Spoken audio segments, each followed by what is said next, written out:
Hi, good morning, viewers. Thanks so much for joining us. Fresh, chilly morning out here at the STOKKIESDRAAI Equestrian Centre. We're about to kick off with the KUDA 140 two-phase competition. I'm always joined in studio with Sten Mukna. Sten, thanks so much for joining us, bud. Yeah, I think we're in for a good day of jumping today, Brendan. Championship day for a lot of these classes. Absolutely. I think the only class that's not a championship class is this 142 phase, sponsored by KUDA.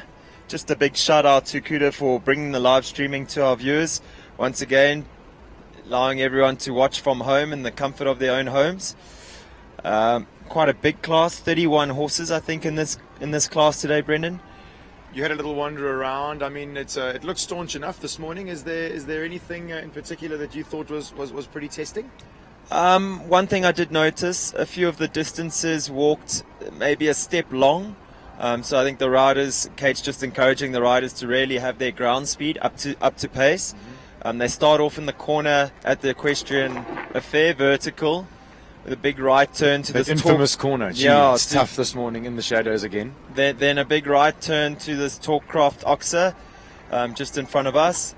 Then the riders make a left turn back on themselves to the Baker McVeigh vertical. I think it walked 25 steps, 3 to 4, okay. So a little bit long on the 5 strides. The riders are going to have to be aware of that jumping towards the restaurant. Then they move around to the treble, and you go from a slightly forward distance to a treble, which is vertical oxer, so testing the horse's care a little bit there. And it's also brown. It's the brown STOKKIESDRAAI, brown, which we saw yesterday. Again. Yeah. Took a lot of jumping. Then their time section, their time phase starts after the treble. The riders make a left turn. They've got the option of going inside that brick jump to number 6. 3 strides normal to the KUDA Oxer at number 7. Then they can turn tightly around that blue Oxer back to number 8, which is the Peter Morrison white Oxer.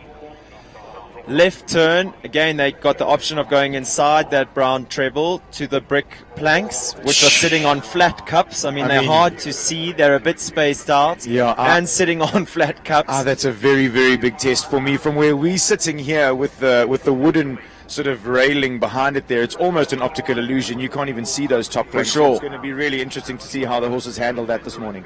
And then 21 steps, 21 paces to the black and white Oxer. So again, you're going to be showing some care at that plank, and then have to move up a little bit on the 4 strides to that back on track Oxer. And then walks 38 middle to middle to the water tray here at number 11. The last fence, but I do think that the riders are going to move up in the 8 strides. They'd stay on the inside line 8. Would make sense. But they do have the option, if the horses maybe short jump that black and white Oxer or jump out a little to the right, they do have the option of 9. There's more than enough space to make that decision.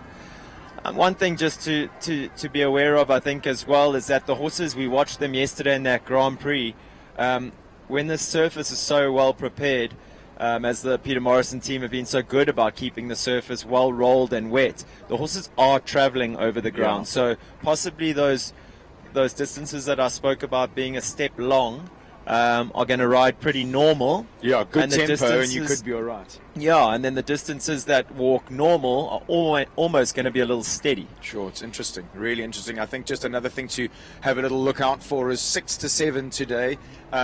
Is another 3-stride distance. We saw a 3-stride distance yesterday cause a fair amount of issues. Let's see today. It's a different color, and it's a sort of slightly different place in the arena if it rides any differently.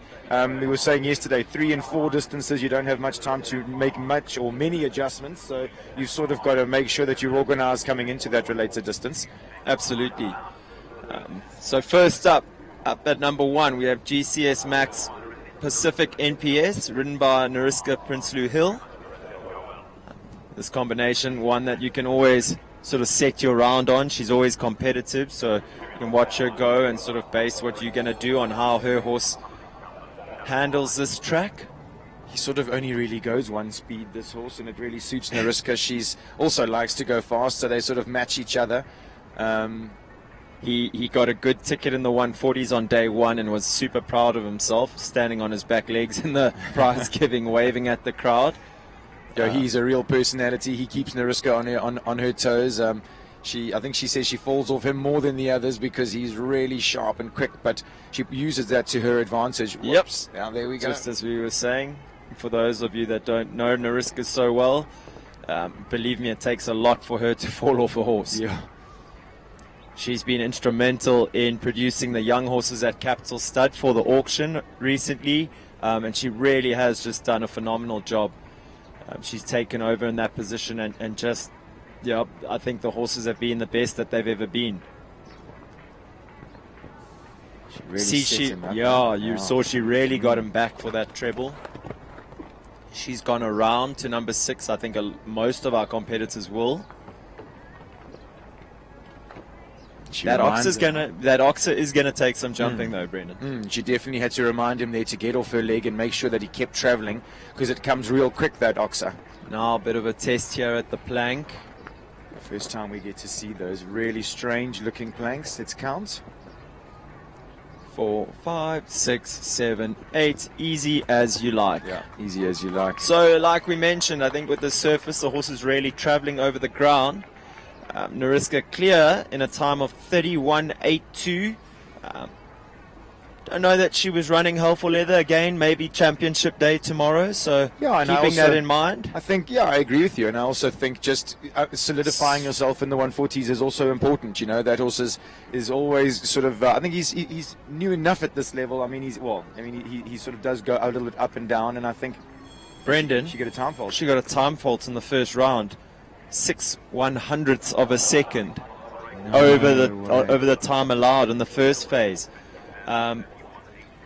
Could well have been that little spook. I mean, that small little 600ths of a second could easily just be that spook coming around their keep Oxer from 1 to 2. Oh, that's and unfortunate. Then setting the horse up to the treble. I wonder if that cost her for the time.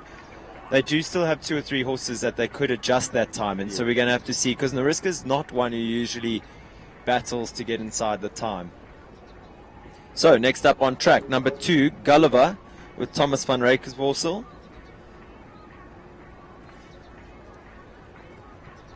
Fortunately, having an early fence at number 2 there. He'll still want to piece together a good round. That rail fell really late, didn't it?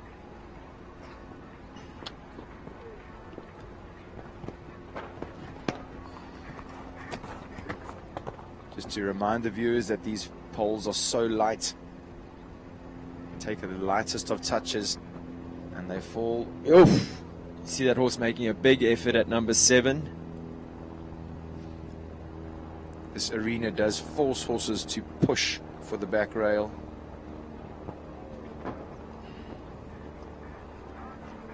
Turns up to this plank. Good jump there.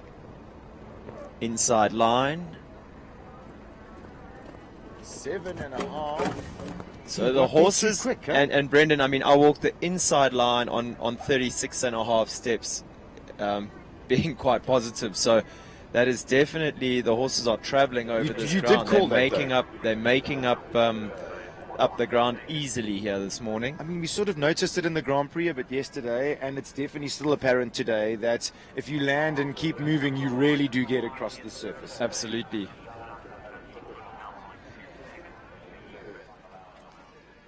Next up at number 3, Shadowfly, Hannelise Comfort, riding for Cry Comfort.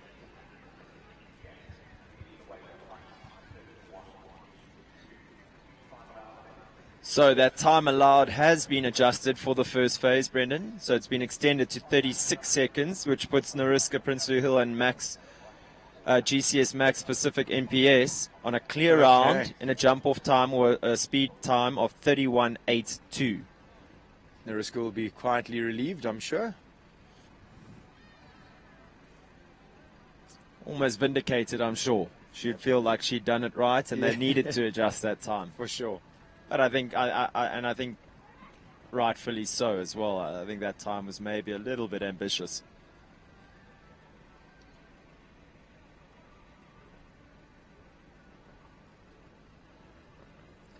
Good through the treble. Yeah, textbook riding through the treble combination there by Hannelise.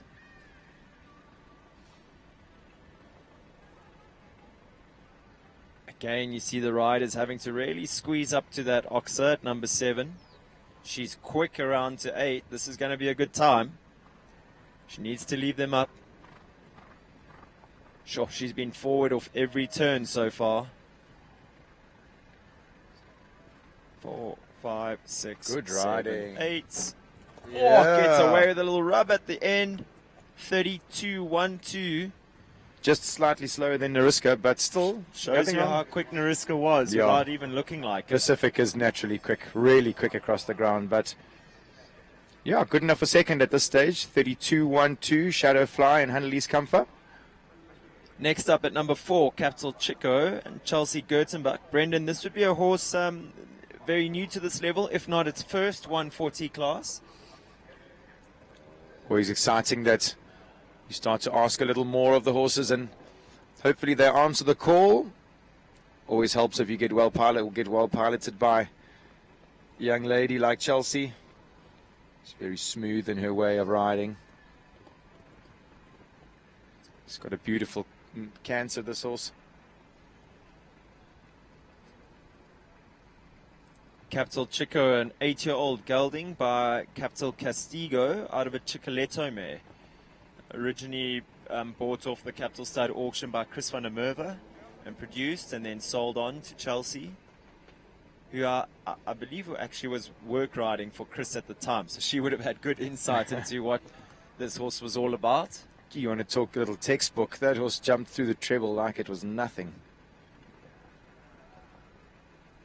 See how he really just kicks off the ground and take off each time. She was mindful of the time. Good turn up there with good balance, good distance.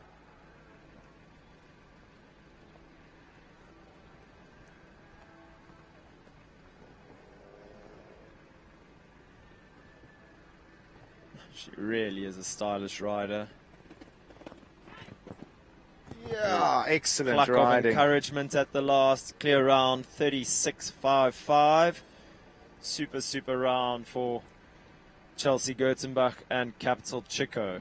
He is really the perfect blend of his bloodline. Yeah. Isn't he? Like the he's- best of Castigo and Chicoletto. He's like got Chicoletto's front end, Castigo's big canter behind. Yeah. It's almost exactly as you say, the perfect blend. So on track we have number 5, Pretty Woman M, with Jean Corba. Another horse that I've watched really closely as of late. She really interests me in the way she gets to her job.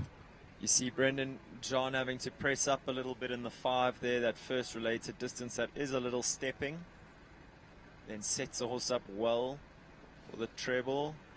Oh, beautiful through there. John really is a class act. I mean, They suit each other down to the ground. Big squeeze up. She jumps it for fun. I think I said it yesterday, she's leading the rider high performance rankings at the moment, and you can see why. She's just really riding with such confidence. There's always a decision off every turn.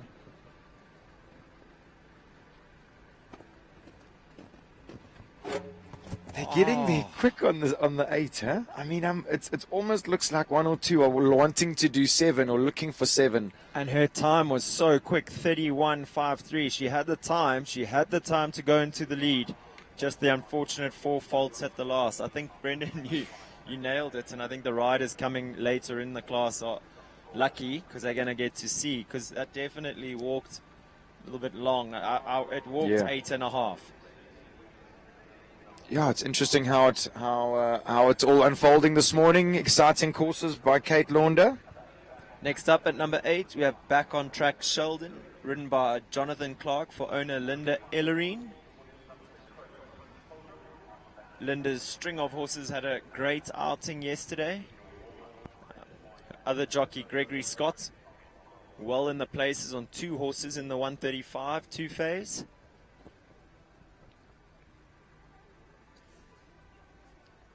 Jonathan, a rider that is always so silky smooth.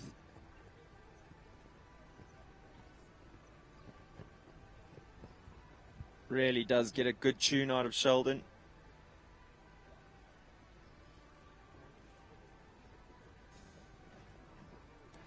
It can sometimes be a little bit his bogey, vertical to vertical and a treble combination for Sheldon, but he jumped that beautifully today.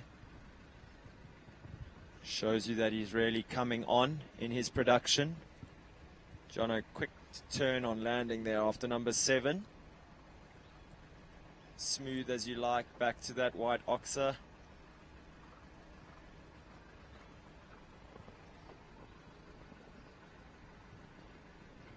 Now gently on the 8, gently on the 8. Oh, he definitely heard you. Lovely round, lovely round. 34.37, that puts him into 3rd place as it stands. Lovely clear for Sheldon and Jonathan Clark. Do you think Linda's got out of bed this morning, or do you think she's watching from the comforts of her? She's got like a new lease on life, Linda, of late. She's super excited about the horses. You see her at every show. Lorette's still just as chirpy as she was yesterday as she walks past us here in our commentary box. So next up at number 9, we have James White riding Afrizan's Go-Go.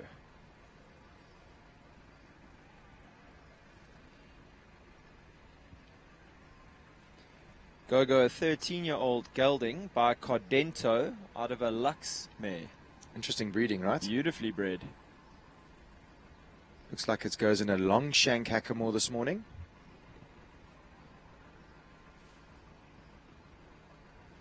I tried this horse for a client maybe 2 years ago or so, Brendan, and I really loved him. I thought he was a fantastic horse.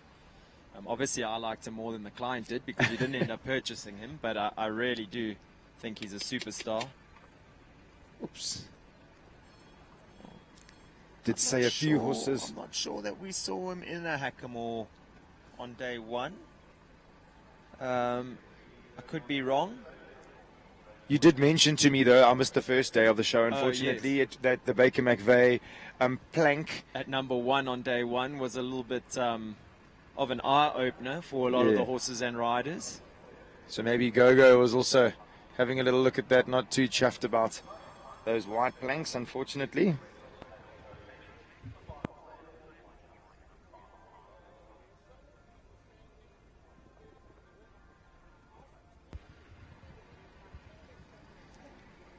Next up at number 10, we have Farnham for Gold, Lorette Knowles-Taylor riding for Farnham Stables.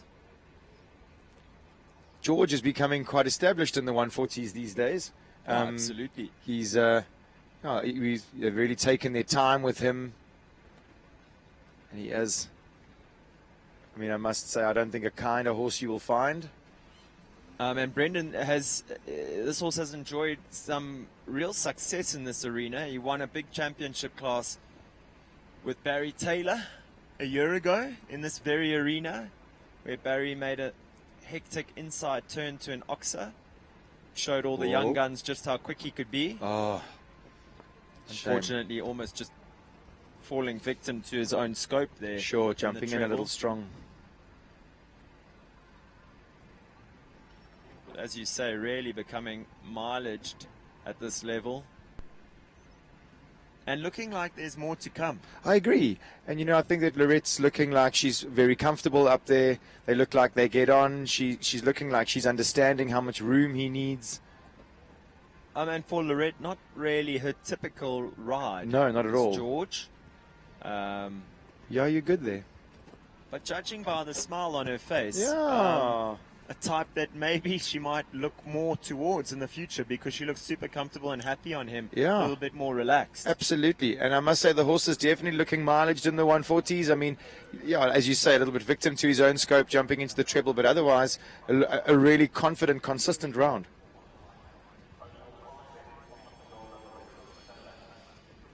You can even see the confidence in him as he walks out so relaxed like that. Really enjoying his job.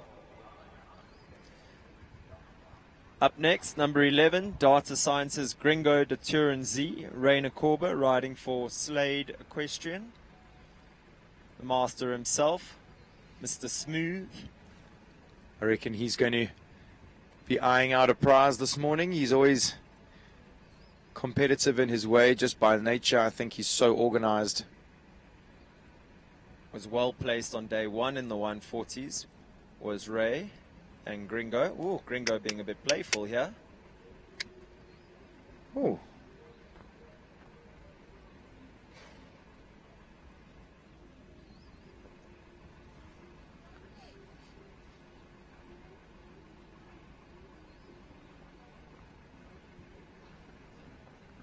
Easy as you like on the second attempt. Absolutely. He almost did look like he was playing a little bit, not really paying attention.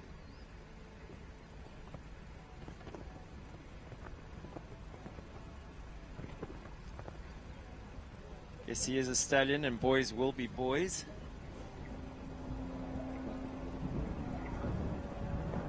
Body position through the triple combination is textbook from Ray. Sure. Fantastic riding through there.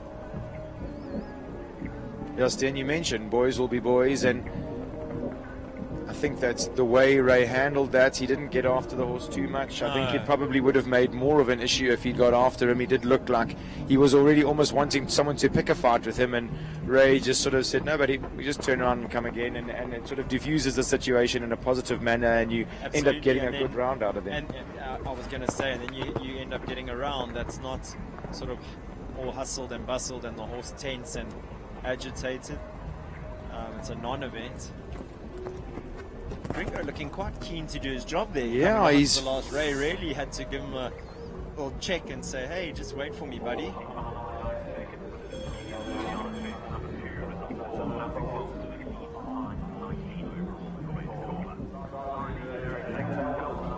Oh, next up at number 12, Iliano, ridden by Zara Didiluri. Iliano, older, more experienced horse now, 16-year-old stallion by Toulon out of a Canadian river mare. Horse that's competed at the very top of our sport with Zahn Bosman, Zahn Snyders now, yes, and Kelly O'Connor, who's successful, very successful with both of those jockeys.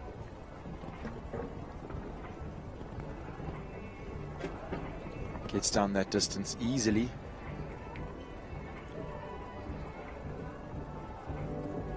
Stan, I think you said you've sat on this horse a few times and said he was pretty magnificent to ride.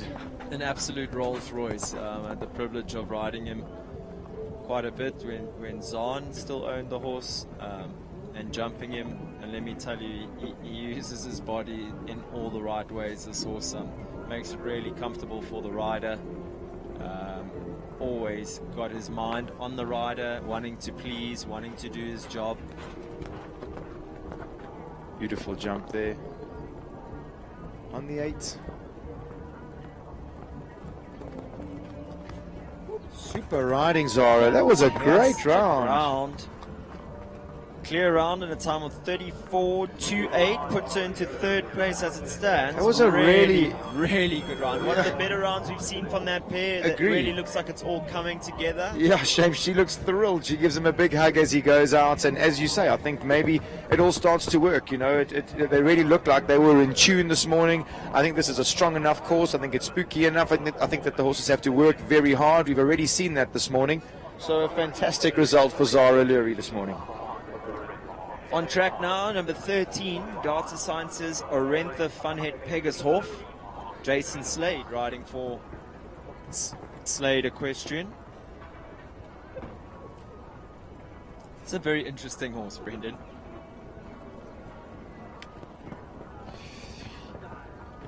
When you watch her go, her canter and that doesn't sort of look like a horse that's going to power off the ground the way she does, but she just jumps so easily. I think that's exactly the thing for me. She looks like an easy jumper. Yeah. And you know, I think that of course horses that explode off the ground are have their place, of course. But for me, the show jumping is tough enough. It's quite nice just to have a horse that jumps the jumps. Oh, light fence down there. But you know, I don't think this horse is very mileaged at this level, so I think just the way that she goes is so lovely. She looks manageable, she looks rideable, and I think that you start putting that together, she has, as we were talking yesterday, the ingredients of a fantastic horse. Lovely attitude and jump to the last. And Brendan, purpose bred by Kanan out of a Quidam de Revalme. Better breeding you'd have to search far and wide to find. Agreed. being piloted by Jason so beautifully there. That combination has a really bright future ahead of them. She looks pretty chilled as she walks out as well. It doesn't look like she had to work very hard to get around that track, even though she did unfortunately find the back rail of number 7. No harm done. Just while we wait for our next rider, number 14, Skynamo Dakarad Blade and Amanda Moore to make their way in. Brendan, I believe you have a little treat for our viewers coming up just now, straight after this class. Yeah, absolutely. I think when Tamar Wade is finished with her round today in the 140 class, she's going to join us in studio, and we're going to catch up with her about her magical win yesterday in the 150 Grand Prix. I'm sure it's a day that she'll never forget. It's so exciting when it all does eventually come together. So stick around for that, guys, which will be after this class. But as you mentioned, up next, we've got Skynamo Dakarad Blade and Amanda Moore. She's riding for Christelle van der Merwe this morning. An experienced and well-mileaged combination, these two. Yeah, they also really get each other, these two, I must say. And when it all comes together, they're pretty difficult to beat. Brendan, Amanda, a jockey that really just does get the best out of the horses. You said they really get each other. I've seen on so many horses, and some quirky, tricky, almost like less orthodox horses. Sure. She just gets them all going in such a great, relaxed, forward, positive way. You'll see when she gets into that second phase now, you're going to see her. She's going to be super competitive. I agree. For sure. Yeah. He also does it so easily, this horse. He's got such a lovely upright build that he can get quick and not get long, potentially. I think that often if a horse's neck works against it and gets long when you put your leg on, you've got a lot more work to do at the jump. This horse is so organized when he gets there. A lot to do with how Amanda pilots him, though. Yeah, I think a lot to do with his training. You can see how balanced and well-schooled he is. You spoke yesterday about Chayton Hendricks' hands being so steady and consistent. I think it's something that's been a trademark for Amanda as well.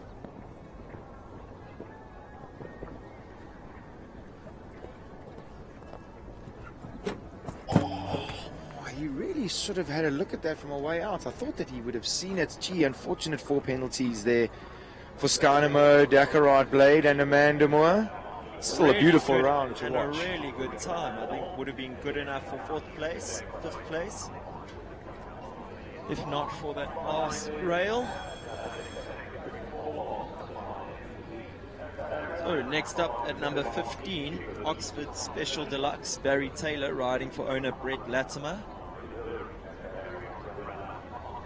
Brendan, we spoke about this horse's younger sibling yesterday. Said how fitting the name was, that his name Oxford Special Deluxe really suited him. And this horse, Oxford Super Deluxe. Super Deluxe, yeah. Oxford Special Deluxe, well suited to his name as well. Absolutely. He's a real champ, this horse. Barry really believes in him. Thinks he's the next World Cup winner for Barry. Yeah, he does. I must say, it looks like this horse has lit a fire in Barry, or another fire in Barry. Not like it needed much encouragement, but gosh, he's got scope and bucket loads. Barry's got his elbows out. He means business this morning. I think the horse also benefits from just a little positivity. He looks like he's quite cautious and careful in his way. Look how he works his body through that triple combination for fun. Really suits Barry's way, I must say. Keep rolling on the 3. Brendan, am I right in saying, I don't know if you see it, almost a more orthodox version of the great Nabab Derev? Absolutely. A little bit, I mean, I hope it's not the color of the horse, but really such a class act, this pair. Wow, this is quick as well.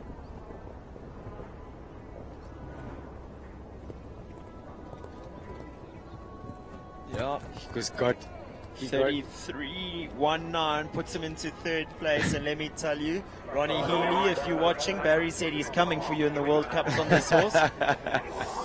I'd be practicing your turns, Ron, because that horse is going to be quick against the clock, and with Barry Taylor piloting him, that's going to be quite a formidable pair when they get to the top of the sport, I believe. Great to see Barry back in the ring, looking healthy as ever, hungry as ever. He looks like he's got a little bit more left in him. Next up on track, we have number 16, 334 Lorona, with Chris van der Merwe riding for the 334 Sport Horse stud.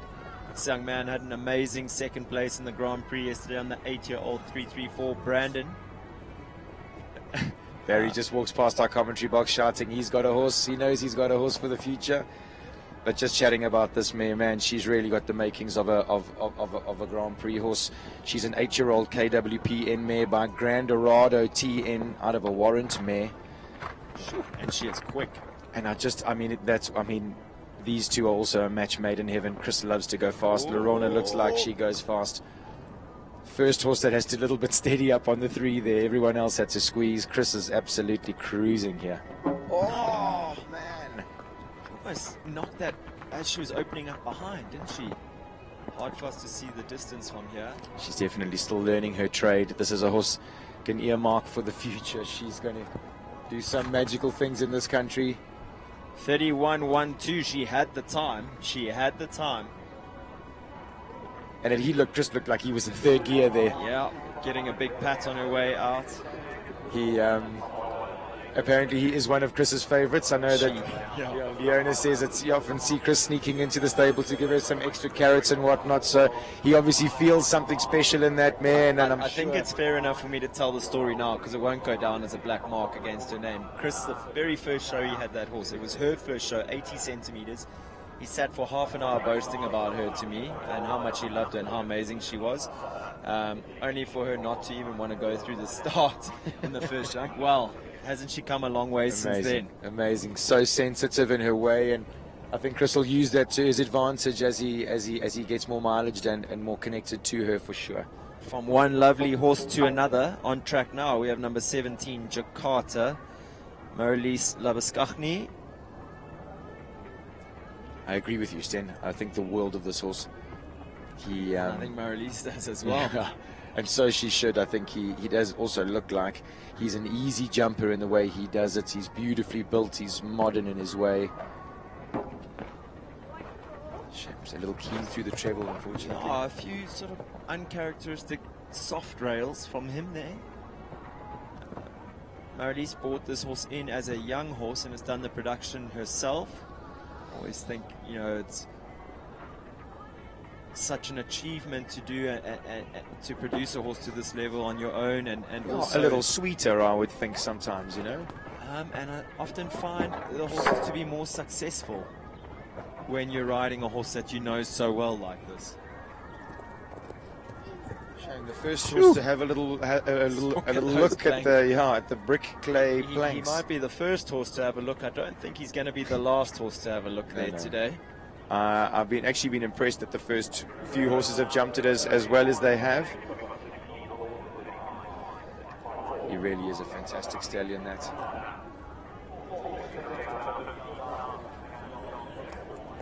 So next up at number 18, Equicolt Sias Antalua with Lauren Coltman. Lauren, new to this level, jumped her first 140 recently with her new trainer, Catherine Neal. Saw huge celebrations. They had a win the other day in the 140. Absolutely. There's great excitement around that class. So a lady that's in some fine form. Brendan, another horse that goes a little bit in his own way. For sure. And again, I think just because she's produced him herself, I think they know one another and they understand one another, and I think then can hopefully get the best out of the combination.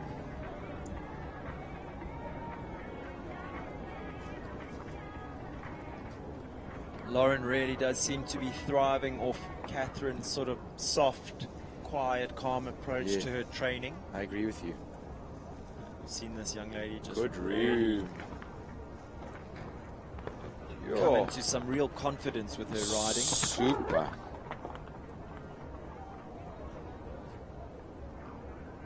I think that they have to be quite creative with the bitting with this horse. I see they do change the bit quite often.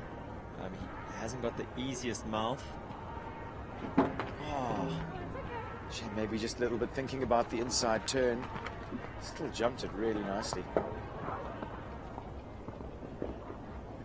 good to move up in the 4.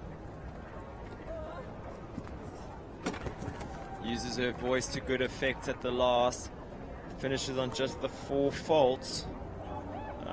But Lauren's super pleased with that round. We can hear her celebrating from here. Big pats as he goes along there. I do think, though, the consistency looked like it was coming. I think Catherine, who would have been watching this morning, I think would have been happy. I heard her shouting instruction from the stand. She would have been happy enough. I would have I would have thought, that having good enough consistency around a 140 track like that, you're sort of building towards bigger and better things.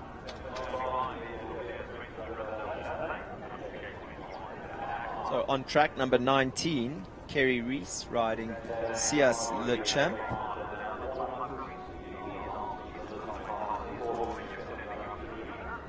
Another rider riding out of the Corba equestrian setup.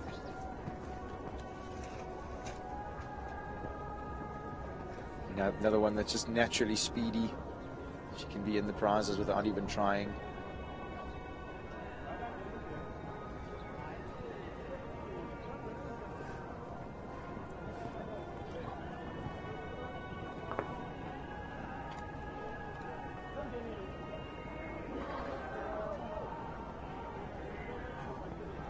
Good shot at 3.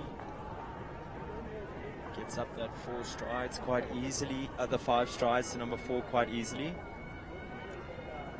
Then sets the horse up well to the treble. Big press out. I think that's, she sets up really well for that. She sort of really got the benefits of having to underneath her and really pushing from behind. I'm pretty sure that's exactly how trainer Ray Corba told her to ride it. Sure, agreed. She's gone a fraction wide here, coming back to 8. But really keeps her speed up.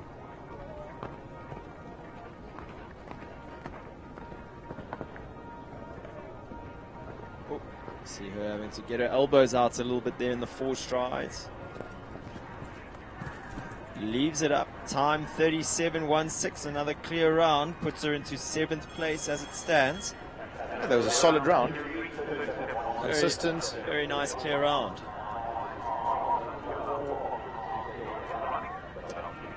Next up at number 20, we have Rivendell Champagne, ridden by Mia Nordia.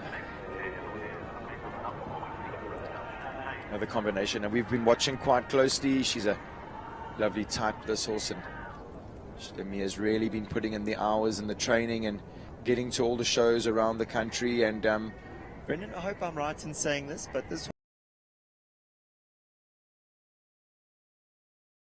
horse for one of the teams in the team event. Yeah. So because of that, up into the open grade so easily, and now is making her way through the open grade with the same amount of ease. Wow, she really pricked her ears and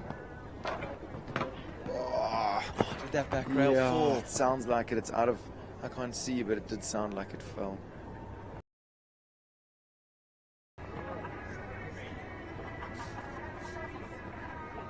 A really classy stud. This mare's by Rivendell Saruman out of a Calvaro Z mare. Rivendell, beautiful stud based in the Cape. Got a beautiful expression as she comes past us here. Unfortunately getting a little deep to the last. But Brennan, I mean, for the most part, that was a super round. I think that horse really jumped. The expression is beautiful. Yeah, and a lovely combination, I think. Good for... Yeah, an exciting pair, those two.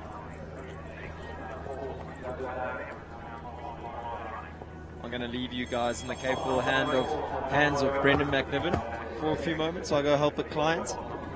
Next up, we have number 21, Pippa de Axmar, with Thomas van Rijkersvorsel riding for Hetty Potgieter, this exciting young horse.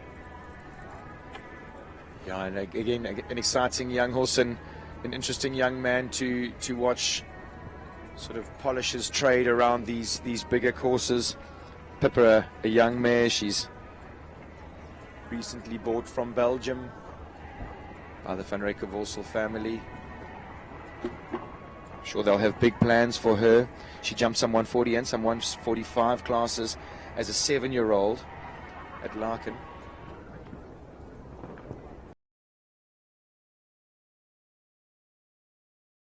Beautifully.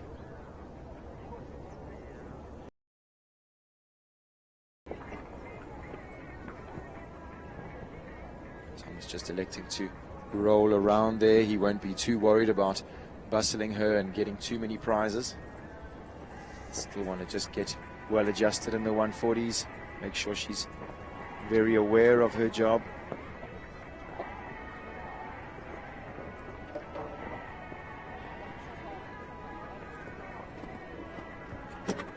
Easy 8 and a light rub at the last, but it stays. That's good enough for 6th place at this stage for Pippa Daxma and Thomas van Reyke-Vorsel. Time of 36.43.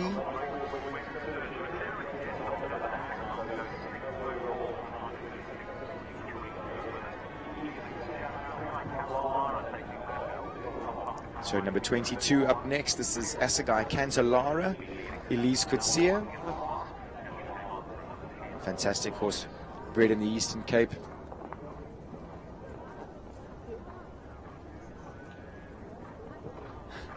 Another one who looks like he's just enjoying the fresh air this morning. It's nice and nippy out here in Brits.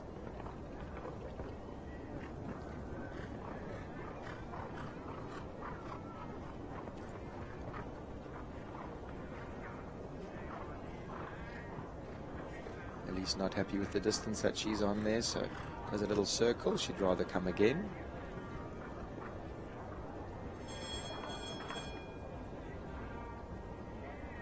It's unfortunate. Doesn't look like he's feeling, or maybe feeling a little bit too well today, the way he's bouncing around the place.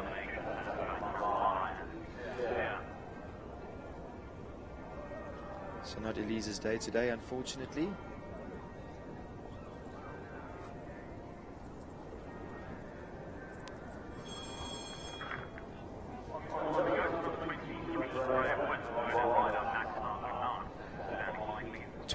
Up next, this is Graham Wynn.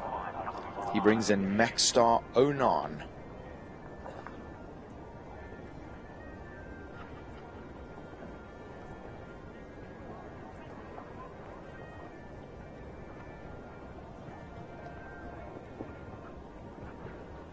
Gives the horse plenty of room at the second oxer there. It's 11-year-old gelding by Maxstar Obi-Wan Kenobi out of a Rex Grannis Z mare. It's a big effort in front over there. You keep Oxer at number 4.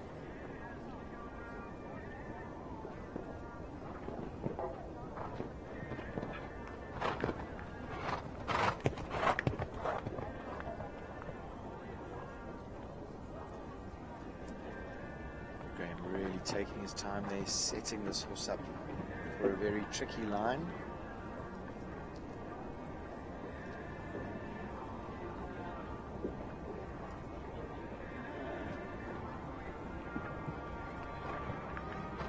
Just gently nips inside.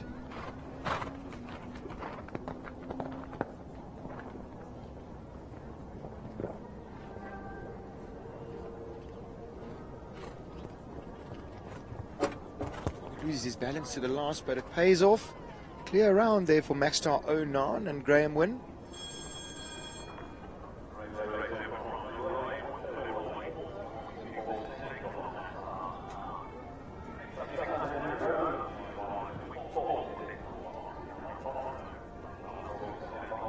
Number 24 in next.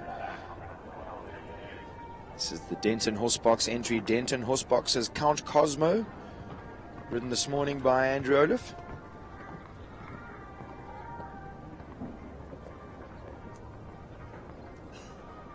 And he's got such amazing feeling, such good upper body control in it. I think this horse really benefits from Andy's balance. He's got an unorthodox mouth. And he's just so sympathetic in the way he does things.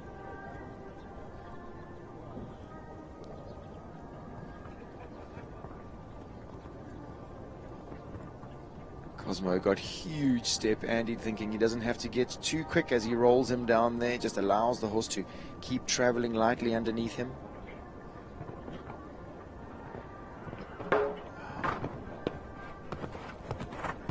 Cosmo looking a little irritated with himself that he towed the front rail of that.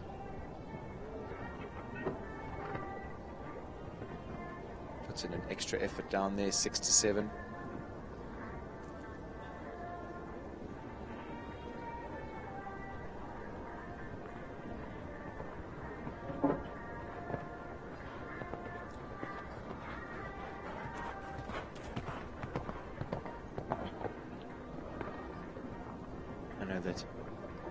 Just putting a few new partnerships together in the bigger grades, so I'm sure he'll be happy to have Cosmo around here in the 140s and warm him up for a little bit what's to come later, hopefully.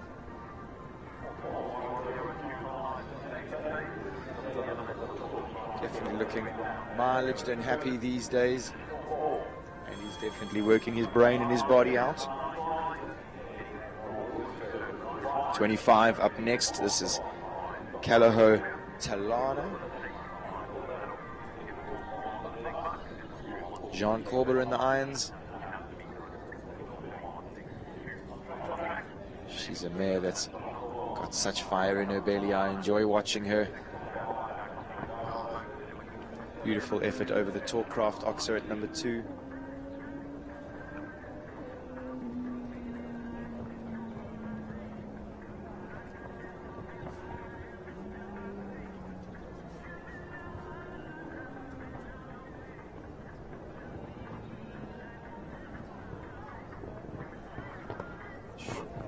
Position, Jean.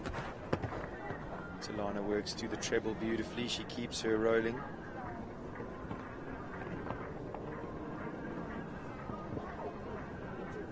Jean's always so competitive. Big effort there at the Peter Morrison. Now she must roll. It's working for her.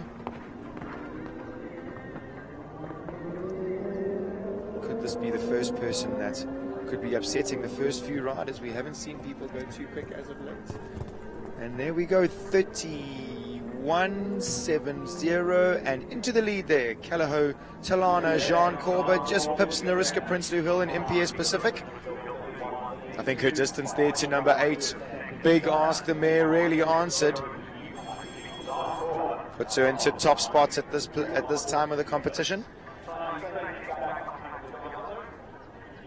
6 horses left to go.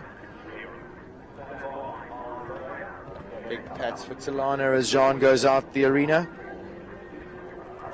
Number 26 is up next. This is Back on Track Legato and Kylie Stain.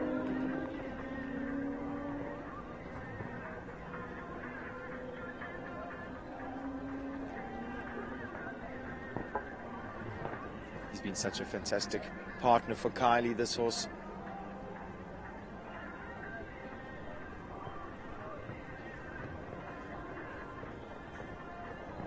In a big effort and groans as he jumps, but he's looking fresh and well this morning. He swishes his tail and shakes his head as he goes down to the triple. Kylie just unfortunately having the front rail of the Oxer jumping out of the treble. Shoulders. Kylie getting back in the groove after taking a bit of time off to have Mason. Richard's looking after Mason this morning while Kylie's getting some riding in.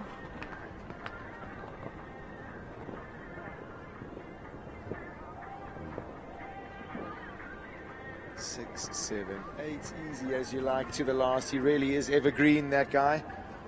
Kylie will be happy enough with that.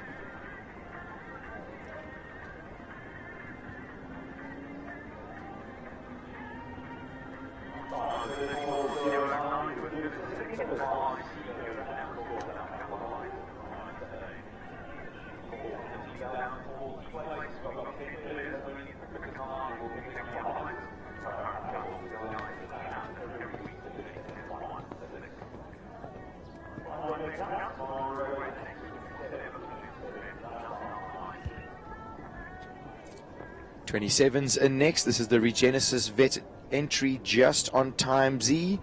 Tamar Rueda in the saddle. I did mention earlier that when Tamara's finished riding, she's going to come and have a chat to me about her magical day that she had yesterday with her superstar horse Liantos, having a magical win in the KUDA Insurance 150 Grand Prix.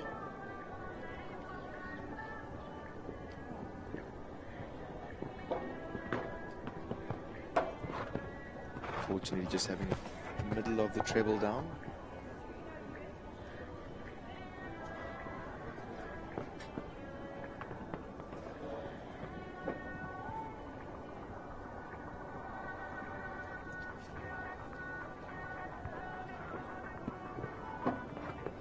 I'm just electing to go around here, not put too much pressure on the horse. Just put some good schooling mileage in.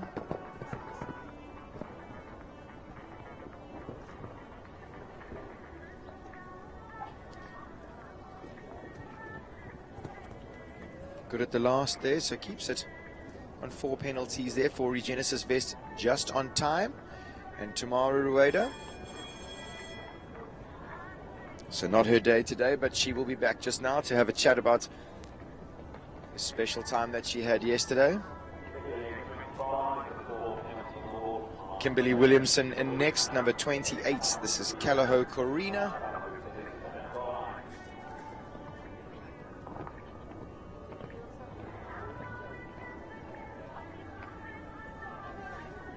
Kim, a very hard-working mom and equestrian. Sten is back from his real job of training this young lady. I think that Sten will correct me in saying that they purchased this horse off the auction, and she's done the hard work. Chris van der Merwe purchased the horse off the auction. We were second in line. Kim bought her as a 110 horse, and then has done the work since then. Whoa, Kim! Whoa, whoa! Oh, and Brendan, she's a jumper. Recent winner of the Gauteng 140 champs. It's horses like this that make us look good at our jobs, isn't it? Oh, shame she was a little far away there, but she tried so hard. A little stretch at number 7. Thought she could have been a little more confident in herself, Corina, there. I didn't feel like she needed to stretch. Shame she put in a huge effort at number 8 after that, just apologizing, saying, sorry, I didn't mean for that to happen. Yeah. She is a jumper. She comes off the ground so beautifully, but unfortunate 4 penalties there for Caliho Corina and Kim Williamson. She does it a little bit in her own way sometimes, but she really does want to leave the fences up, doesn't she? Agreed. So 3 left to go. Caliho Talana and Jean Corb are still on top. GCS Max, Pacific NPS, Nariska Prinsloo Hill in second. Shadowfly, Hunnelly's Comfort in third at this stage. Oxford Special Deluxe, Barry Taylor fourth. Iliano, Zara Lurie, she'll be chuffed if she can stay in and around 5th place this morning. And rounding off the top 6, we've got back on track Sheldon and Jonathan Clark. But somebody who could easily be upsetting the apple cart, especially in the top half of the competition, number 29, Caliho Katinka, Ray Korber in the irons for Craig Rankin. He'd be a braver man than most to be upsetting his wife, trying to knock her out of that pole position. Let's see how brave Ray is. It's a hugely competitive family, the Korber family. So obviously both Ray and John jump that Tallcraft jump, top 150 riders, and they have produced some little riders themselves. Lily Korber was part of the successful Gauteng equestrian team that travelled down to South African champs not so long ago, and exciting to see the young progeny of our riders coming up the grades. Not only do we get to see our horses, but it's exciting to see the young riders and all their friends go and enjoy our magical sport. Brendan, that the STOKKIESDRAAI fence is now being used for a treble, being moved to the long side there away from the judges box, and it's jumped much better this morning, hasn't it? Definitely better this morning. I mean, it didn't look like it was going to be over tough yesterday, but definitely road tough. Katinka, I think Ray is true to her name, tinkling around this track. And 32.98, good enough for 4th place. Yeah, just tinkling into fourth there. Really jumping beautifully through that track. A young lady who's still got a very exciting weekend ahead of her. Next in number 30, this is the 334 Callao Larriboo, owned by the 334 Sports Horse Stud and ridden by Ashley Taylor. Ashley had 2 amazing trips around the Grand Prix yesterday afternoon, finishing in the prizes on Largo S. And again, I was just chatting to Barry, her dad, just about, you know, Ash and as of late and how well she's been structuring herself, and I mean, obviously Tiny Largo was the horse that they'd planned, obviously for the big horses and the 150s, but Hope really has put his hand up as of late, and I'm so happy for Ash. You know, I think she's such a hard working young lady. There's a huge shoes to fill. Carries the Taylor surname, which has you know, got so much etched in South African history already. And I'm amazed at how she produces these horses. I mean, this has been a tricky mare in the beginning to produce. She's a daughter or son of Larrison, Callao Larrison, who has produced some real jumpers, but they definitely have a sensitive side to them. This horse was very worried about flags and that type of thing. I remember Larriboo in the beginning. Yeah, and I mean, if you look at her now, she looks like she's not stressed at all, and I think that's just down to how beautifully Ashley has produced her, and she spent the time with this mare. She goes in a snaffle bridle, cruising around the 140s. I mean, having you know, little fence here and there is unlucky rail jumping out the treble. She does look very happy there, as she knows she's put in the hard work with that horse. So last to go in this class, number 31. This is Caprice DBHZ. This horse is owned by Delmont Mining and Civils and ridden by Sean Neal this morning. This is a really exciting horse, Brendan. I've watched her closely. Yeah, it suits Sean down to the ground. I must say that Sean, he's an absolute workaholic and also a very diligent father these days. So it's not often that he gets time to put his white breeches on and go and enjoy some jumping himself. But this one, he says, really tickles his fancy. She's a real trier. She's got fire in her belly. Sean's ridden some incredibly gutsy horses in his life, so she would have to give him a magical feel for him to want get to put excited his breeches about. on. Yeah. And then you see her jump that a keep oxer, and you can understand why. Yeah. Sean's a very interesting guy. He's so incredibly talented at show jumping, but he's such a hard worker that he often puts riding second or even third on his priority list of things to do. Well, the nice thing is that his kids are now into the horses, because before he'd be skipping, like Ollie, his son, told me he skipped SA Champs the 1 year to go to one of Ollie's go-kart races. So it's quite cool that they're back in the sport. And his son Oliver has horse sickness deluxe. I watched him at Junior Champs running from arena to watch all his friends and he goes to all the top riders. Oh, she leaves the ground with such power. This mare, gee whiz, 34.20, good enough for 6th place at this stage. In just her second 140 class, I think quite an effort from that mare. A really exciting partnership. Thomas Makoko, it's our Sean's groom, standing in front of us here. He looks happy enough. Thomas, what do you think? Yeah, Thomas says very good. Second enough. 140 class, Thomas tells us. There we go. And he's happy, so Sean can keep his job another day. So we're just going to wait for a few official results to come out, but it does look like Callao Tolano and Jean Corba come out on top, 31.70, and then just behind her, first out the gates, GCS Max Pacific NPS, Nariska Prinsloo Hill in a time of 31.82. And then also fairly early in the class, number 3, Shadowfly Hunley's Comfort, fantastic ticket for her in the prizes this morning, 32.12. Callao Katinka tinkling around with Ray Corba, 32.98, good enough for 4th place at this stage. 5th place, Oxford Special Deluxe, Barry Taylor. I'm so excited for Barry with that horse. It really does look like it's all coming together. An easy prize for him, 5th place. Sean Neal, Caprice DBHZ, a nice 6th place for him, second 140 class. I think Zara will be really chuffed with her 7th this morning on her stallion Iliano. It does look like all the buttons are working for her. I could hear her and Charlie, her trainer, celebrating behind us.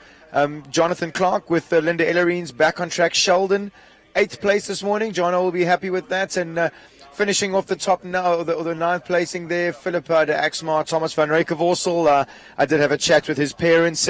He's got a hugely exciting day happening tomorrow. So we've got another 2 first. Ashley Taylor's going to jump her first World Cup tomorrow. It sounds like Thomas is going to jump his first World Cup tomorrow as well. So very exciting day for him too.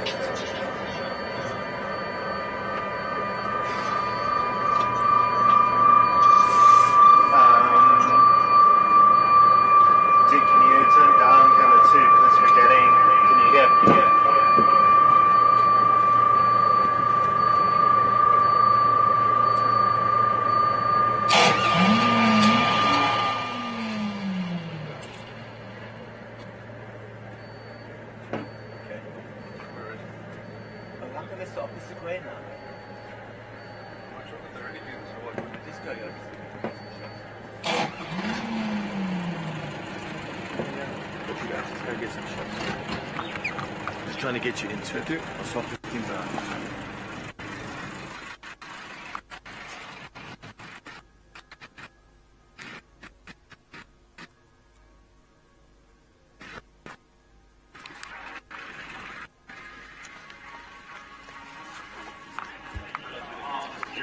Okay, viewers, you join us here for the prize giving. Jean Corber on her magical mare. Calaho Talana taking top honours in this 140 KUDA 142 phase competition.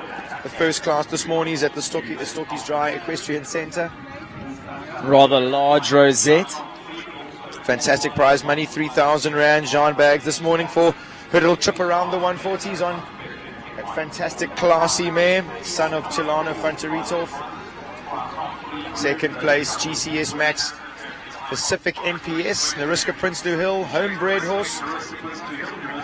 Speedy character that, and definitely another horse that we'll be watching in the 140 champs tomorrow.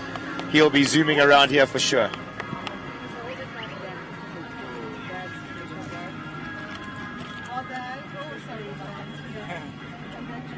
Groom just receiving their sponsored prizes.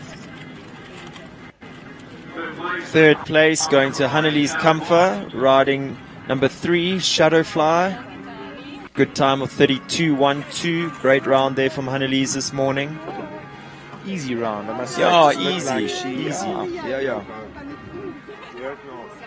Another one who had a fairly easy enough ride. I mean, we say that with all due respect, because it's never easy to jump around these 140 courses, but the way these professional guys pilot these horses, it does look very easy. Fourth place, Calaho Katinka, Ray Corber, riding for Craig Rankin. Easy enough for Ray this morning.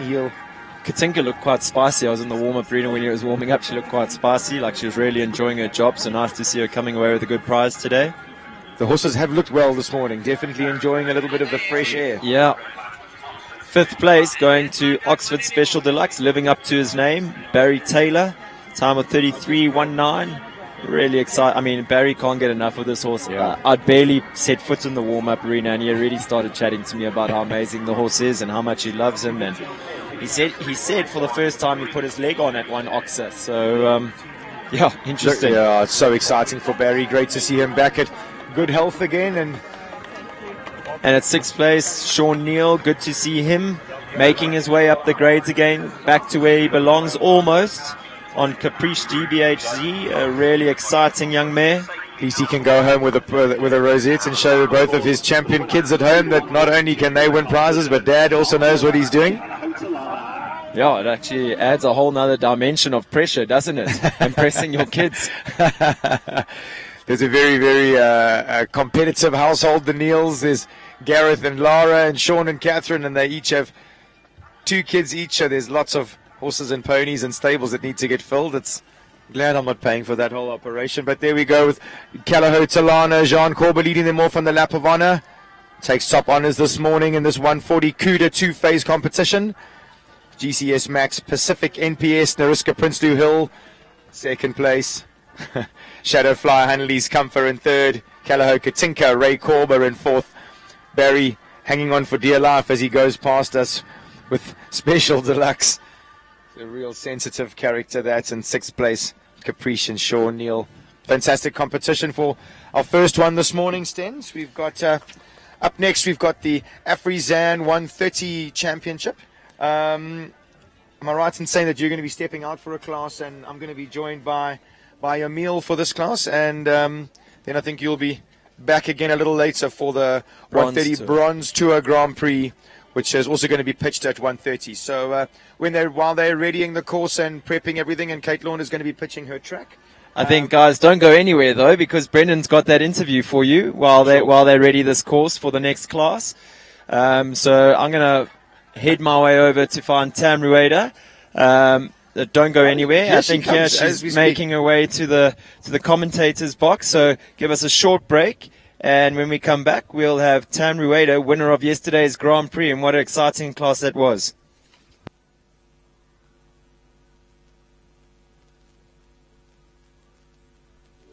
I choose KUDA.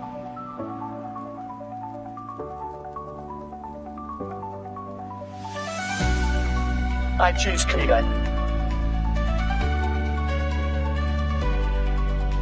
I choose KUDA.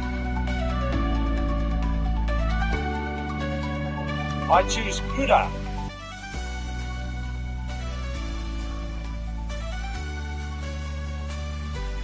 We choose KUDA.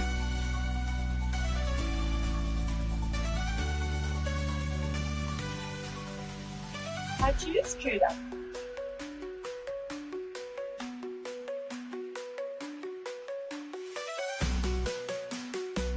I choose KUDA.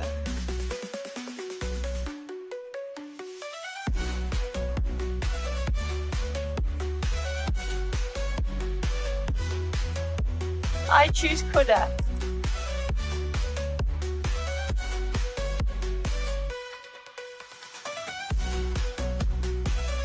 We choose KUDA.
Good morning, viewers. I'm joined in studio here with Tam Rueda after her magical win yesterday in the KUDA 150 Grand Prix.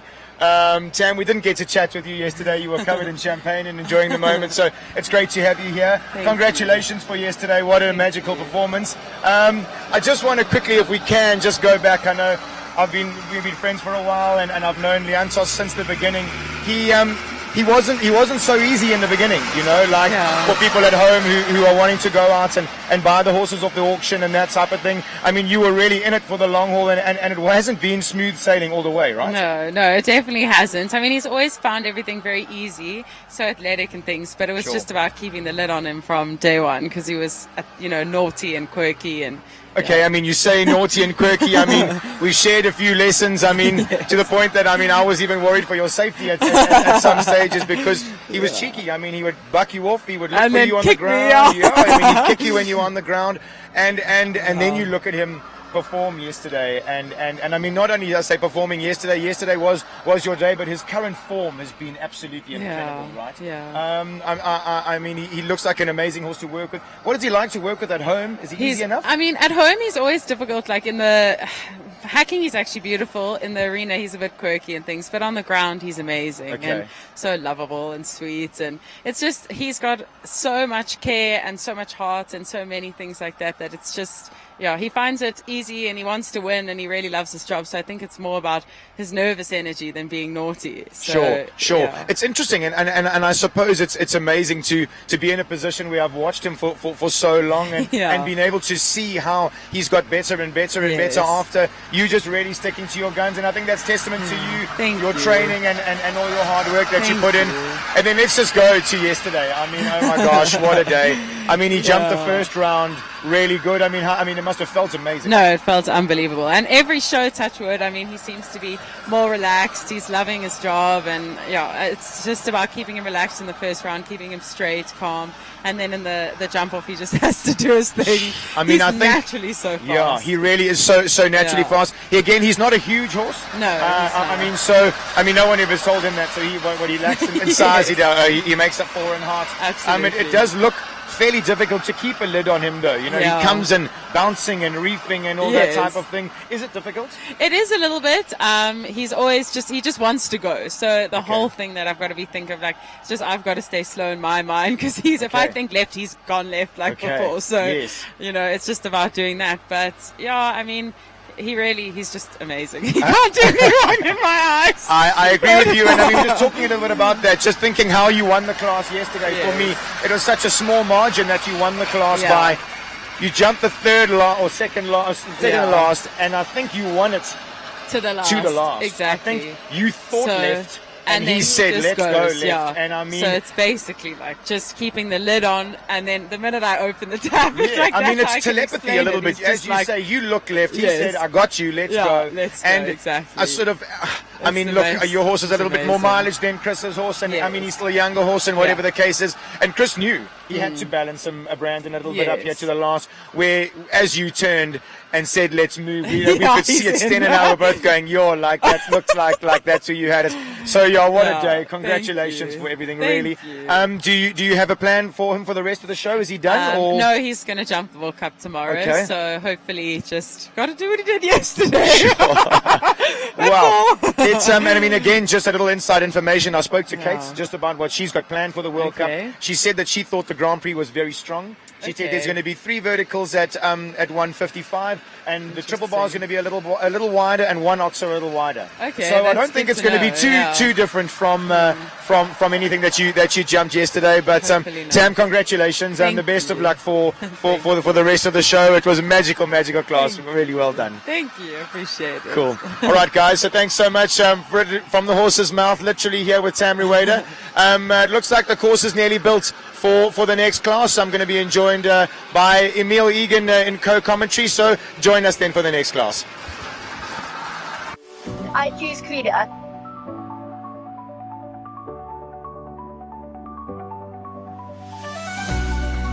I choose KUDA.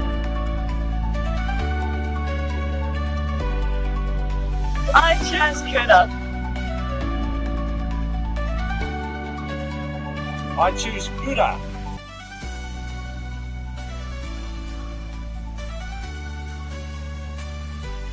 We choose KUDA.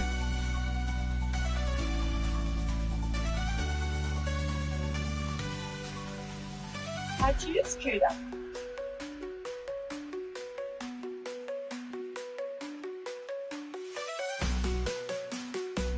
I choose KUDA.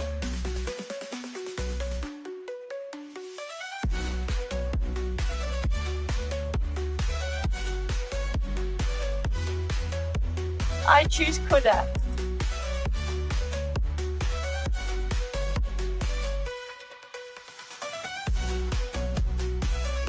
We choose KUDA.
I choose KUDA.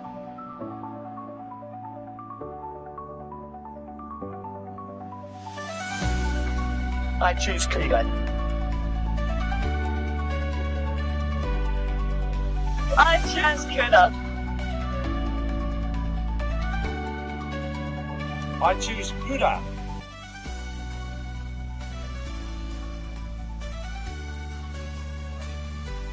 We choose KUDA.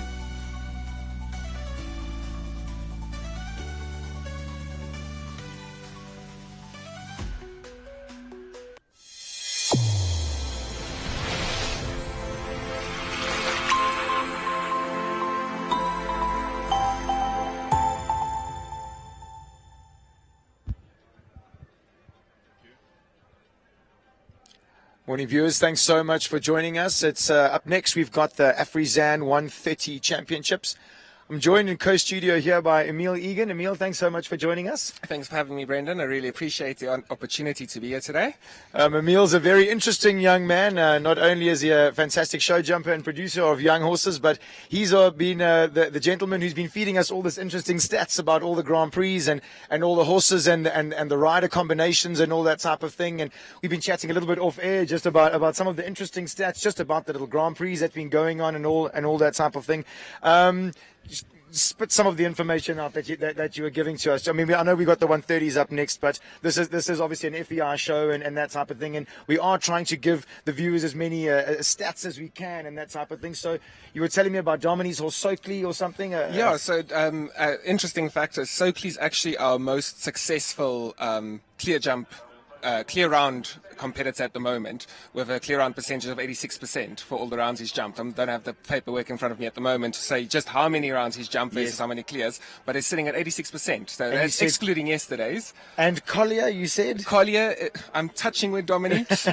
Collier has not touched the rail in a World Cup yet. Amazing. That is amazing stats. And then, like I said to you, it's another interesting thing is yesterday was, I can't remember of a time where Collier has jumped with Kronos, a son and a sire with an offspring in a Grand Prix. I think that is an amazing achievement. Absolutely. We're getting such depth in South African show jumping. So Emil's always the guy who's feeding us the information that makes us sound like we know what we're doing. So Emil, please keep it coming. But next up, the Afrizan 130 Championships. Very interesting class. We've got 30 riders that are going to be taking part here this morning. Looks like number one is going to be Penn Marine's Darwin Amazon Z. This horse is owned and ridden by Amy Crosley. It's an 8-year-old, according to SA Show Jumping, by Dio van Berkenbroek out of a Skippy Tume. He's a real beautiful stamp of a horse for me. He was a horse that stood out for me in the 130 class yesterday.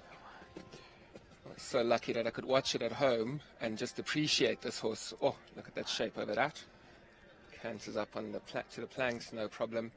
It's interesting. Those planks have jumped fairly well this morning. I thought that they were going to take some jumping, but the horses are looking mileaged in this arena. Obviously, they've been in this arena a few times now, so obviously getting used to the equipment. This was one of the tests we chatted about off air. And she came inside there and just found it so easy. Yeah, absolutely. So the course builder, Kate Launders, just pitched that at a slight angle. It's a slight curve, so the riders have to be aware of that, not getting too close on the 5. And then this triple combination, vertical, oxo, really back on yourself.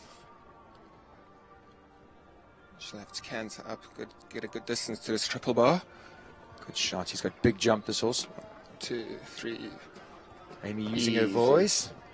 Balances up on the 5 there. She's 2 to go.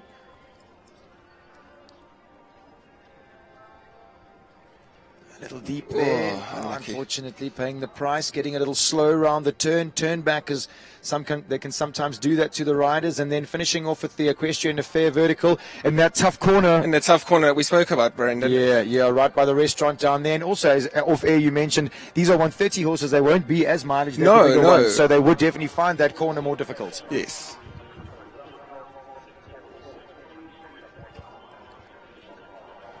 Oh, and one for time. And also one for time again. So this is being a championship class. Kate Launder will definitely be making sure that the riders are up a gear, making sure that they're cantering along, not getting too slow in the turnbacks and the sweeps. It's a difficult arena to ride in because there are so many turns and because it's so square. And also, Brendan, she went inside the last fence, so I think the rest of the riders will need to be mindful of the time now. Absolutely. One person that won't be mindful of the time is Nariska on her GCS Max Fantastique NPS.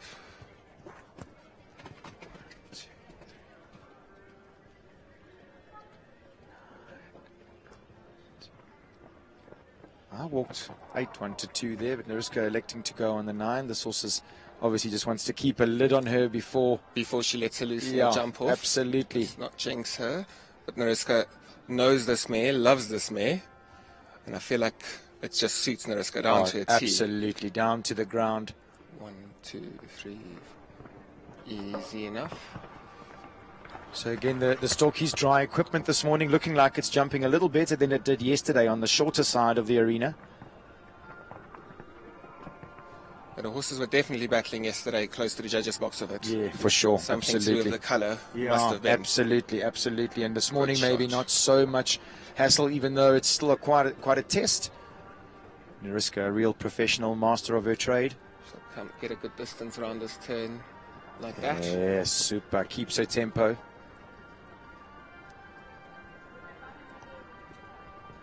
Well, we said she was going to be fast in the jump off. There's your first clear for the round, for the class. Clear around 69.12, so easily time allowed 74 seconds. So Nariska's going to be first off in the jump off, and for sure she's going to show everyone how it's done. Exciting times. Next up, number 3, this is Gregory Scott. She brings in Rebecca Oppenheimer's Camaro. This horse had a really good round yesterday, Brendan. An impressive gelding. I agree with you. I think it's a fantastic word to describe him. He is impressive, isn't he? Yeah. Greg just reminding him there that he must take off. And it's a new fence, that number 3. They wouldn't have seen the planks yet. I agree with you. And I mean, just I'm not sure if the viewers can get a good shot of that. It looks like Greg's martingale's come loose, unfortunately. Don't think it's something that will distract Greg too much. He's an absolute professional. Wow, what a good shape. Yo. Big jump there. Yo. That must feel nice feeling, yeah. That must feel amazing. I agree with you. Just such a game. Well ridden from Greg. 4 jumps left. I hope he doesn't get too distracted by that piece flapping underneath. There's a big explosive jump. I must say the horses have kicked off the ground really well this show. It has been really amazing. From watching from the live stream at home, I told Catherine this morning, it almost sounded like the Riyadh finals at the World Cup finals. Like just horses could ping off. Yeah, crazy. Super Gee, what a good round there. Unfortunately, his tack letting him down halfway around, but not distracting him. Did he get one for time? Did he get one for time? Oh, 74.42, so just over the time allowed, unfortunately.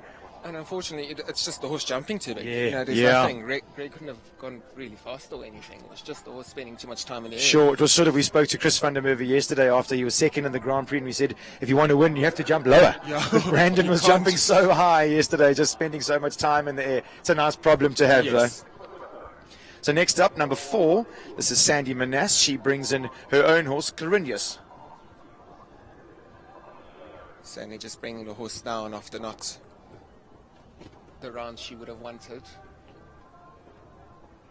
It's a really professional thing to do for me on Sandy's behalf. Often, you know, people think that they take it personally when they have to put horses down a grade to create some confidence. I think that it's got everything to do with riding and to do with our sport. And well done for Sandy for listening to her horse. It maybe did, like you said, didn't necessarily go according to plan. 100%, Brendan. And you know what? She I know she loves this horse, and he doesn't owe her a thing. So she's just doing what's right for him, doing what's right for the partnership. Absolutely. And just give him a nice schooling round, confidence building, and she'll be back up there at the next show, I'm sure. Oh, I'm sure. Absolutely. Still the horse looking confident, pricking his ears, looking like he wants to get to the other side of the jumps. Clarinius is not a youngster. He's would have been one of the older horses. And, you know, he's done a lot for Sandy. Yeah, he really absolutely. has. As you said, she just wanted him to finish off confident, 100%, enjoy his job. And I'm sure she's probably eyeing out Derby or something with him. Yeah, for sure. Look at that. That's just the experience coming through. Beautiful. There we go. So after yesterday, she finishes off with a nice confident round there. She'll definitely be happy enough with that.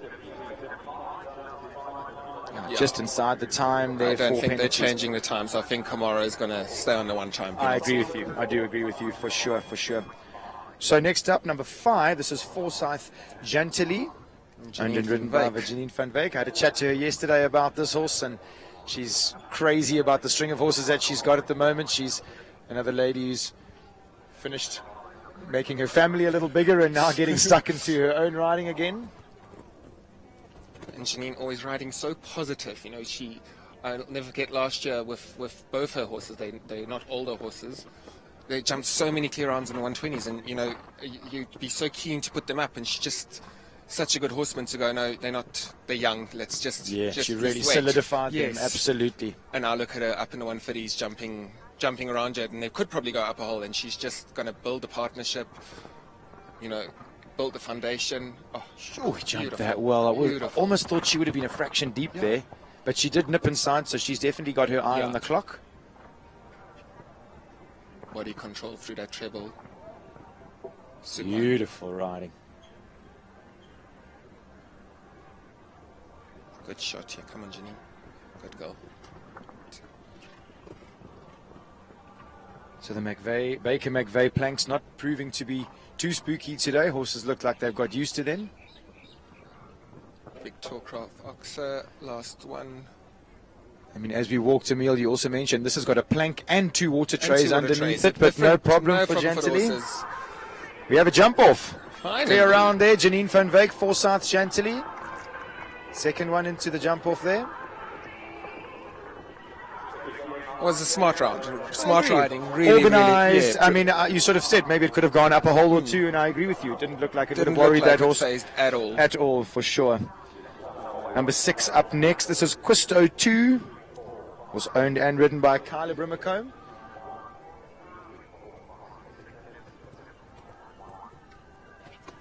This was in the prizes yesterday. Such a game horse, this. Such a game horse. He's got a magic attitude, doesn't he? And Kyla loves him. And I mean, Kyla also, his string of horses are so different. Yes. The Quisto, the pocket rocket, like a little rubber ball. And I know she's got a young horse foreign who's a limousine almost. Yeah. She's got Borneo, who's also big and deliberate. Just proving what a good horseman she can be. 100%. A good jockey. And horses jump for her. Horses really jump for her. I think she does ride scope into them. Yes, you know, she does ride positively. She's incredibly positive in the jump off and very difficult to beat as well. So she'll be wanting to put her name down in the jump off. Be number 3 to go. Beautiful. Good shot. Beautiful. Quisto does seem like he's got fire in his belly this morning. He has jumped a few bigger classes, so this will definitely be an easy enough task for him. But using always just, you want to make sure that the horses are sweet and ready for their classes. Yes. Is she in the time? She's in the time. Only just. It's quite a tight time, because that also was naturally quick. And she wasn't really hanging around anyway. Here we go. Good enough though. Third one in the jump off. Yeah, 3 in the jump off.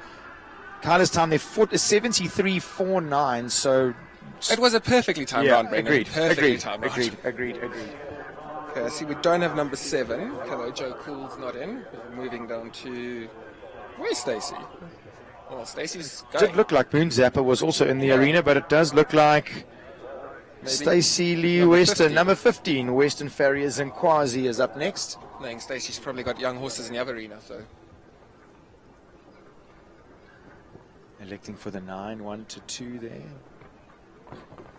Stacy knows her horses so well. She'll always have a plan and knows how to execute it.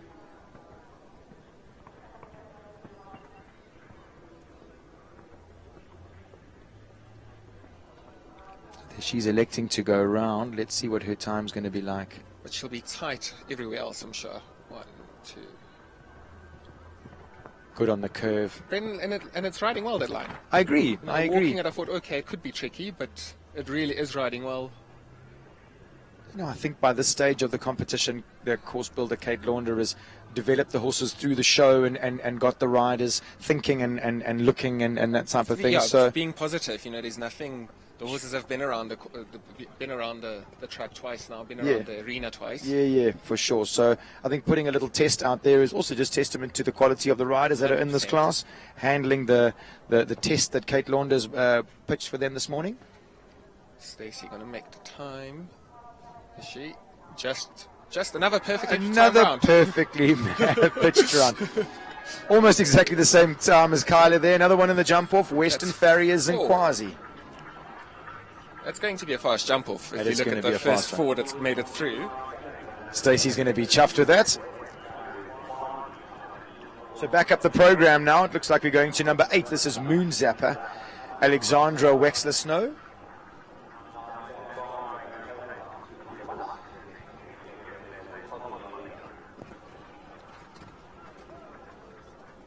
Moon Zapper. You talk about fire in your Yo. belly. Yo. He's really keen. Alexandra definitely likes them like this. And it's a good partnership, this Brendan. It's developed into a really, really good partnership. It's a horse that I would be too scared to get on. I think he's got too much fire. I think they just Gets a little too keen Too sometimes. excited. Yeah, for sure. And she wouldn't have jumped a lot of 130 rounds with him just yet. Okay. Still putting together a partnership. 100%, Yeah, I recently remember. purchased, right? Yes. I mean, it couldn't. If it's a year ago, it would be long. Okay. I remember seeing them at Heartland throughout the series. Building from the 110s, jumping 120s, and she's definitely got a bit more of a say. And I think she's got the handle on him, and to make him think it's his idea. You've got to ride him, Yeah, he's it's definitely all that got type. it's all got to always be his idea, Yes. and you just have to have an opinion. Absolutely. I mean, one down for that round. Yeah, not a bad round, No, actually. really, and I really. agree And with an you. unlucky rail. Like She does look like she's Yes. working him out. 100%. He just kind of ran away with it. Ran through it. Didn't run away with it. And he, as you say, I mean, you can notice there he's definitely unorthodox in the Yes, way he yes. goes, so it's not necessarily as easy to No, regulate him. no. So the Maestro is up next. Number 9, Oxford Super Deluxe. It's also owned by Brett Latimer. Ridden this morning by Barry Taylor. Barry enjoying some fine form at the moment. Gee, And these two horses are interesting. Yeah. And I mean, he's just jumped. He's just got a ticket on the Bravo, so I'm sure he'd be keen to double up. And this horse has come on quickly and nicely. The Bravo's always been A little very ahead. nice, a very nice horse. And this one, I remember Ash riding him a little bit in younger classes, and he would jump big and then almost want to scare himself. But Barry just They are very sensitive, both of Yes, these brothers. yes. And I think no better horseman to have on top is Barry himself. He's definitely back to good health Yes. and looking like he's enjoying hungrier it. than ever. He Yeah. is enjoying it. And I think just when he gets to sit on horses of this caliber, it definitely, Yeah, it would make you want to put your boots on in the morning, definitely. for sure. Look at that. I mean, that's a 6-year-old jumping through that treble like Beautiful, isn't it? Yeah.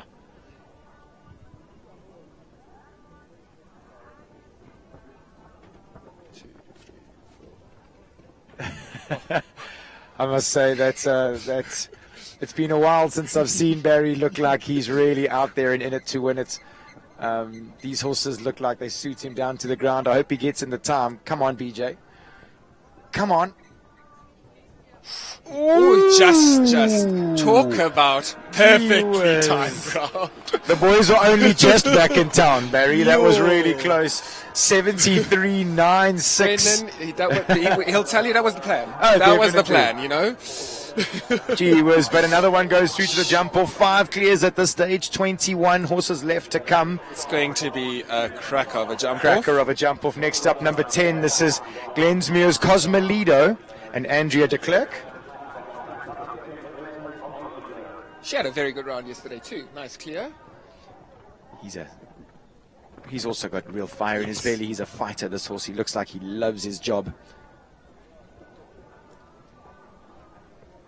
Sure. I mean, maybe for the viewers at home, when I say the word fighter, I don't mean he fights with her, he fights for her.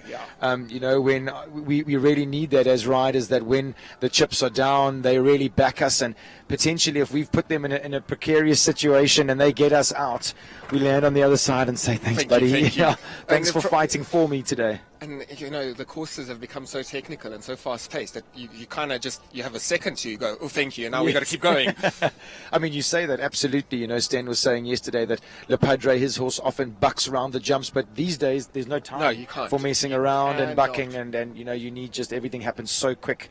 And the thing is, Brendan, you know, our sport, like South African show jumping, is catching up with the rest of the world with our courses. Our course designers have been instrumental, and they've upped their game a lot. But I mean, what a beautiful, beautiful round there. Fantastic round, clear round there. Andrea de Klerk and Glensmere's Cosmolido. Another quick one for the jump off. I think so, Brendan. I think she'll give it a good go. Another one that can be pretty speedy in the jump off, number 11. This is Susan Fouché. She brings in Riley. This horse can go fast. I've seen this horse big. do things like Same here, Brendan.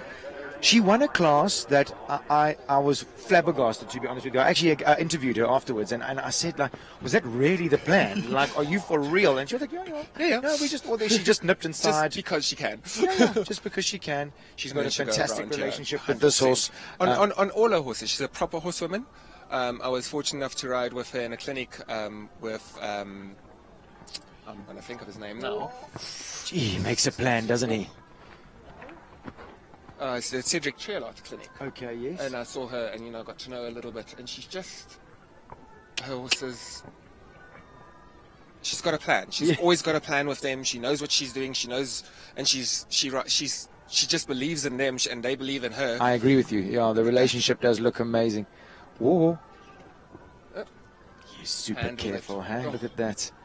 Just for me, though, I'm hoping that she's going to have her eye on the clock, because she was quite wide there. 74 seconds. I think she's got it. Yeah, she'll have it. Beautiful. Oh, no, plenty of time.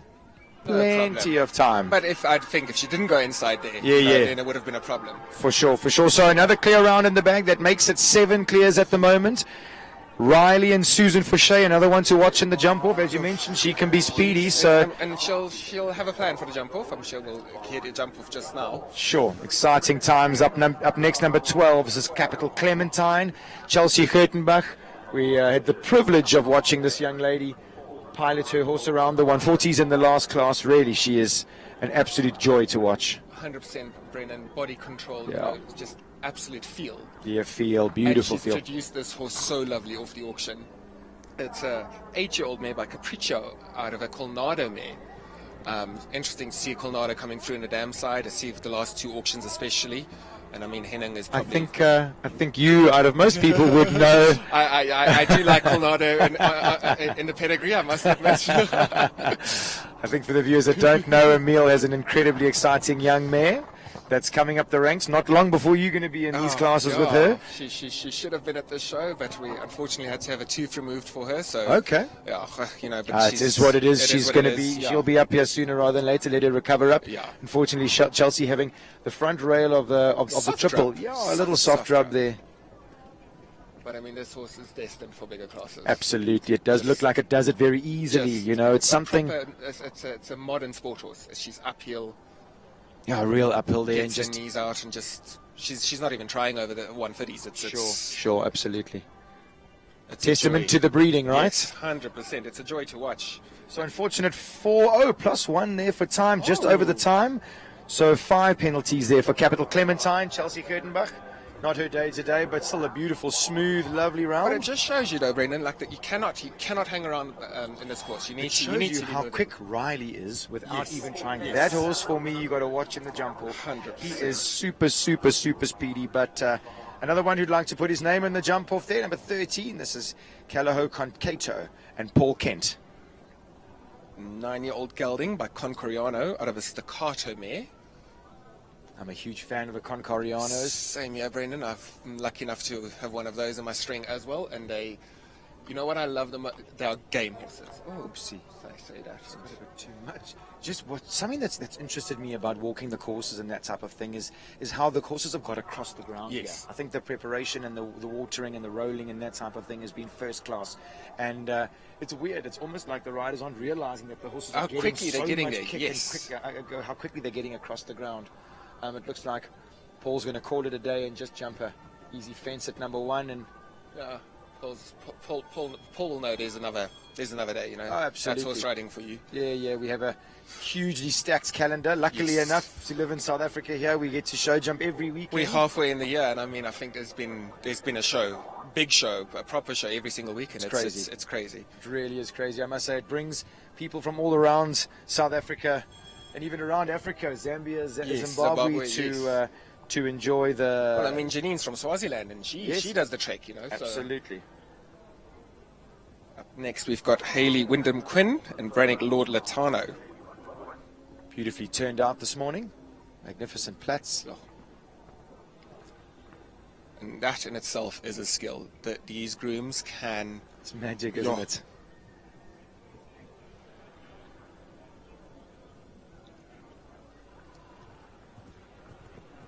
This is a 12-year-old gelding by Latano out of a Jokinal de Pornival mare.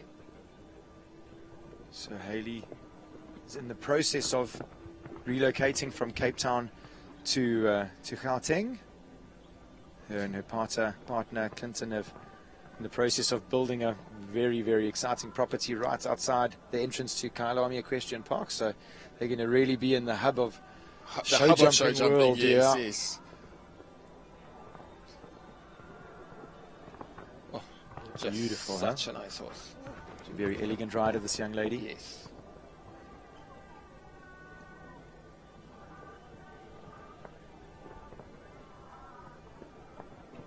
Oh, she really tried to use her body to keep him balanced. Just get him back, and soft rail jumping out at the C element of the KUDA. Ooh.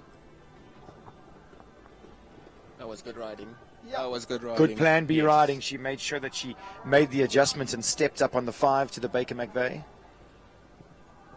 Just almost looked like he's getting a little bit too keen. Those plats are exceptional. Oh my gosh. Sure. Good round there. So finishing up on 5 penalties. Unfortunately, they're 1 for time for Brannick Lord Latano and Hayley Wyndham Quinn. But still a good round. Yeah, good enough nothing round. Out of him. I'm sure she'll move up soon enough.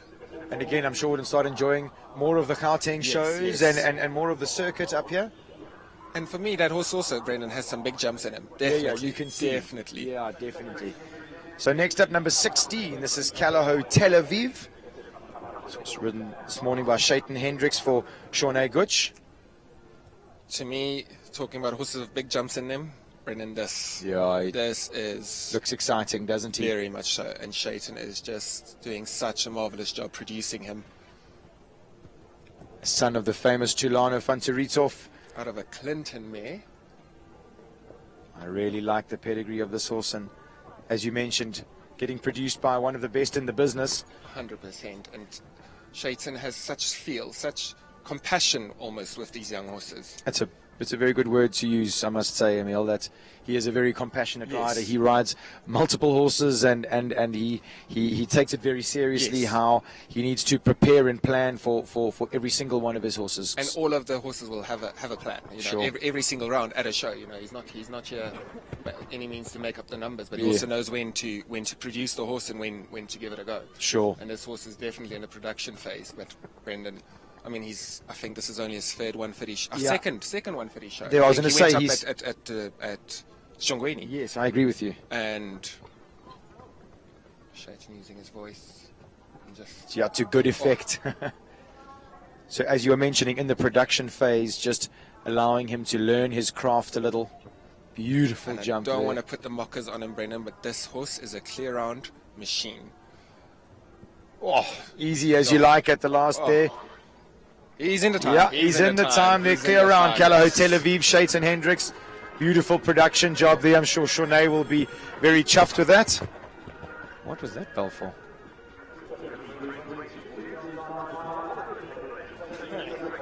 Number 17 up next. James Kane Berman brings in a horse that's, I think, turned more heads this horse show than any other horse. Next up, number 17. This is Calaho Chilton. He is a 6-year-old, Brendan. 6-year-old gelding by Chiletto, also out of a Clinton mare. I am very fortunate to have this horse's mom in my stables. We bought her off the Calaho auction. And from what I've seen, Have you bred with her? I have. So Okay. we bought her in full to Victory Forever. Yes. She's given me a very nice colt, very cheeky, and he looks to be very nice. And then I've put her to my young black stallion. Okay. Yeah, Yes. yeah. Okay. Yeah, we were running a bit late in the breeding season. I thought, well, he's here, let's use him. Well, this technique for me is just something to behold. This is a 6-year-old. I mean, just really. What still, more do you want? Oh. What? Gets deep to ride. And almost James can just canter up. Yeah, just trust the Just- care. I mean, just the shape that this horse makes over the jumps. Again, not wanting to put the markers on anybody. I mean, if you want such a classical shape, just again looks like he really enjoys his job. Lucky Inside that the you've got that time. mare. Oh, I'm very, very, very You're lucky. very fortunate. And This you know, is it's hotting up to be a serious very fast jump jump off. off. Wow. And testimony to what Callow is producing, you know, Yeah, in breeding. absolutely. It's that horse, you know, he didn't sell for a lot of money on the auctions, and you look at him and you go, it's going to be a top horse. Oh, It's going to be a top horse. Proper. So an exciting one for the jump off there. James Kane, Berman, Callagho, Chilton makes it 9 clears. 56% of the horses that have jumped have gone clear so far. This is where I get sad, Brendan, because, you know, we've only got 8 prizes. So Yeah. That's it. They're Everyone's going gonna to have to go. Yeah, absolutely. So next up, we've got number 18, Callagho Castino. Jonathan Clark, right, it's for owner Mel. who I hope is here today. Yeah, well, she's here. Oh, good. She's here. Mel will not. I can see Mel lifting her legs. She's jumping higher than Christina's jumping. Jonathan, mindful of the time there. Absolutely.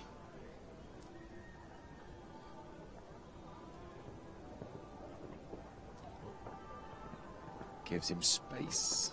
Yeah, it works for him. You can see Jonathan really reminding the horse to keep moving underneath him. This is a championship class. Time is definitely something that people need to be aware of. We'll set up. Super. And move up here. Kept the horse very straight through the triple combination. Get a good shot here. Yeah, forward shot to the triple. Oh, good boy, Jono. Very, very good round. Don't want to put the mockers on him. I can see Mel's kicking her leg. It's definitely good for time. Yo. It'll rub there, but it stays. Yeah, he'll be fine. Bring him home, Jono. Come on. There we go. That's 10 in the jump off, and that's going to be fast, Brendan. Clear That around horse there. is- Jonathan Clark, Callagho, Castino. That horse is going to be fast. The music plays. Now we go back up. We've got Callagho, Joe Cool, and Ray Corber. For the Callagho. Ooh. Whoa. Number 7. This horse is owned by Demi Lee Jacobs. Thinking that he's very clever this morning. Even yesterday's round before race started, he just had to circle and go, no, please get your mind on the job. Don't think the easiest horse, but I mean, with a pedigree like that, it's worthwhile to stick it out. Absolutely. Yeah, I think just and touching on that, you know, that genuinely the good ones are never easy. No.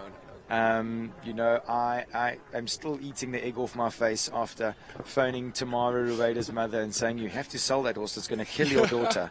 I mean, I've just had an interview with her, I reminded her of that. I said, look, like, you know, that horse is so cheeky and took a lot of management and patience. And if you look at this horse, again, with all the pedigree and everything, patience is definitely something that you need with these careful, sensitive horses.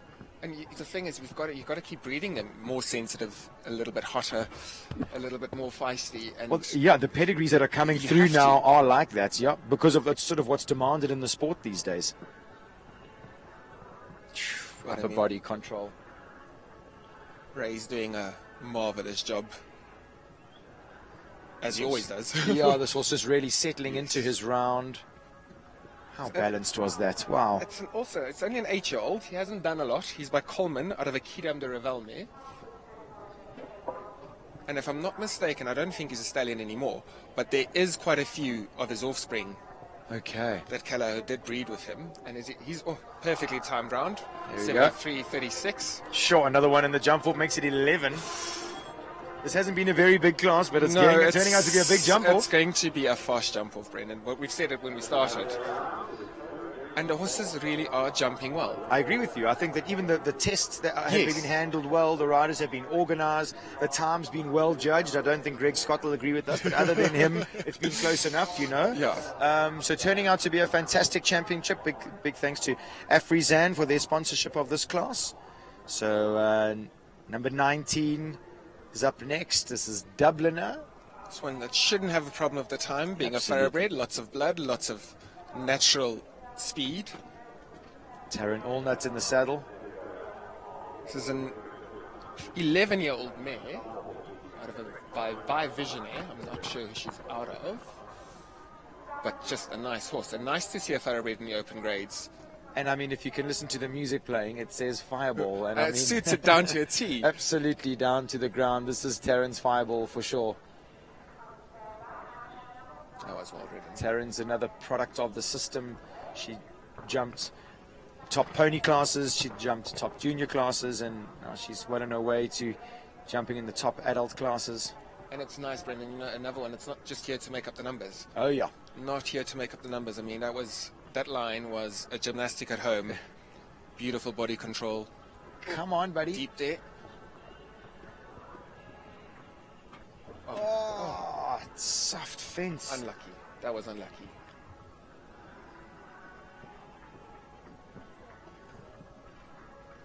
Unfortunately, you can ride an almost foot perfect round and still pay the price.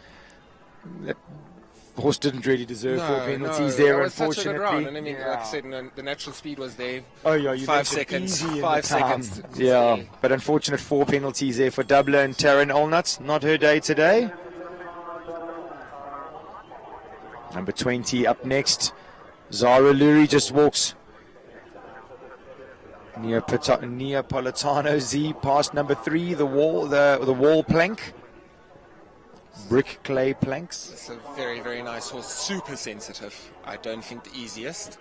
And, you know, once you get over one, super. He is by Nabub. Oopsie. But it's like Zara knew, you know. And the horse didn't stop at the number 2. He stopped because of the planks. Yeah. He just... He's a little worried about what's Yeah. coming behind there potentially. Come on. Good goal. 2, 3. Ah, there we go. I wonder, I mean, it's a bad angle for us because we're sitting almost directly behind her.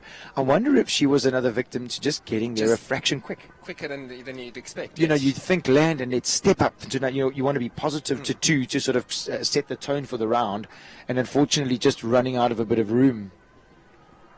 2, 3, 4, 5. Your beautiful body controlled by Zara. She would have good body control with Charlie as her coach. Oh, absolutely. This will just be another gymnastic. Good goal. Uses her voice. Super. I must say it has been a little test from the triple combination quite quickly to this this triple triple bar, bar. yeah. You know, it's a jump that I've always preferred jumping. I've always found them easy enough to jump, but I think that's just the nature of where they put it. I think it's smart course designing from Kate. You know, you jump the treble and you go, oh, I can almost breathe. But in actual fact, you shouldn't breathe. You should land and just keep going forward and then take the forward distance to the treble. But then you've got a flimsy little vertical just behind it. Like I say, fantastic course designing from Kate. Zara's happy with it. She gives him a big pat, lots of love. I think it sort of finished off positive. Yes. I mean, he didn't have a rail down. It's just a Slight little bit of a miscommunication or slight misjudgment. Next, we've got Jane Hain and Linden Time. Another thoroughbred. No, not a thoroughbred. Sorry, my bad. Linden Time is by Lindenberg out of, don't know the damn line. Ooh. He's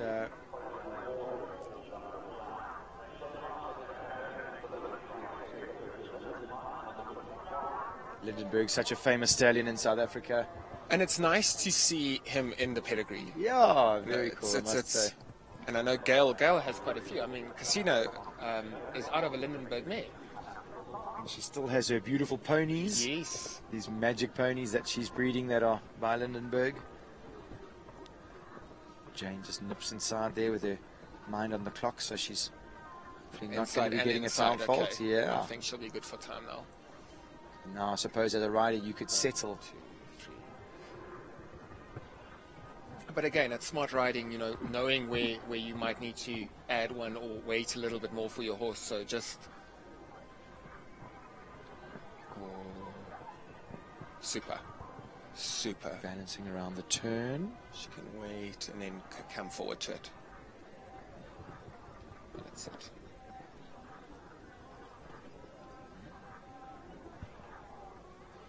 Don't want to put the mockers on her, Brendan. This looks like a super round. So like there, she can just add.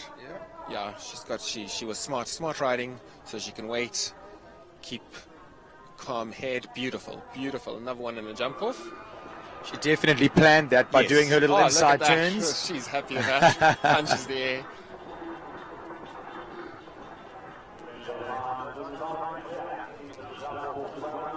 Sure, what a big smile from Jane as she canters out the arena. She looks thrilled with that. Stop.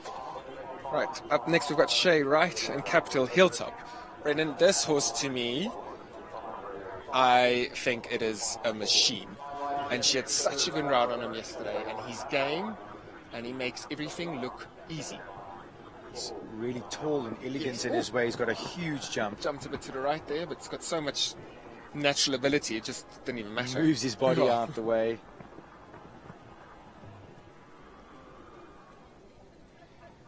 Capital Hilltop is a 13-year-old gelding by Humiris out of a Damascus Gate thoroughbred dam line.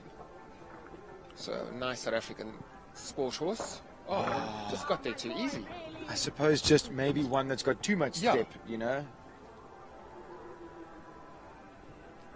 But to me, Brendan, so nice to see. It's fair day of jumping. He's still so keen. Look at that. Pulling Shay through the stipple there. She has to use her body to try and slow him down.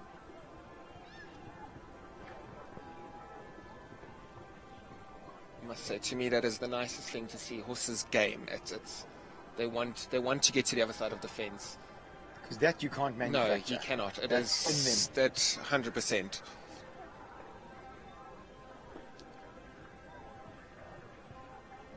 Shay, just inside the time, so only the one down there. Yeah, nothing wrong with that. No. Capital Hilltop and Shay Wright, 4 penalties there. Fortunately not in the jump off today, but a solid enough round, getting some good mileage in the open classes.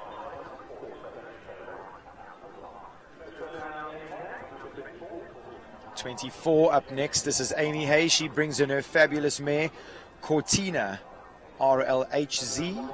I love this mare, Brendan. She is very, very nice. She's a 7-year-old mare by Comil Faux out of Kidam de Revel mare. Sure, how's that for pedigree? Super bred. She is the maternal sister to Breitling that Jade rides.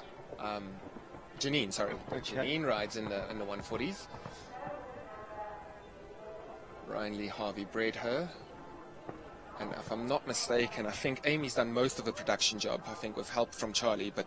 Sure. Oh, she just looks like she suits Amy down to the ground. And talk about modern sport horses, this is it. This can run her at the fences. Yeah. She wants to run almost. And you can trust her when she 100%. gets there. The care is there, the blood is there.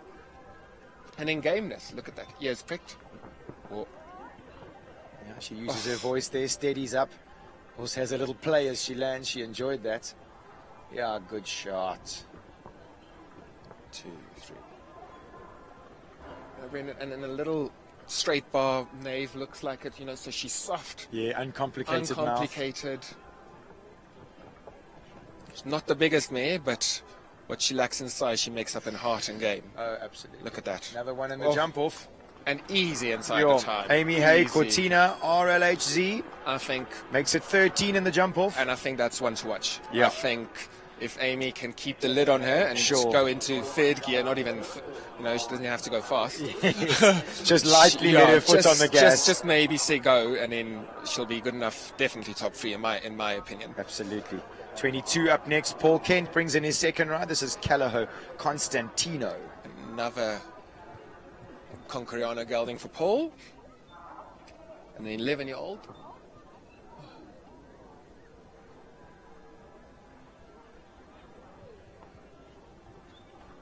Yeah. Brogan yelling instructions at pole. Come on. Oops. Not happy about that today, unfortunately. And that's the nature of our sport, Brendan. You know, it's just if it's not your day, it's not your day. You can't go on too much about it. Paul will be back. I think just going back to the system is what we always do. Go back to the drawing board. You have to. You've got to trust your system. You've got to trust what you're doing. Trust your coach. Yeah, absolutely. Making sure that your horse is still cool, and if they're good to go, then get come back to the fighting drawing out board. another day. Yeah. Wrong with that. Okay, so Paul just takes her last jump before he leaves the arena. And next up, we're going to have number 25, Graham Wynn, brings in Maxstar Conter. Brendan, to me, this Beautiful is another stamper, horse. yeah. Another horse that I think is going to be a big-time horse. And I know Graham's taken his time with the horse. He just knows it's a big horse. It's going to need time. It does look like it does its job very easily. I don't want to put the markers on him, of course, but Graham would be one that relies heavily on his own system. Yes. He is incredibly structured and disciplined in how he trains these horses and the manner he trains them and how he gets them fit and ready for shows.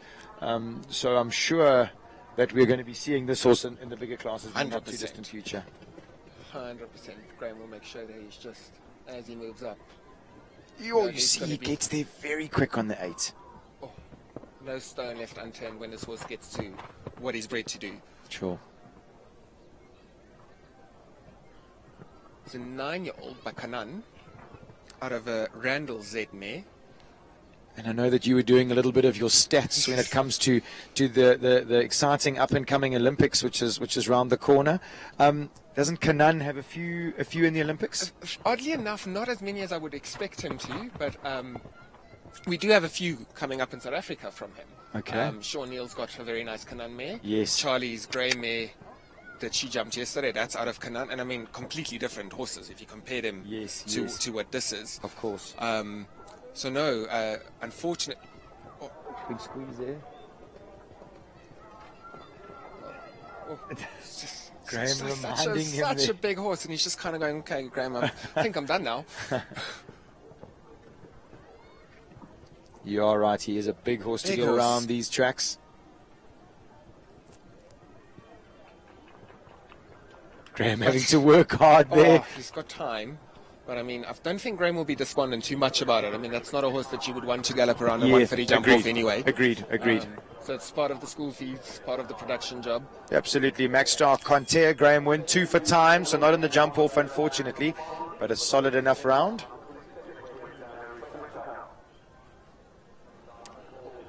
'26 up next. This is Western Farriers Quensical, owned and ridden by Stacy Lee Weston. Sten and I were calling her the gladiator yesterday. She's got fire in her, this lady, and she comes out fighting every weekend. And same, Stacy also. She knows her horses. She knows her system. Well, look how disciplined that was. That was perfect. That was not equitation. Getting too revved, just trusting the horse's jump at number 2. Textbook. And straight down the middle to the planks. Viewers at home will notice this horse goes in a hackamore, so there's no bit in its mouth at all. Good shot, Stace. Whoa. Sit up. Use the curve. Ooh. A little light rub at 5 and 6 there. We need luck in this sport, Brendan. We need luck. And if luck's on your side... Yep, you swing while you're winning. Big squeeze. Horse makes a good effort jumping out of the KUDA triple combination. Good shot there. Sure. Easy 5 strides, 2 to go. And a nice expression on his horse's face, Brendan. Oh, it doesn't look. It looks very happy without that bit in his mouth. Obviously, Stacy agreeing. Almost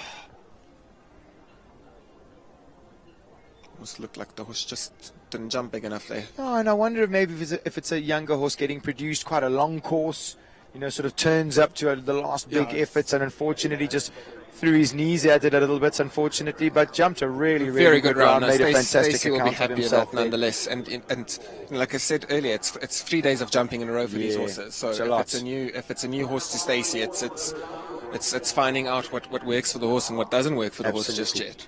So 4 penalties there for Western Farriers, Quincy and Stacy Lee Weston. 27 up next. Janine van Wyk brings in her second ride of this class. This is Diamond's Applause. Picture perfect Penny. There you go, picture perfect Penny. I mean, I don't want to ask Janine which one of the 2 mares is her favourite. And I don't think you can choose, but just what exciting horses. Yeah, she does. And she was mentioning she's got... Well, she was wanting to send a few horses to Joburg because she said she has 11 horses at home. I was like, sure, it's a pretty good number of horses. She sounds like she's got some exciting young horses coming up, but really these two mares are really exciting prospects for her, and definitely horses that look like they're going to jump up the grades. 100% and easily, you know, and she's produced them herself. So when you get there, it's not the horse knows what you want, and you know what the horse is capable of. Sure. I was chatting to Janine about her yesterday and just saying how it looked like she changed the bit. As she says that Penny is very fidgety with her tongue. Even at home, she sort of hangs it out the side of her mouth.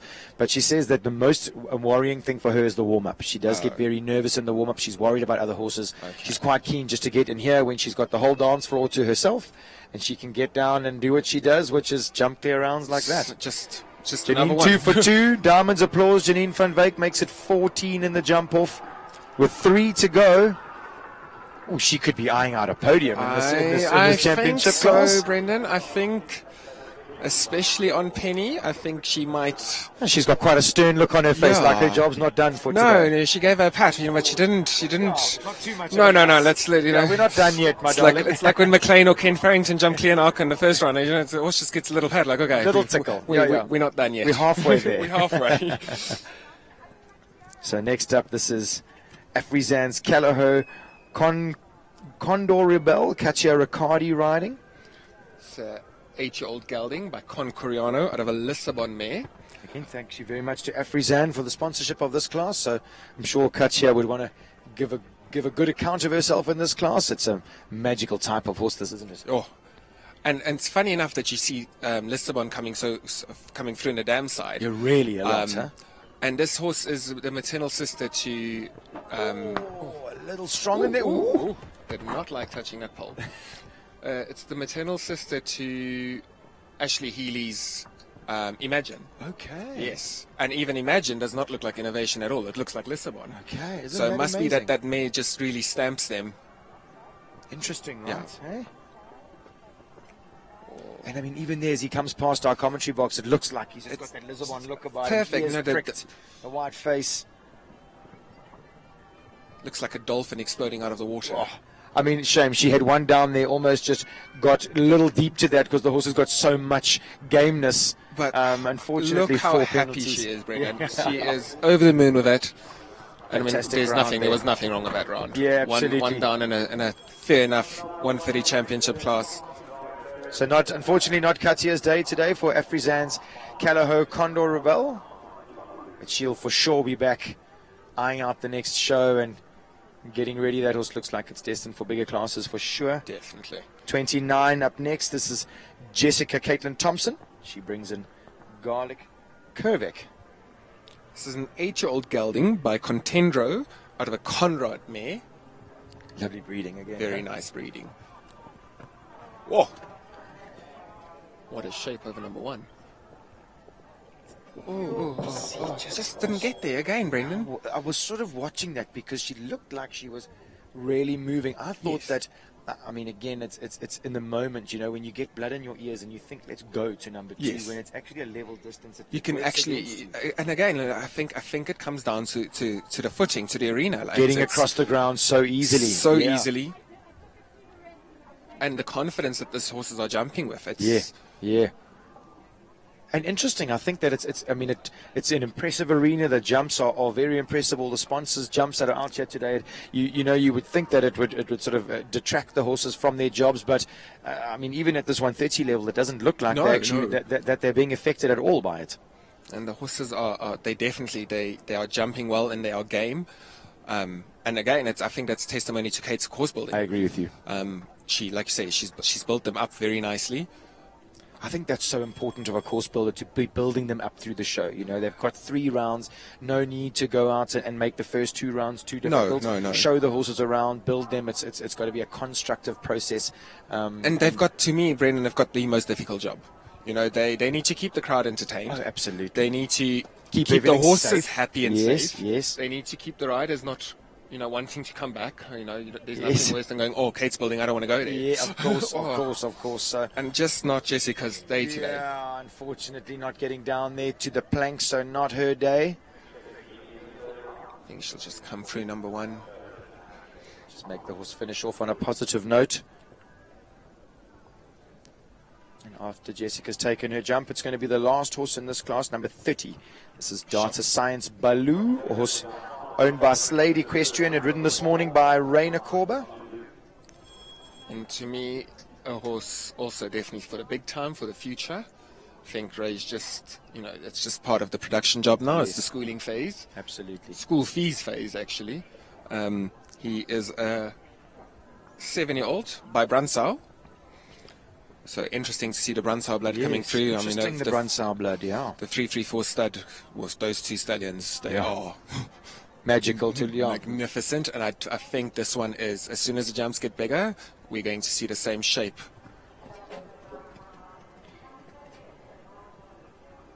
But Brunsau out of an Animo dam line.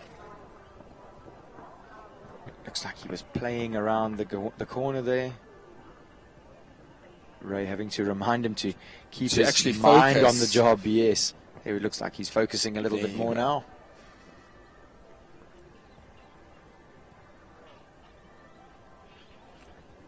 And Gray's got to be mindful of the time. He went quite wide there. I agree with you. Just in comparison to the Yeah. other riders, definitely. But I don't think he would be too, you know, another one that he's not here to win 130 Champions classes. He's be a bigger picture involved, although he moves across the ground, though. He does get He ground does. easily, right?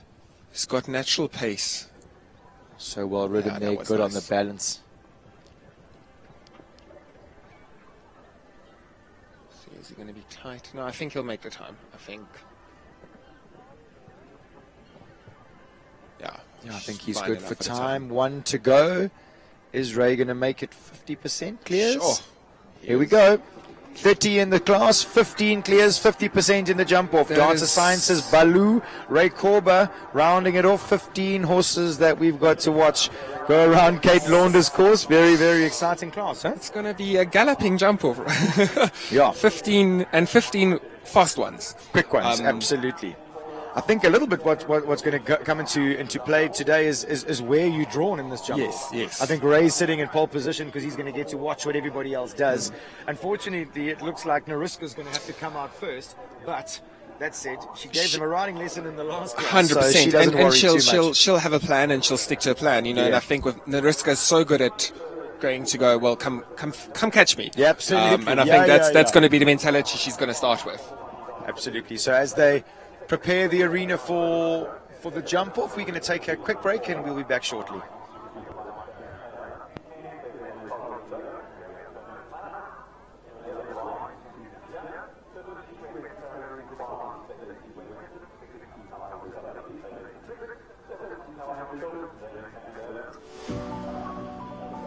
I choose KUDA.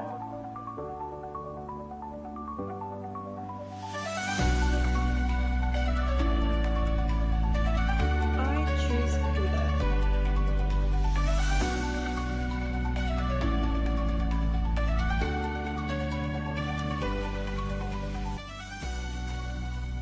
I choose KUDA.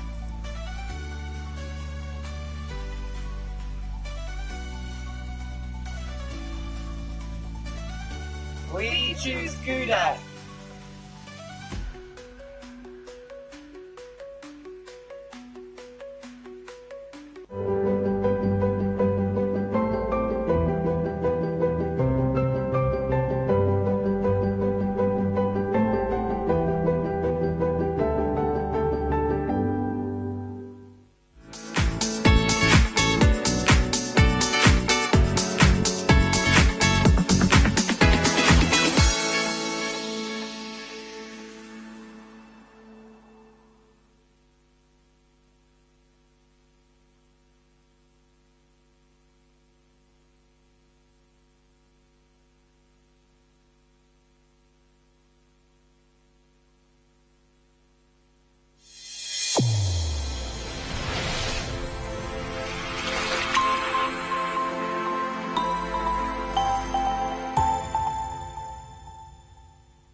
Okay, guys, here we go. 15 in the jump off here. We've got the Afrizan 130 Championship jump off about to start.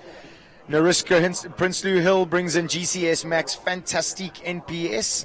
She's going to kick us off number 1 to go. 1 of 15, Emil. Brendan, and like I said, I think Nariska's going to go from the front and say, come catch me. Yeah. Come catch me. She's rehearsing that inside line that she was talking to us about, and I think... It sounds like, I mean, I'm not sure if you're a betting man or not. I am not a betting man because I lose every weekend. But put your neck out. Who you got? My top 3, Nariska, Ray, and... No, sorry, Ray. Nariska, I'm going to go for ladies. Nariska, Janine. I agree. And Amy. That's my top 3. There, Nariska's off.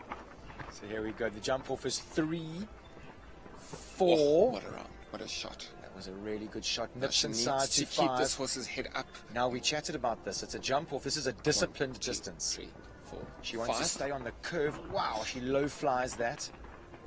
They've taken out the A element, so it's B and C. And then she's got to fly to the What's last. she doing? Oh! She's going to blame you for that, Brendan. She didn't want to do inside turn, and I think just thinking about it, this horse is... Unlucky. Just got a little flat there. She did try really hard at number 6. It's so difficult, these courses. And the time, 54.71, Brendan. So, you know, that's the benchmark. That's going to be quick enough. Definitely. That's definitely a time to be watching, Yes. for sure. But I do think still room for improvement.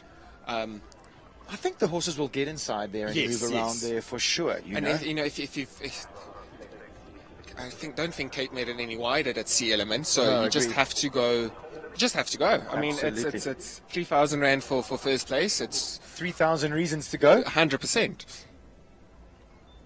Now there's some interesting horses to come in this class.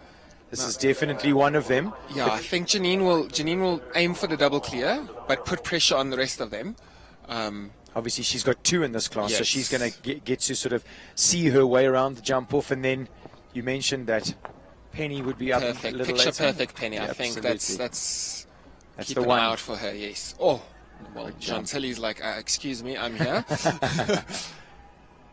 Definitely to ride the curve on Yes, 5 and then here would be the disciplined name here. of the game. And then you need to move up. I'm sure she made a huge effort there. You know, and Kate's, again, such smart course design. You can go fast 1 to 2, and then you've got to be disciplined, and then you Yes. can go fast again Yes. into a double, depending on how good your horse is. And there she goes. She's moving to the last. Let's have a look at the time. She's got a little slow and balanced up there. But she's left them all up. 38.17. Double clear. So Told you. 4 seconds behind Nariska, but just putting the pressure on them. 100%. Scoreboard pressure counts for a lot at this in these competitions. So good enough for first place at this stage, but definitely she's left some meat on the bone there for a few of the other riders, even for herself. Yes. And I think she's so happy that look, she's smiling. Yeah, they're just looking a picture this afternoon. Job well done. Double clear in the pat. 130 champs. And if I'm not mistaken, it's clear rounds for the show for this horse. So Really, huh? Interesting. Clear round machine. Well done, Janine. next. Yeah, this is Kyla Brimmer-Combe. She brings in Quisto 2. She was chatting to us before she went in. We were asking her how fast she's going to go. She said she's horse is coming back from a little injury, so she's just building it all up again. But I think with everybody going fast, a nice double clear will solidify a good ticket for you. Yeah, absolutely. Nice KUDA rosette on your way home. And I suppose also taking a horse home that's got a bit Yes. more show fitness in it. Yes. Maybe ready for a few bigger shows. Although Kyla's not hanging about. She is naturally quick, yeah. Kyla, for sure. And this horse as well. He prefers it. If you run him at it, I mean, that does all the inside turns. Sure that Diego, Kyla's boyfriend, will be willing her home, shouting her home, using her voice at the last. Super Kai. 42.29, so good enough for second at this stage. Just a solid clear, as we mentioned, for a horse so. coming back in the game. She's gone clear. Sure. So she's ahead of anybody else that wants to go fast and risks it a little bit. Yeah, absolutely. So number 7 up next, Callao Joe Cool. I hope I Ray didn't make a Corba. mistake in saying that my money's not on Ray. He is a master, isn't he?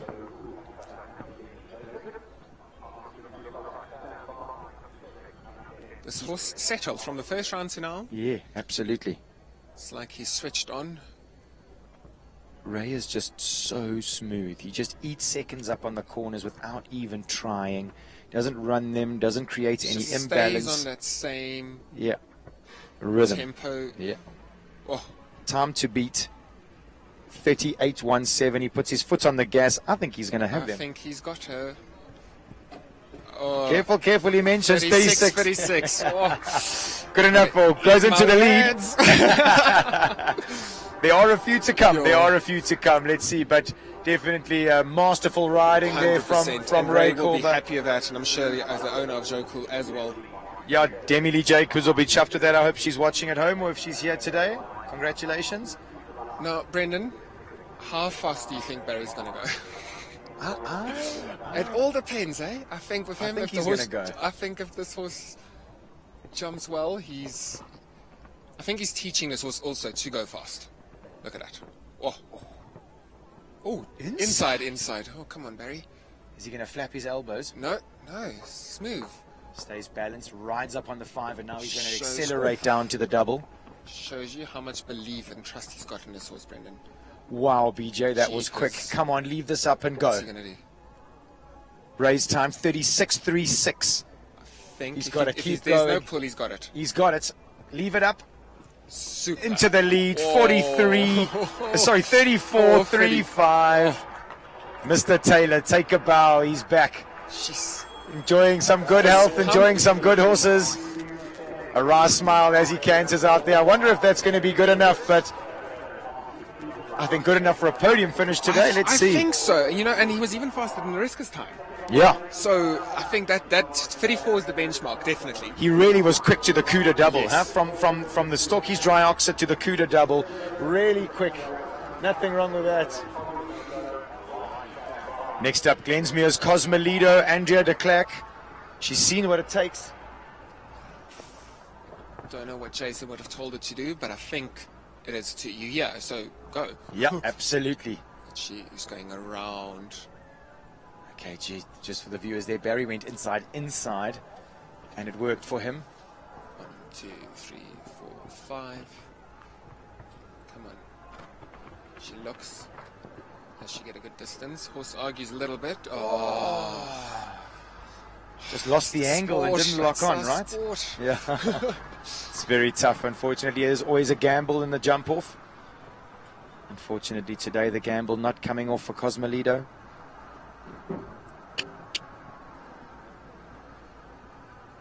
Andrea just, she'll bring him home nicely now.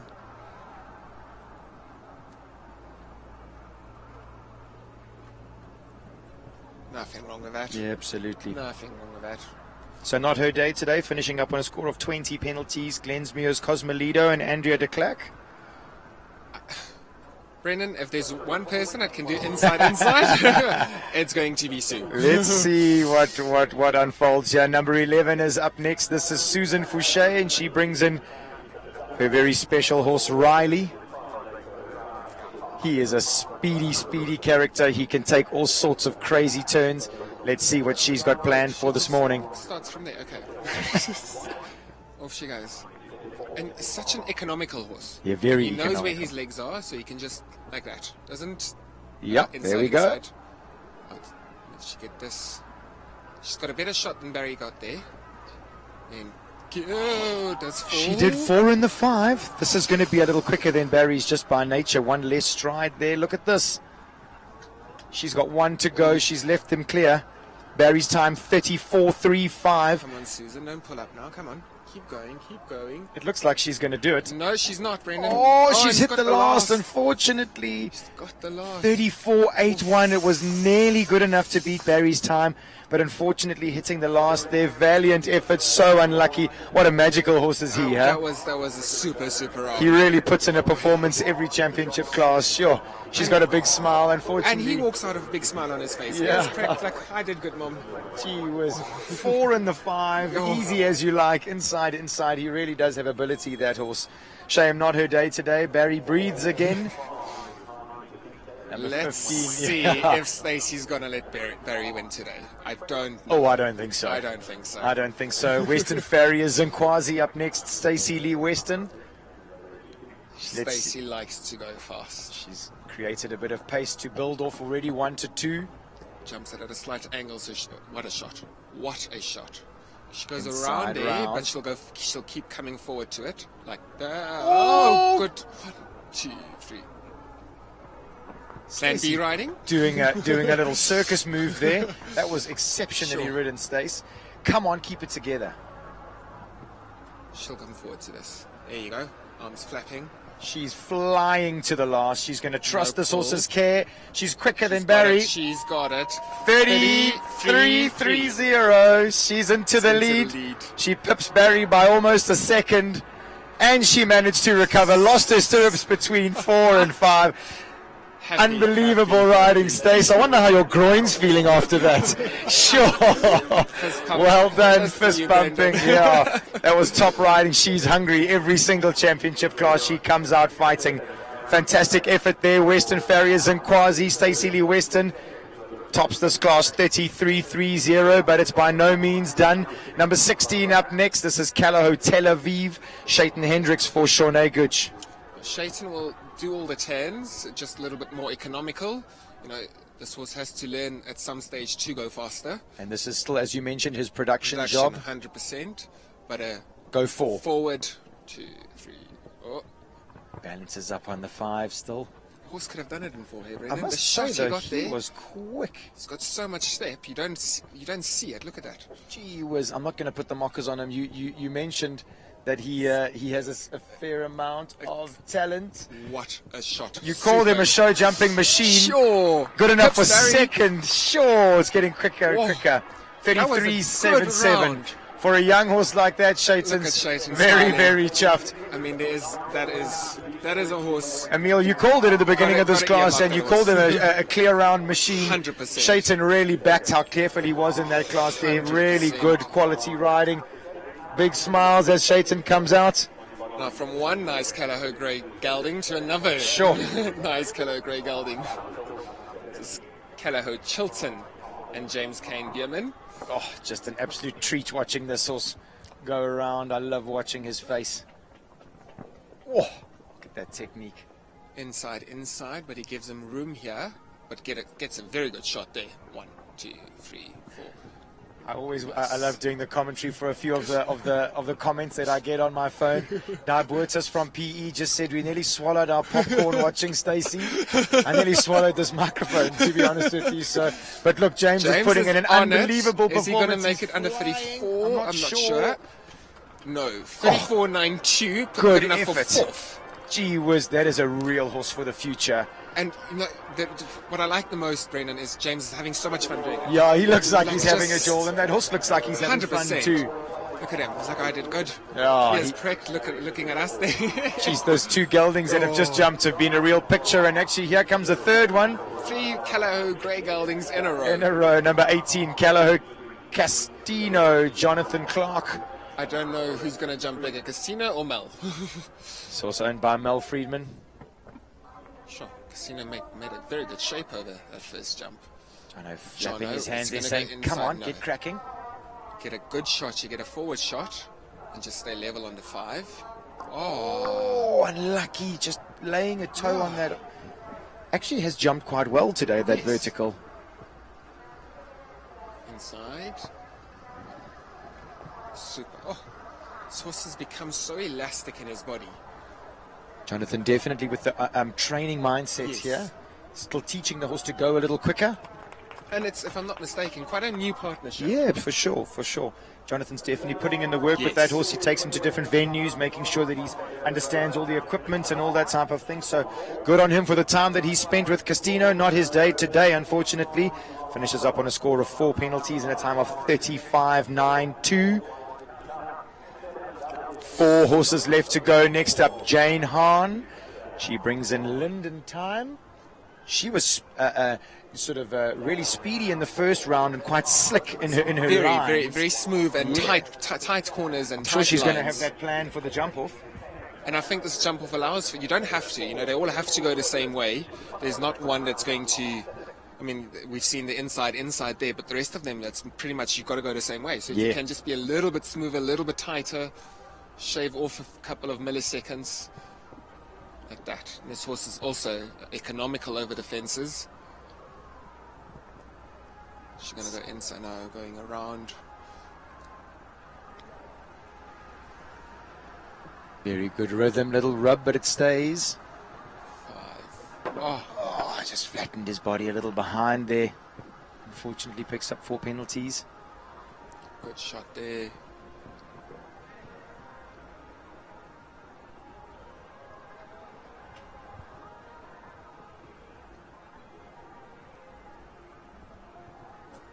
Nice round. Good round, absolutely. Good round. I think a beautiful rhythm from start to finish. First round and jump off. Yes. Lyndon Time having a little buck at the end there. Still looks like he's full of energy.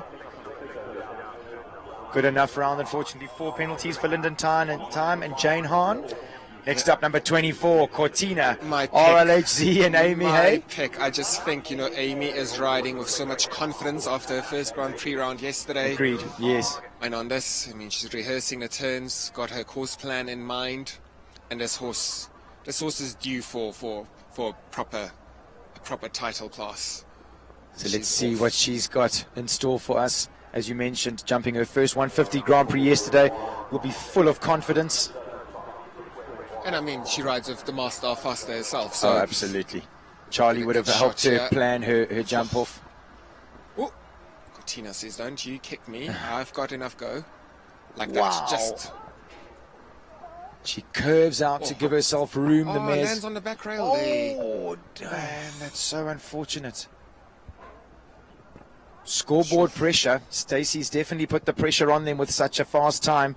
There's not much room there for getting slow.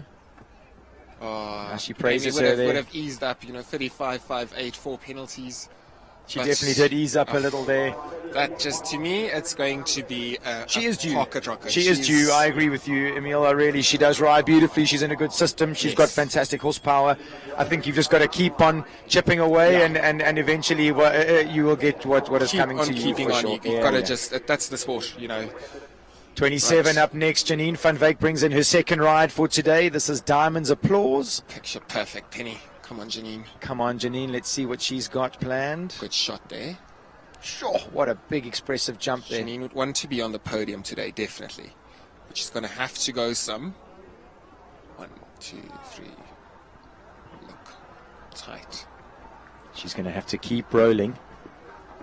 If she wants to be on that podium, she's going to have to knock Barry off his time, 34.35. She's lost her reins, yeah. Let's see if she can organize her life. No, not fast enough today for the podium, but she could double clear. Oh, wow. Sure, a little bit unfortunate. Yeah, unfortunate there. A little bit of a slow distance to the last, but Penny leaves it up. So clear round there for Diamond's Applause and Janine van Wyk. It's good enough for 7th place at this stage. So Janine is 6th and 7th at this stage. She's almost exactly the same time for both their horses. One rider left to go. Ray Korber brings in Data Sciences Baloo. This horse owned by Slade Equestrian. He knows what it takes. He's lying 5th at the moment with Kalo Joe Cool. So far the podium is Stacey Weston out in front, Shaitan Hendricks second on Calaho Tel Aviv, and Barry Taylor, Oxford Super Deluxe in third. Let's see what Ray Korber's got in store for us now.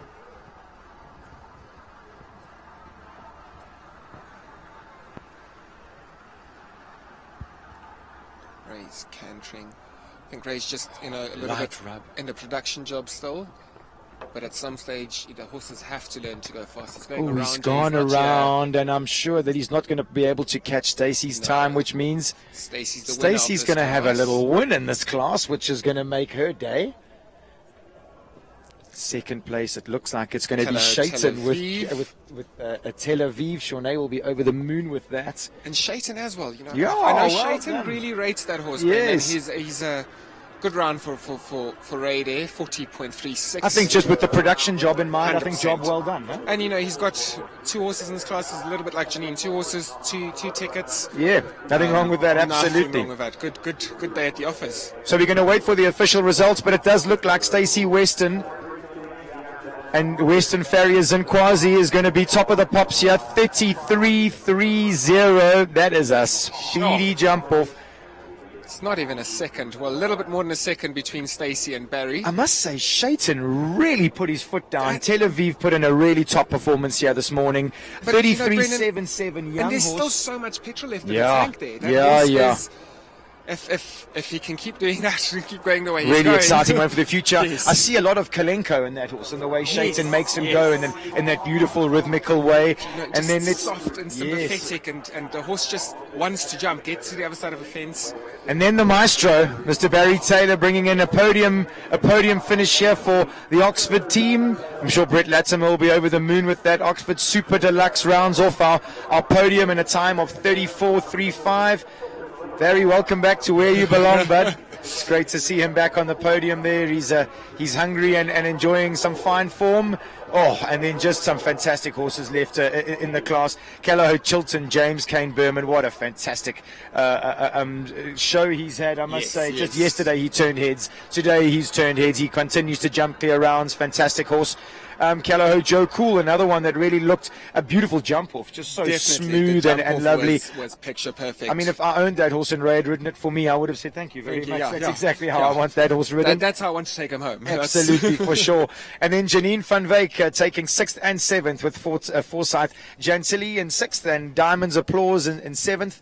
And then rounding out the prizes, we've got Ray Korber again on Data Sciences Baloo.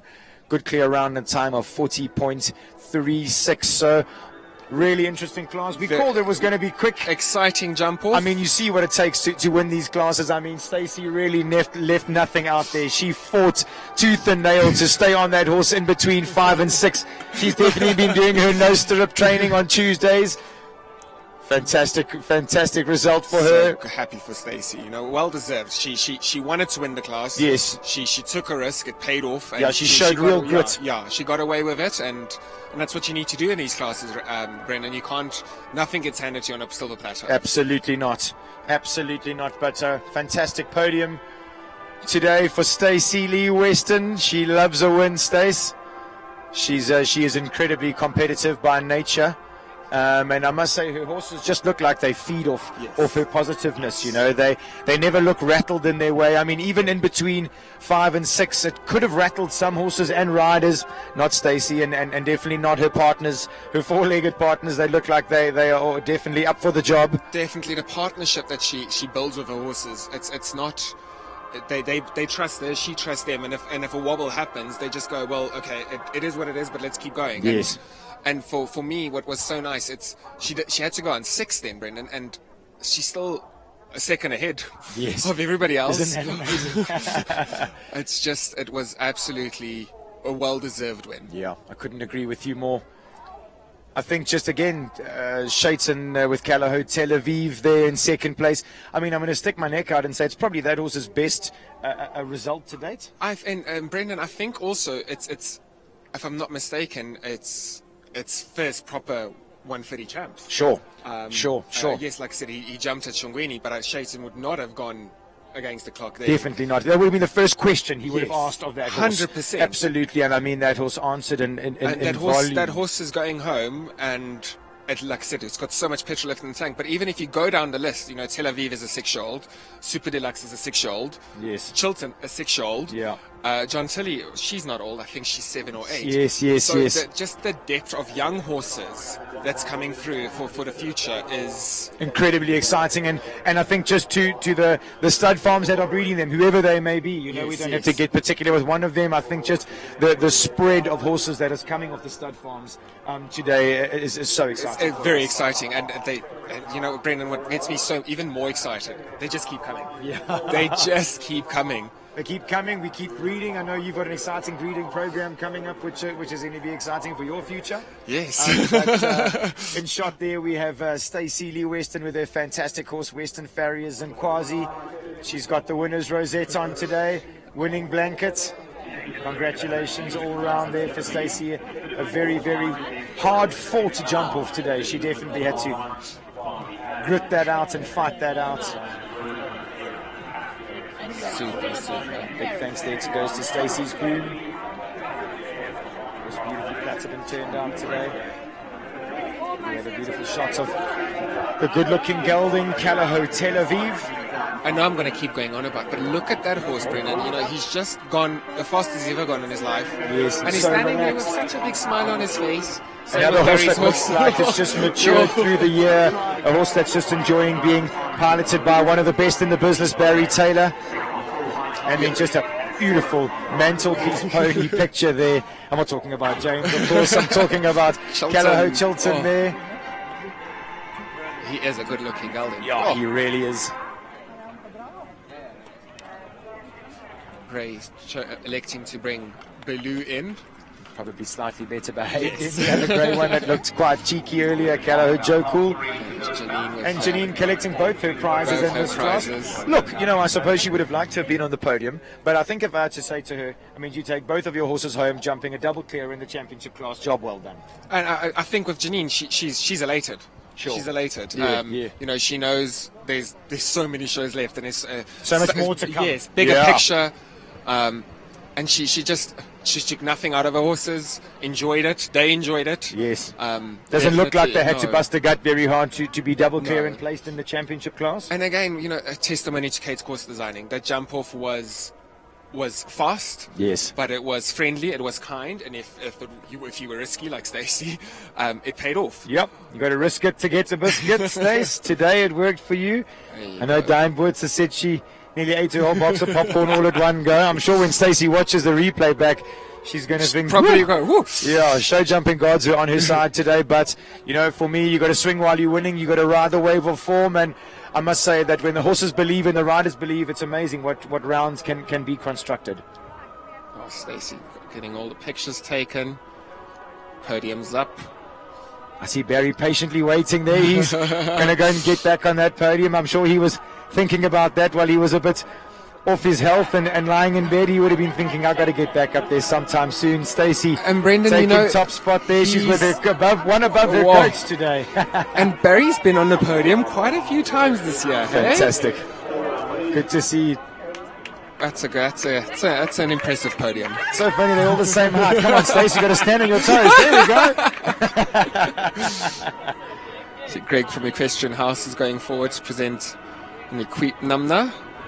And thanks to all the sponsors of these classes. Without them, fortunately, the shows don't happen. When the student becomes the master. There we go. Stacy congratulating her trainer for all the I can't say grey hairs. Barry's got no more hair, but all the wrinkles, I suppose, that Stacy gives Barry in the warm-up arena.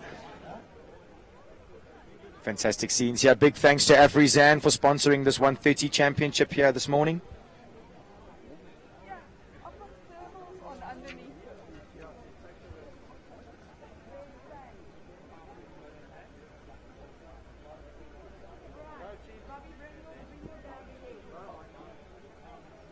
Yeah, I say these 130 horses looking very well behaved here this morning. Super. It's a very serene feeling in the arena. Sometimes it's a bit of chaos, and it looks very calm. relaxed. And you know, like we discussed earlier, it's a lot of young horses, all looking a little bit old hand and quite mature. Yeah.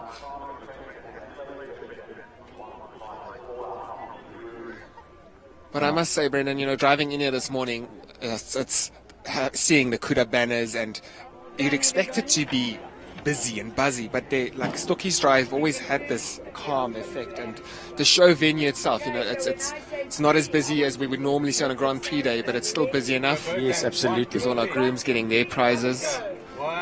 These guys put in hours and hours behind the scenes. Big congrats to them.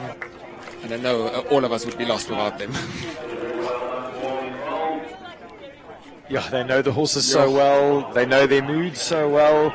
And dare I say, I think, you know, if you had to go speak to them, especially watching the World Cups, and, you know, them sitting, if you had to go speak to their grandstand, I want to say. Yes. I think they can teach us all quite a few lessons, you know, not just in looking after horses. Oh, yeah. But how to perform. And there we have scenes.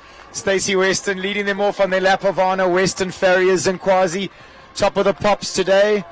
Shaitan Hendricks beaming away there, riding his good-looking gelding, or Shaunae's good-looking gelding, Calaho Tel Aviv. Smiles all round, looking very smart here this afternoon, or this morning. Barry Taylor rounding off the top three with that impressive gelding, Oxford Super Deluxe. He really does suit his name. There's so much super about that horse. Very good-looking podium finish here this afternoon and group of riders. Congratulations all round. Stacy just keeping all the boys off the at bay, you know, just absolutely making sure that she keeps everyone sharpening their pencils. Emil, just I wanted to thank you so much for joining us. Thanks for having me, Brendan. It's been fantastic having your opinion and your statistics. I love your statistics. It definitely makes Sten and us sound much more clever than we are, and it's great that now everybody can see that it's definitely you behind all the information. Please keep it coming. It's so exciting to see the level of sport, and I suppose the statistics that are becoming available. Yes. I feel like our sport's growing. You know, not South Africa especially, but worldwide. That it's the Formula One, you know, with the Global Champions Tour. Jan Top said it's Formula One of show jumping, and to me it is what it is. Sure. And we've got so many shows, so many events happening all throughout the year, not just South Africa, I'm talking about worldwide, and the amount of breeding that's going on, so that you can actually formulate it into good statistics nowadays. Sure. So interesting. I think another thing that you chatted about with your statistics is you're going to be incorporating the 145 level. Yes. So what we're doing for South African base is, so we've got our Grand Prix and we've got the World Cups, but also the leading riders are the leading horses that we did. So we started President's Cup. So President's Cup's first class is a 145 class. Okay. And then from that we just built. So it's President's Cup. It is Easterfest, and then we only started the World Cups. Okay, yes. So that's when I chatted to Amelia a bit about it. I'm like, we need to make it fair because a lot of the horses, you know, we have good 145 horses. Sure. But we have to count those 145 rounds. Yeah, we have to, you know.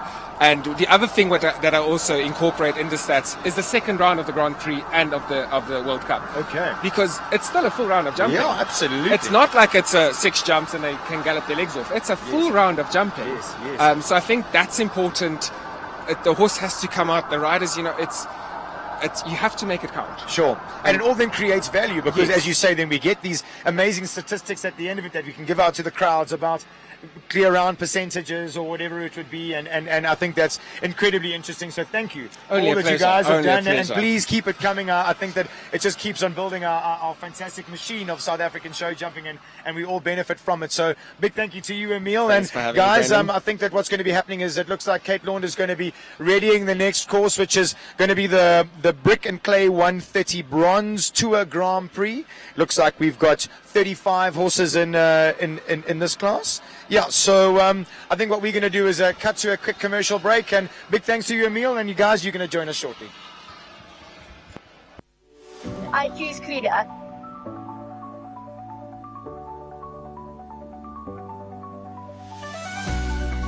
I choose KUDA.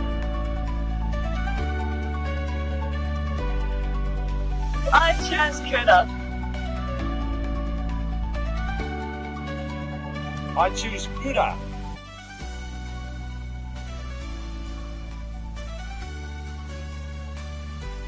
We choose KUDA.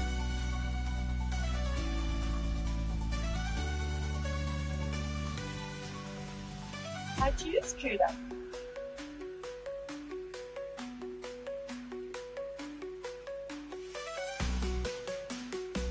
I choose KUDA.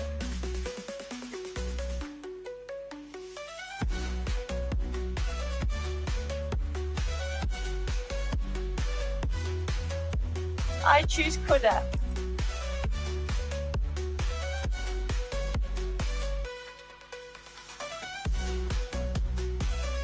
We choose KUDA.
Okay, guys, thanks so much for joining us. I've managed to track down the winner of the last class, the Afrizan 130 Championships.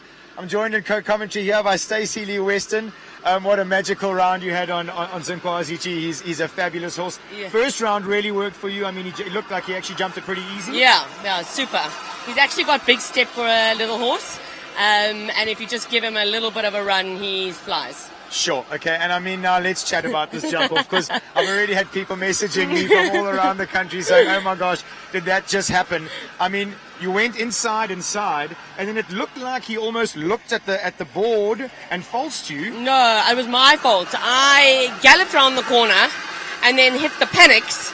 So added, bounced him, because he's also very adjustable, so he bounced to the base. Yes. And then he just bunny hopped it. I mean, any other horse would have either said on your own, yes, definitely, or through the rails. Yeah. And he was like, it's okay. And he did bunny hop, but then I lost my balance. Yes. Lost a stirrup and I think a rein. I'm not sure. Now, I mean, it looked, from where I was sitting, it looked like you'd almost fallen off, and then you sort of put yourself back on and kept going. Yeah. Crazy. Yeah, well, I mean, when you're in the jump off, there's no, I mean, what's a circle going to do? You're going to have to try. So grabbed a rein, kicked him. You know, we've got a good partnership. Okay, well, that's what I'm going to be getting to. I'm going to be getting to next is your partnership with this horse. Yeah. You've bred this horse. Yes. He's a 10-year-old. You've done all the work with him. Yes. So I think that's when it starts to pay off, when you really, in a situation like that where you shouldn't really have got out of that. Yeah. And you can still be on the top of the podium with a fantastic horse like Zinkwazi. Yeah, he's such a little champ, and he's a big trier. So, you know, I thought, well, let's give it a bash. I grabbed the rein and kicked him out and had a good distance. But like you say, like I knew if I get him there, he's going to jump it, even though no stirrups, no reins.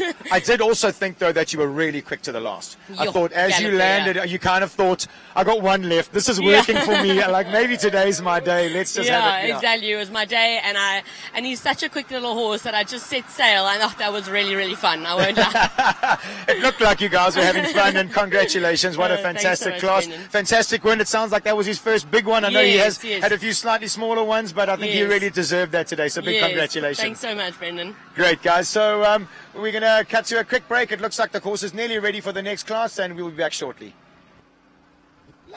I choose KUDA.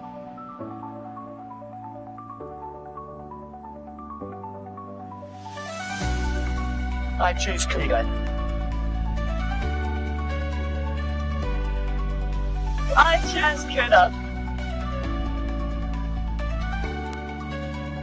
I choose KUDA.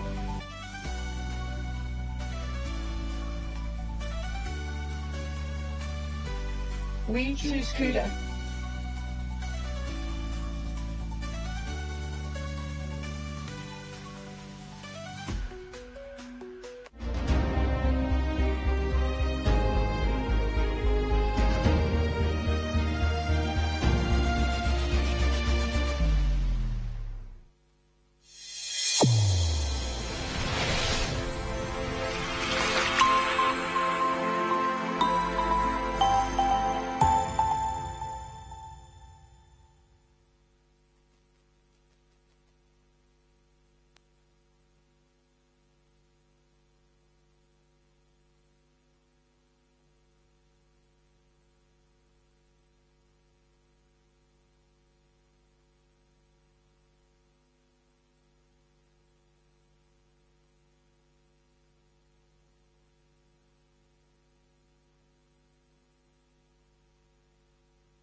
Welcome back to our viewers for this, the Brick and Clay Bronze Tour Grand Prix.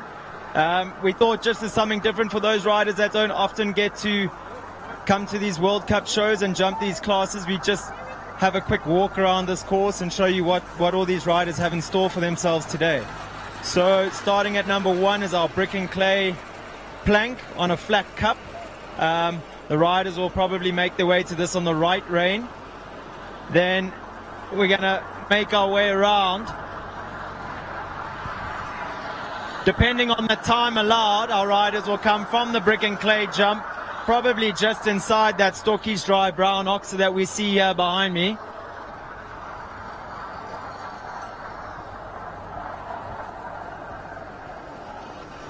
Obviously the riders always have in the back of their mind about staying inside the time allowed, so they'll be looking to be quite economical from 1 to 2 here. Back to the Peter Morrison oxer. Not a very wide oxer, it's their first oxer of the course, so it won't take too much jumping. I think it encourages the riders to come inside that jump number 4 from 1 to 2.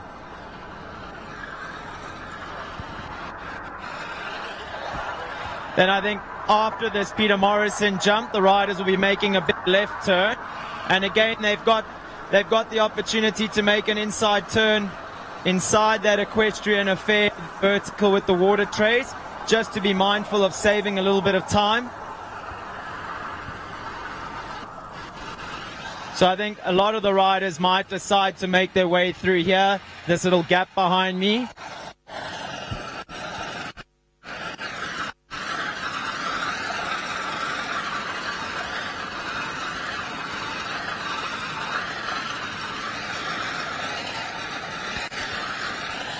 So at jump number 3 we have the STOKKIESDRAAI vertical. These brown poles have taken quite a lot of jumping this week, and placed up against the side of the arena here. I think the horses are going to have to show these poles real good care. We can see this line from 3 to 4 is a slightly curved line, so the riders are going to have to be aware of not falling in or out on this curve.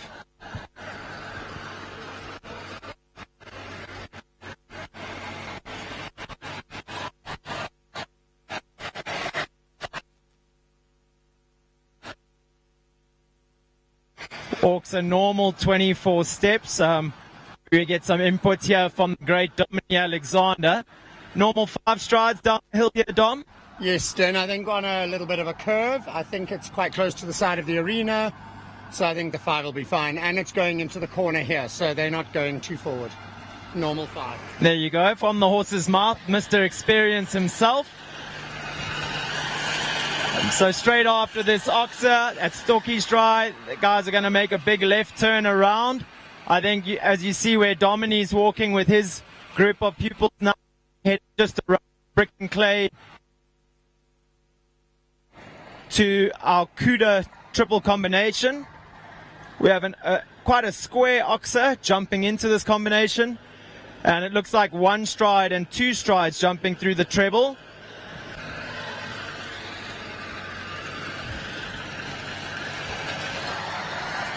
So 8 steps, a normal 1 stride jumping in, oxer to vertical.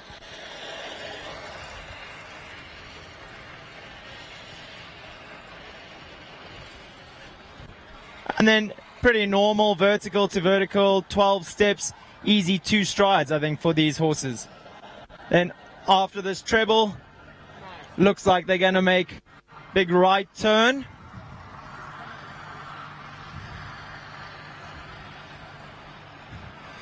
The triple bar here, this a keep jump, is now a triple bar at number 6.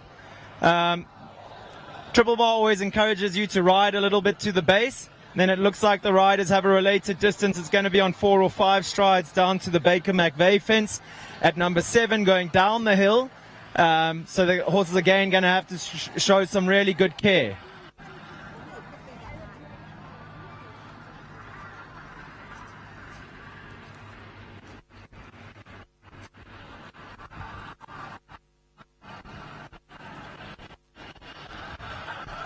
Oh, and I think 24 steps coming down the hill if the horses and riders have a strong shot at that keep triple bar.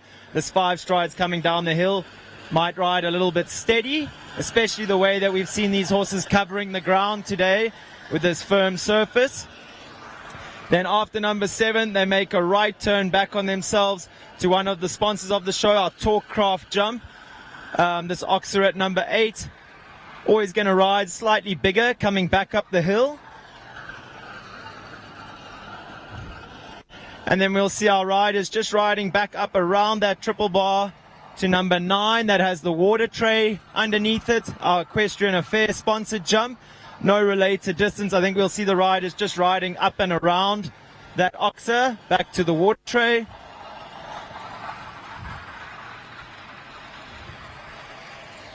Then much like the ride from 7 to 8 where the riders make a right turn right back on themselves to a jump, here after the water tray at number 9 we're going to see the riders making a big left turn back to this oxer here at number 10.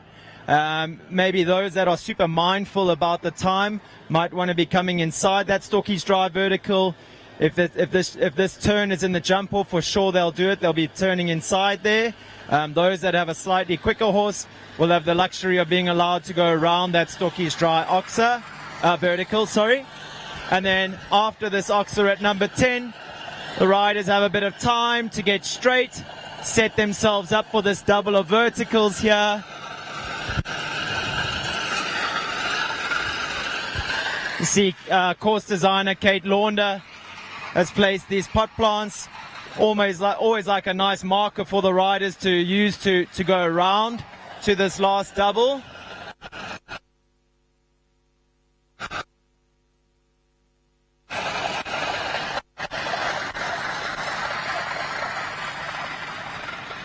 Double or verticals like this later on in the course always really tests the rider's patience and the horse's care. So they're going to have to be very mindful turning away from the gate just to keep the horse's concentration on what the rider really wants them to do here at the double.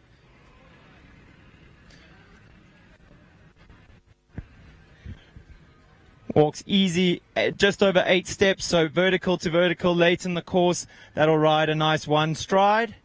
And then it looks like we've got a related distance to our back on track oxer as the last jump.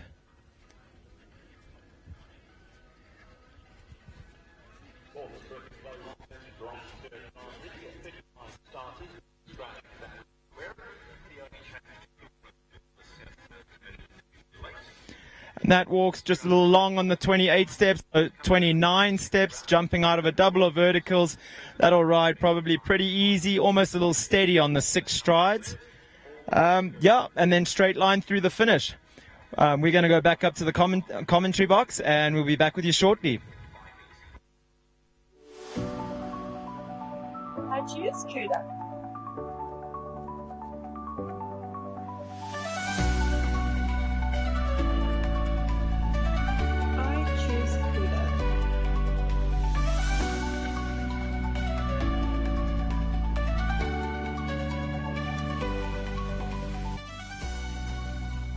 I choose KUDA.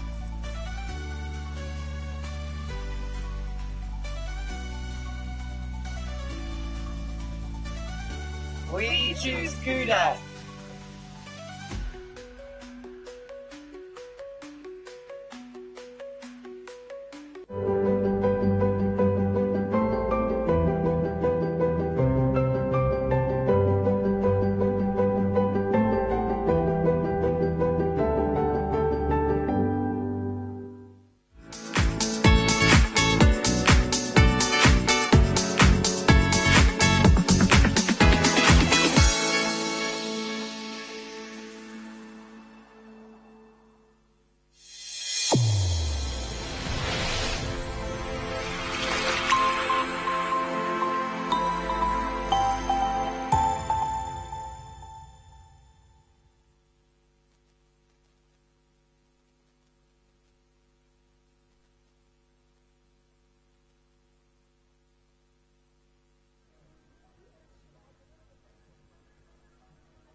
I choose KUDA. I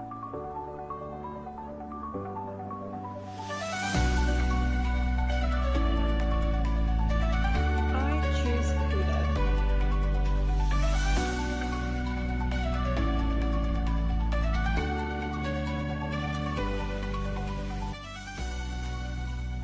I choose KUDA.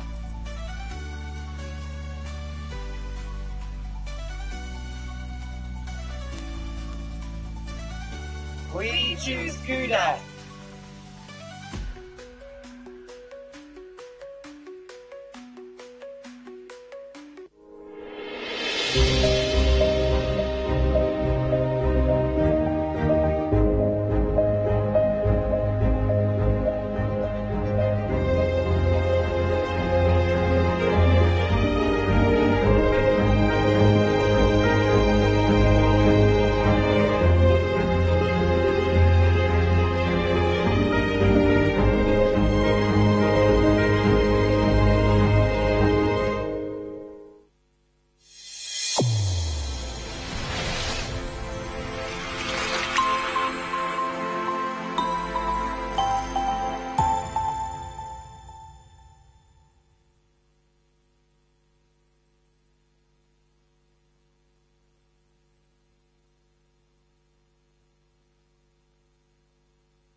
I choose KUDA.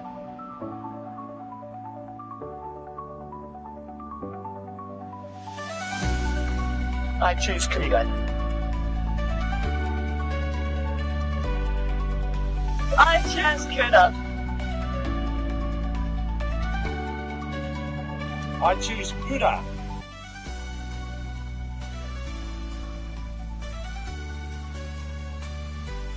We choose KUDA.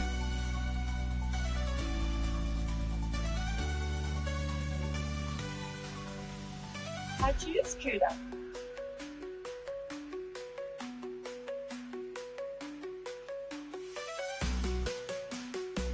I choose KUDA.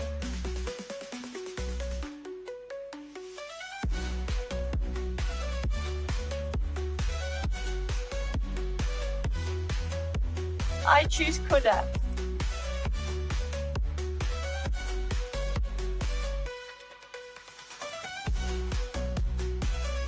We choose KUDA.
So welcome back, viewers, to the Brick and Clay 130 Bronze Tour Grand Prix.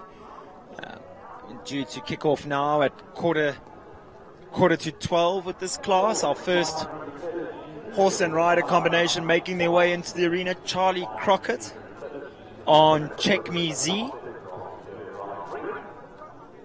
Very talented Check Me Z, who has a brain busier than most. Charlie walks in without his stirrups, so she's clearly trying to create a little bit of calm before the storm, before she lets Check Me Z zoom around this course. She's already a winner at this show, so for sure she'll be having a little bit of a mind on a podium finish today, potentially.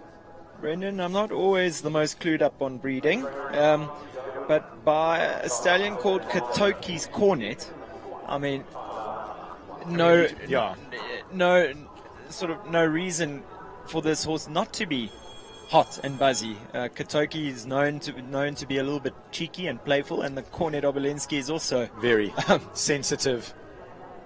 rather strong-willed. And we see Charlie looking like she's going to head to number 1 off the left rein. Sure. Obviously going to suit this horse a little bit better. We have our sponsor of the class's jump at number 1. The horse is making this right loop. See, she's gone around that oxa to the Peter Morrison jump. Big effort. Then again, she just keeps traveling around the equestrian affair to number 3, the STOKKIESDRAAI vertical. Oh, yeah, that 5 is going to be a bit steady coming down the hill. Now she's got Definitely need to really, still curve slightly, yeah, right? don't Okay. fall in. And then now really set the horses up here for the treble combination. Oxa jumping in. How's the body control from Charlie Yeah. and the B element there of the KUDA treble? Wow. Really helping this fiery mare with her balance. Easy as you like down there from the triple bar. Sure, she Makes light work of that Talkcraft Oxa. Again, just a little bit of technical information for the viewers at home, that 4 of these jumps are set at 135, even though that this is a 130 Grand Prix. It is known as the Bronze Tour Grand Prix, so 5 jumps at 135.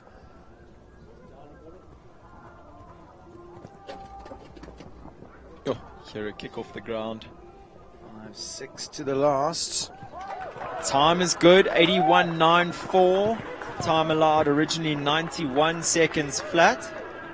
So Charlie, some good 9 seconds inside of that time allowed. And she did choose to go around, even though this mare is quick. Charlie Sure. did go around everywhere. So I think the riders will look at that thinking that the time isn't particularly tight for this track.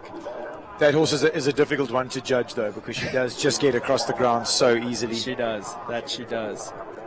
So another rider from the CCE setup, the Charlie Crockett Equestrian setup. Next up, Amber Morris riding Ribbons Quibble GK at number 2. You see also making that left turn approach to number 1. I thought the majority of the class would come off the right to number 1. And I think, like you said, Brendan, maybe this will be a more accurate an accurate round to base your time allowed on. I would think so. It does look a little bit more orthodox in the way that it goes, this horse.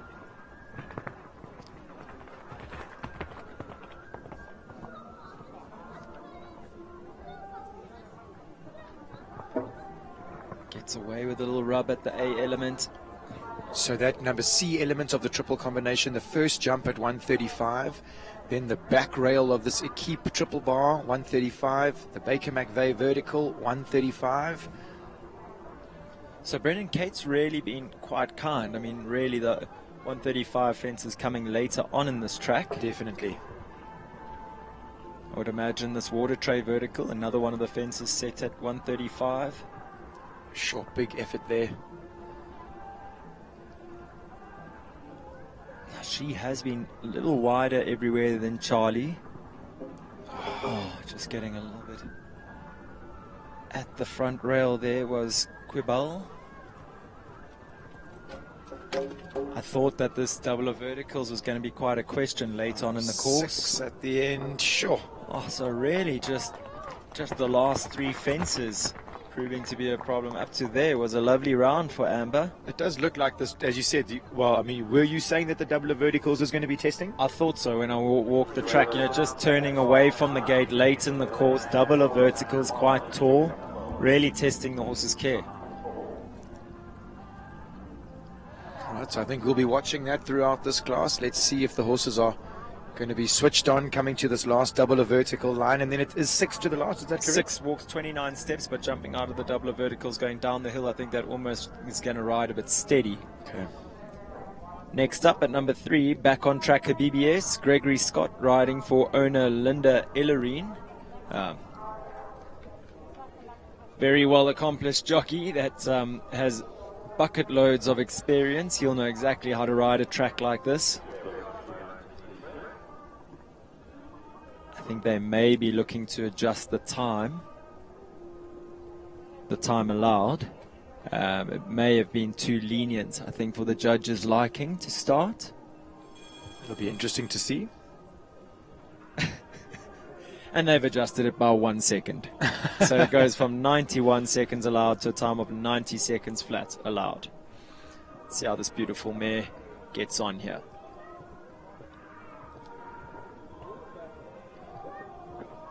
Very much does it in her own way. With a lot of flair. A lot of flair. Something that Gregory Scott has a bit of himself. I've seen Greg's moves on the dance floor. He's got plenty of flair, let me tell you. Actually, the more you say that, this pair really are well suited, because they both look like they do their jobs with a big smile on their face. Greg on the dance floor, Habibi on the show jumping ring. And on her dance floor, absolutely. Yeah. Can see really putting her together, coming back to that treble.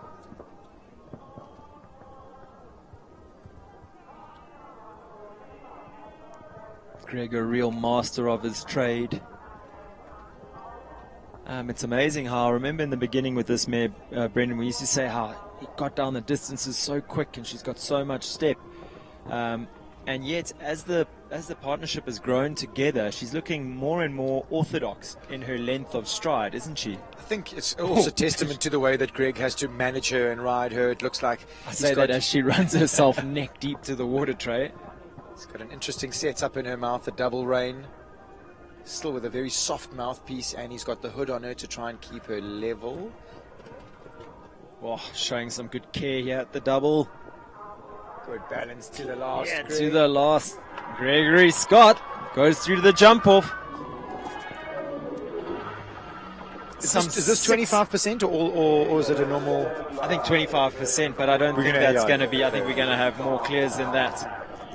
But just taking a look there, some more technical information. Charlie Crockett on Check Me Z, some 7 seconds faster than Greg around that track. I think that 91 seconds is a fair time to get around here. I thought that Greg's horse wasn't over quick everywhere and maybe was a little wider through the turns and still managed to get in the time. So Sure. I think it's fair enough.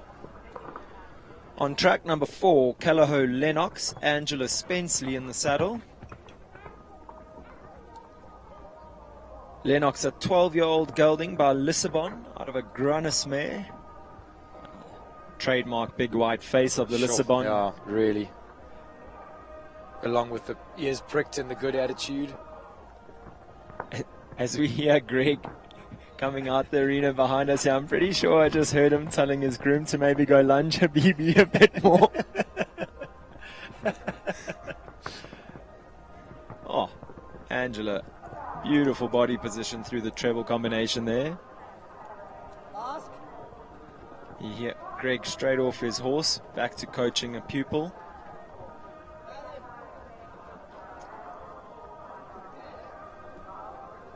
A lot of sideline coaching going on here. Greg's reminding Angela to stay balanced, not get too long, keep the organization. I feel like I should give him the mic here. Getting some running commentary from the sideline here by Gregory.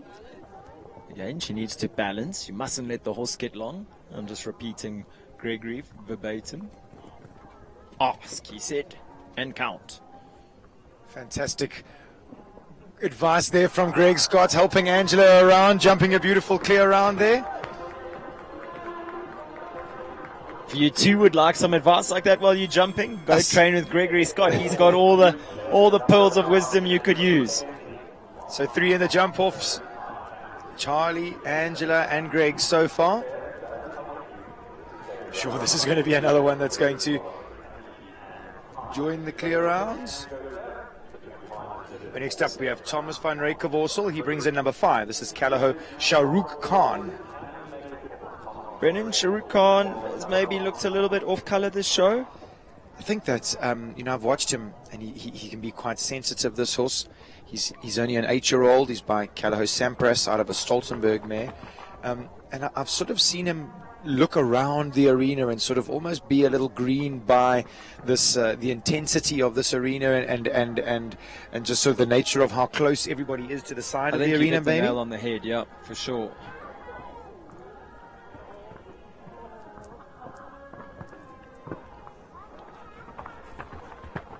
Looking like he's settled by day 3 of competition here. Little tap on the shoulder coming into the treble to encourage his horse, but it seems to have made him pay the price at the B element.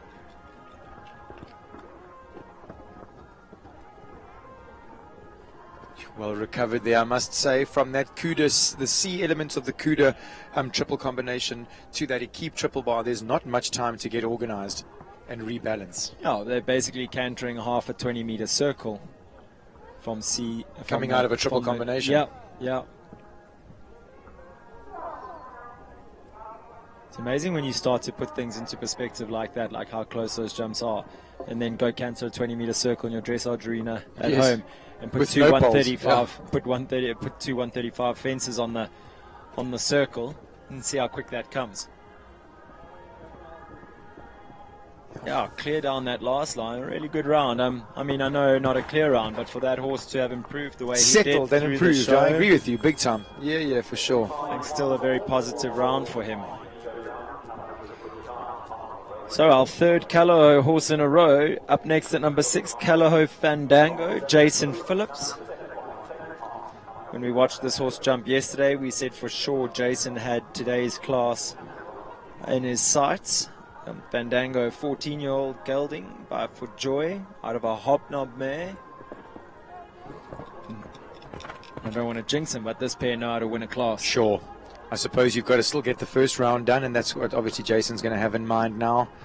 Wants to keep this horse real connected, keep the bounce in his canter so that he can stay as careful as I know he wants to be. Yeah, you can see Fandango being kept up to speed here. Jason has a really good ground speed with a smaller type of horse.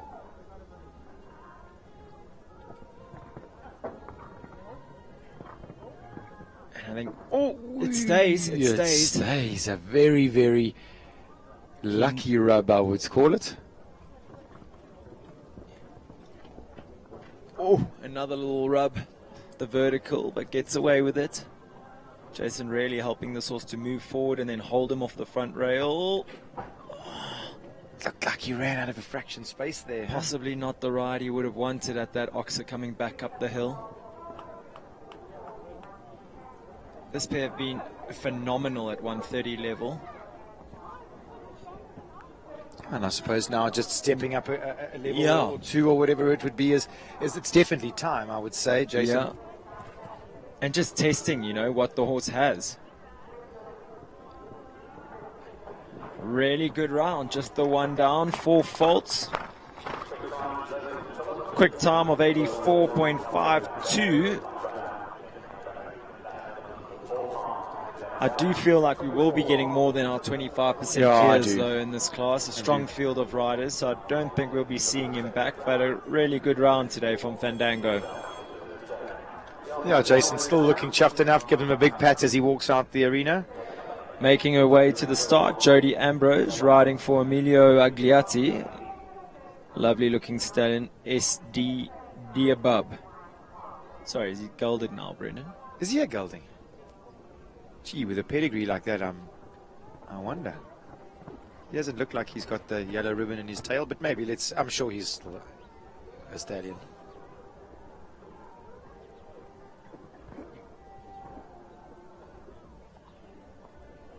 Jody really forming a good partnership with this horse. Yeah, Jody's enjoying a pretty consistent show at this stage.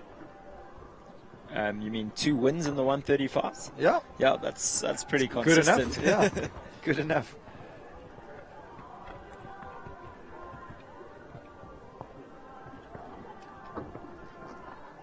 Tap on the shoulder on landing.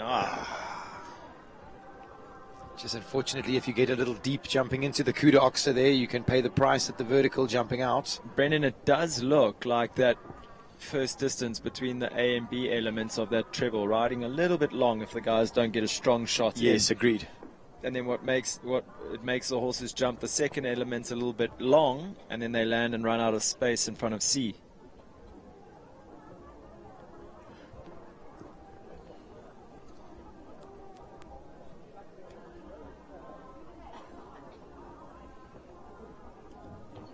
Dearbub still just a 7-year-old, so it does have a lot of growing and maturing to do in his sporting career.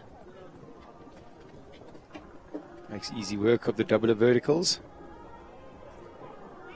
Big push at the last.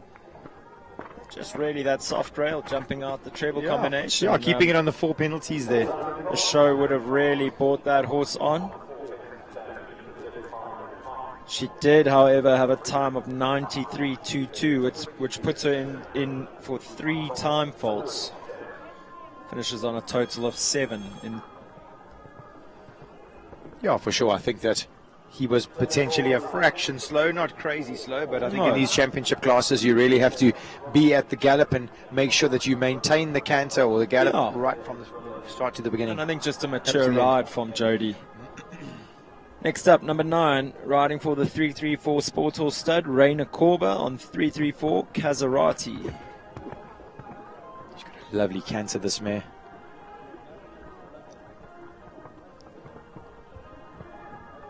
Sorry, gelding. You've been called a girl more than enough in your life. I don't think you'll take any offense.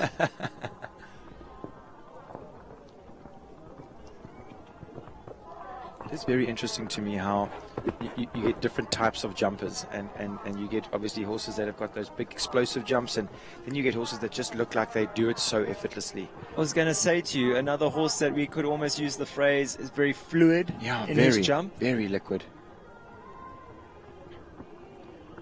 Kazarati, a 7-year-old gelding by Cassell out of a Diorado mare. Looks like the Martingale is snapped, unfortunately. It definitely distracted that horse. Absolutely. I mean, that is the reason why that horse sort of spooked off to the left like that there. Ray just leaning forward, grabbing his Martingale so he doesn't distract the horse and it doesn't get in the way, and he keeps going on his course. Unfortunately, he'll get 4 penalties for that, but being the consummate professional that he is, he will have a bigger game plan with this horse and cool as a cucumber. Yeah, no stress. Again, the Cassell blood that you mentioned in this horse. I know I've had 1 or 2 owners look at me with a funny look on their face when I've said to them I don't enjoy the clips for martingales. You know, the little clip-on martingales. Yes. And twice in the last hour we've seen Gregory Scott's horse earlier for Rebecca Oppenheimer. Yes. And now this horse, 2 horses that have had that clip come loose or break. If I prefer like the old-fashioned clips, the lock clips or whatever that go onto the girth. Yes, absolutely.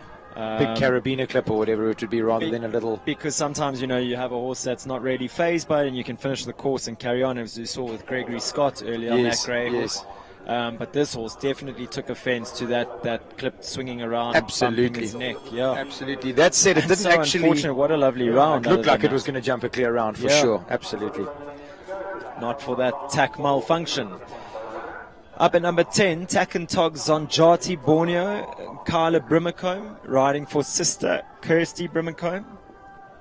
Brendan, I heard you and Emil having very kind words for Kyla and her riding ability and her ability to ride so many different horses so well. I think that was just what Emil was sort of pointing out, is that she has just such a variety of different types of horses in her string. She's got little fiery ones and sort of big long ones, and it would be, obviously as a rider your job is so different for both of those. So it's definitely no mean feat having a whole different string of different types of horses, but this young lady seems to revel in the opportunity every weekend of jumping clear rounds, and let's see if she's going to be able to put together a good round here this afternoon.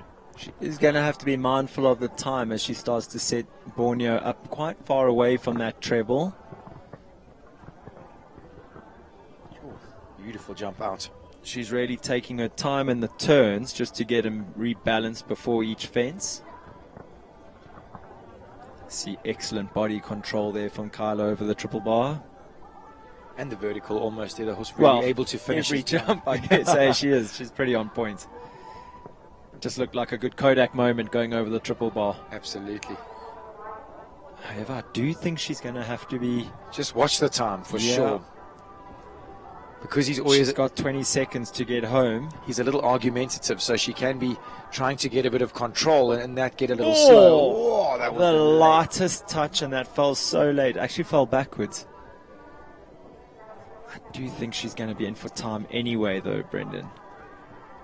Which sometimes softens the blow of a late rail like that. Yeah, so definitely looks like 2 for time. Just out of the time, half a second outside of that time allowed.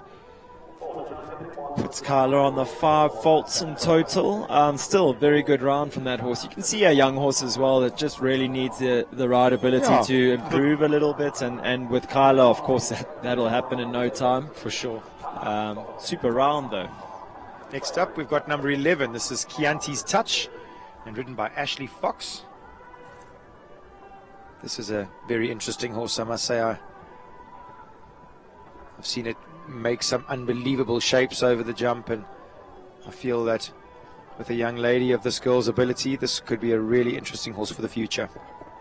Yeah, you took the words out of my mouth. I think a super talented horse with all the jump in the world, and I think with Ashley Fox in the saddle and receiving the tuition and input that she does at the moment from her team at 334 Sports Horse Stud, I think she's got all the attributes of a top World Cup rider, this young lady. Yeah, I agree with you. She's definitely built to ride. I think neither you nor I got the benefit of very long legs. You and I would die for legs that long.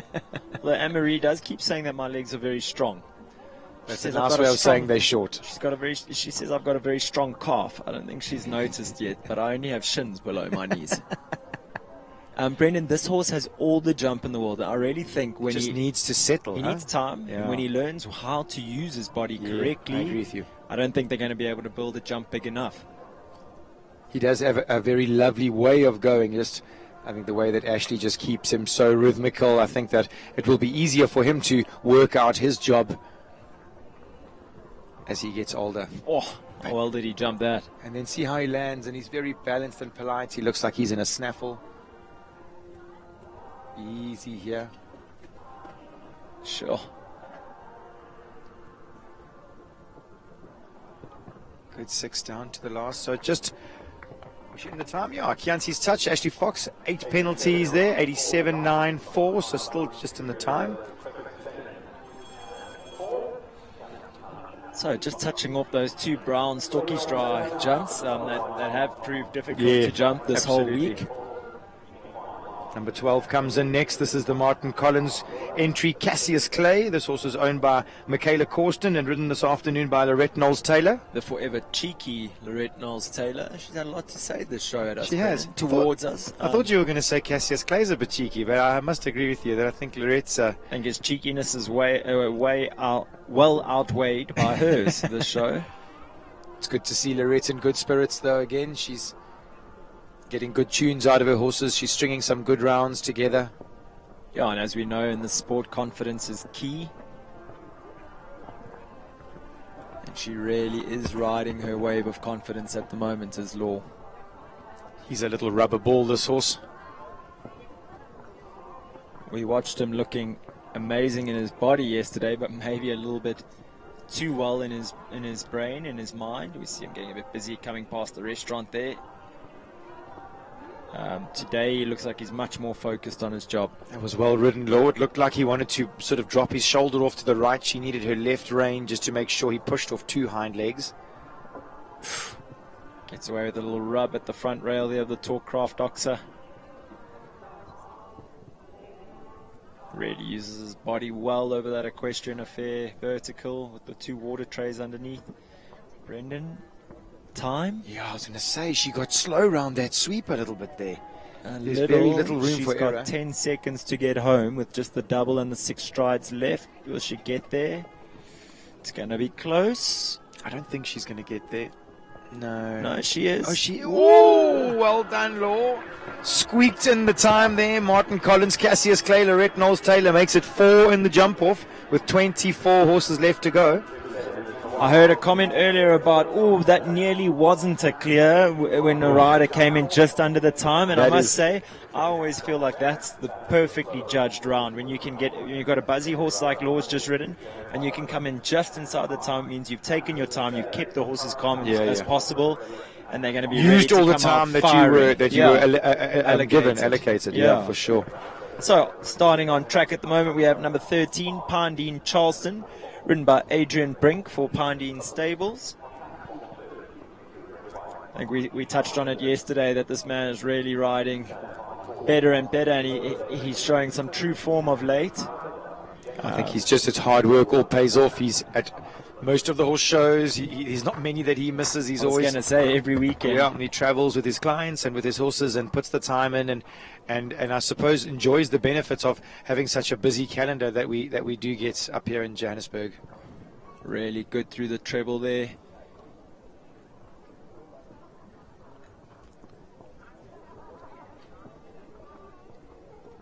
Oh, horse had a little spook, but strong lower leg gets him over that vertical.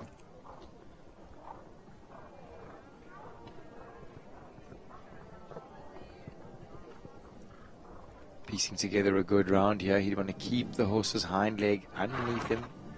Oh, beautiful really jump. Flicks his tail over that water tray. Keeps moving around the turn. Yeah, good shot. Very good shot. He's given himself good room. Sets him up, gets nice and straight to this double. Come on. 2, 3, 4, 5, 6, 7. Oh, he drifted and added to the last. The horse just fell off the line there to the last and ended up on an extra. Yeah, he jumped so well through the double of verticals and almost looked like he landed left on the outside curve, and unfortunately that left Adrian having to add a stride for the back on track Oxo and paid the price and had the front rail down. Unfortunate 4 penalties there for Pandine Charleston and Adrian Brink. He'll be a little break, and I think good plan B riding, but it did just put him in a tricky position, didn't it? Absolutely. So on track now, number 14, White Waters. I'm going to let you pronounce this, Brendan. We got a schooling on it yesterday. What was it? What is it? Oh, I mean, gosh. Olavi Shea, I think it was. I think Olavi Shali. Shali or something, yes, I know that. Olavi Shali with Hunley's Comfort riding for Cry Comfort. Annalise's sister Jess sent us a voice note yesterday. A little bit of encouragement there at the treble. Oh, unfortunately finding the back rail of the B elements. Such a soft fence there. I think the viewers will notice that this horse has got a lot of fluff over his noseband, which obviously just keeps him comfortable. Olivier Chaly. Olivier Chaly. Thanks very much for that, Jess.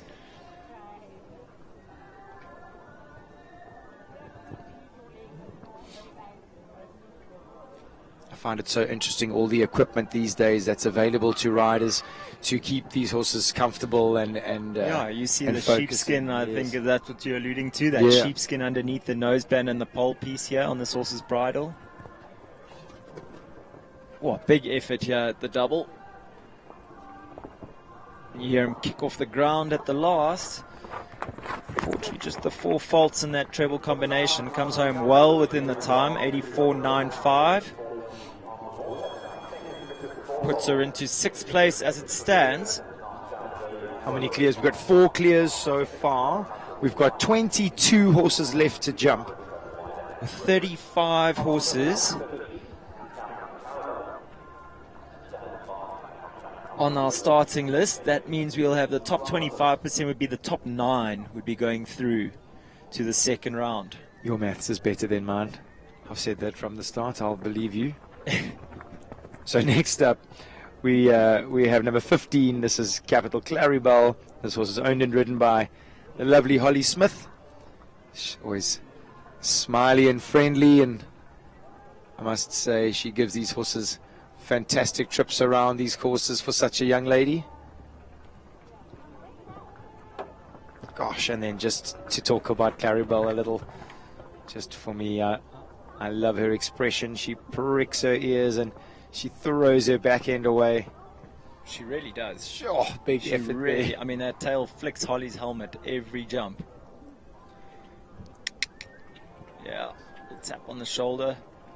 Yeah, for me, the other option would have been to go on the big one, and I sort of preferred Holly's decision there to keep that mare bouncy and give her a little encouragement with her stick rather than going, off, yeah. getting long and flat. Sure. Because look at the jump that you can create when you keep the hind legs underneath this mare. She has oodles of jump.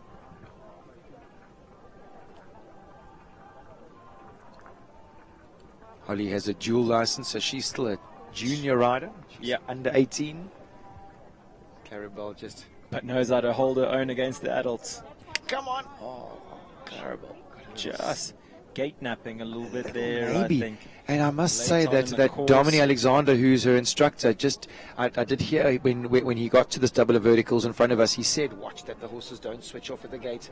Yeah, it was something that I thought might occur around this track, that the horses, it's late in the course, day 3 of jumping for them, 3 days in a row for a lot of these horses. Gosh, that's so unfortunate. Sometimes they can just get a little bit of a feeling that it's all too much by day 3 like that. Yes. I must say, just one thing I have been thinking about, and we chat about favourites and all that type of thing with our horses, and I definitely don't... You're going to tell me for the 400th time that Holly Smith is one of your favourite riders? No, what I'm going to say you're is tell me that something else. I don't particularly have a favourite horse because of the results that they provide. Oh, just because of the way they jump and what you like. I'm drawn to horses because of how they do their job, not the results that they prove, if you know what I mean. So, just because a horse can have a bad show, a bad weekend, a bad month, whatever it would be, for me, it doesn't mean that you write them off. We were chatting yesterday on the way home. Your wife didn't have the best round, and you've got to still come back and keep fighting. And I'm sure that's what Sabrina's going to be doing this morning. So this is next up, Sabrina Babaglia. She brings in her fabulous horse, Calaho Loki. Shame, I think. Just again, those 2 brown fences, claiming another victim. Actually saw Sabrina's got 2 Lokis in her life, I think. Her dog's also named Loki, who I saw pottering around here today. She decided to retire. Obviously, Loki not feeling quite himself today. Brendan, someone that's just sent me a picture. Actually, that's a bit rude of me to say that. Not just sent me a picture. They sent me the pictures at 9 o'clock this morning. Di Snodgrass of her partner Charles, just hanging out in bed watching the live stream. Hey, with the TV on. Nothing wrong with that. I think if we had the option, we would be doing the same. Oh, we hope you guys are enjoying it, Di and Charles. Happy to bring you all this action in the comfort of your own bed. Charles definitely enjoying a very seldom day off. I'm sure he doesn't get very many. He looks very relaxed there. Quite a cute picture. Next up, this is Shani Swanepoel. She brings in her very interesting horse, Rumpus. At number 16. We said how this horse has just sort of snuck up on us and got into the open grades. I had a little chat to Michelle Hobbs earlier, who's Shani's very close friend, and she actually said to me that she doesn't train Shani. They've been best friends for 30 years, and they bounce ideas off each other, and that's how they do things. So it's a very interesting relationship. I think Michelle also quite humble, because very humble. Any advice that she would have for any rider, I think, would be very valuable. Yeah. Brendan, Charles is eating popcorn in bed now, I hear. Charles is really enjoying his Saturday afternoon. Oh, this horse's expression, amazing. He's really watching the poles.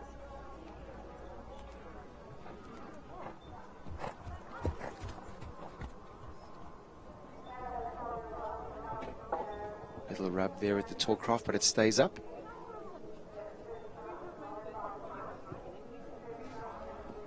That equestrian affair jump has actually jumped better than I thought it was going to today. It's right by the restaurant, which caused a little issue yesterday. It's got 2 water trays underneath it and a little plank. Can I tell you what I think has actually helped? The water trays underneath. I think the horses might have jumped a little belly low there because of the equipment behind, the flags and everything behind, but I think the water trays have actually helped. I think it's helped back the horses bring a little bit of focus to the jump rather than behind it. Yeah. and acts as like a big ground line almost. Sure. Okay, so finishing up on a score of 4 penalties there, Shani Swanepoel and Rumpus.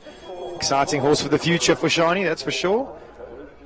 Next up, young Alison Koch, who's been in the prizes 2 days in a row, brings in Tallulah D at number 17. I had a quick chat to Alison before this class. I did remember that this horse's pedigree had a little bit to do with a little bit of my influence in the sense that I used to work for the Neils, and I knew this horse's mom. She was, in no uncertain terms, a serious mare. You said a mare with a lovely attitude towards life, Sure. always a smile on her face. Aggressive Isn't that what you said?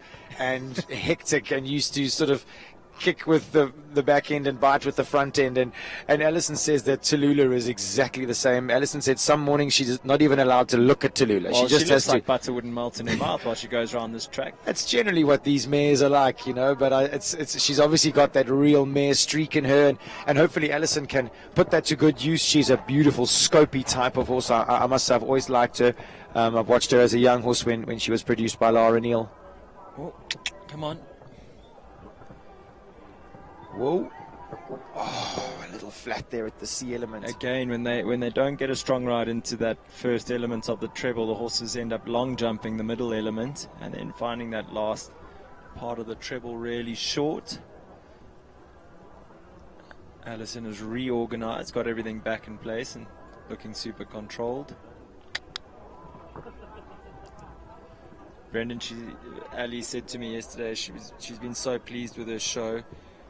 She was listening to the live streaming. She said nice that someone finally didn't feel sorry for her while they were commentating, because she thinks that she always listens to the live streaming and everyone's like, oh, shame, another rail, another.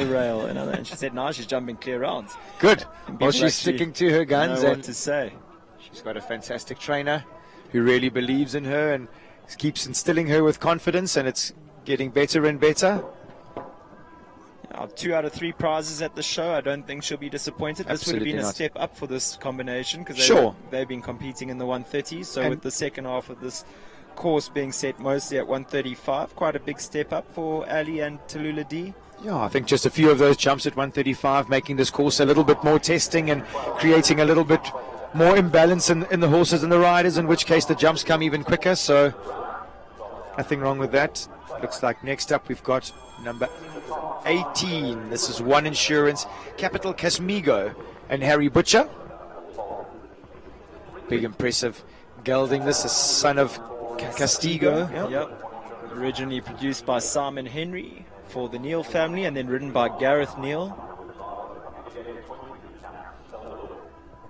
Harry had a really good outing with this horse yesterday.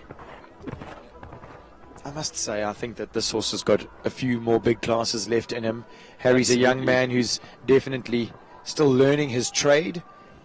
But Brendan, I think that would have been the plan with this purchase. Definitely. And I think his trainer, Dominic Alexander, would have that in his mind. I mean, these sort of horses can make your career, I think getting to the top of the sport and jumping those big classes is so hard. Absolutely. It's so hard to find horses that have the ability to jump big jumps.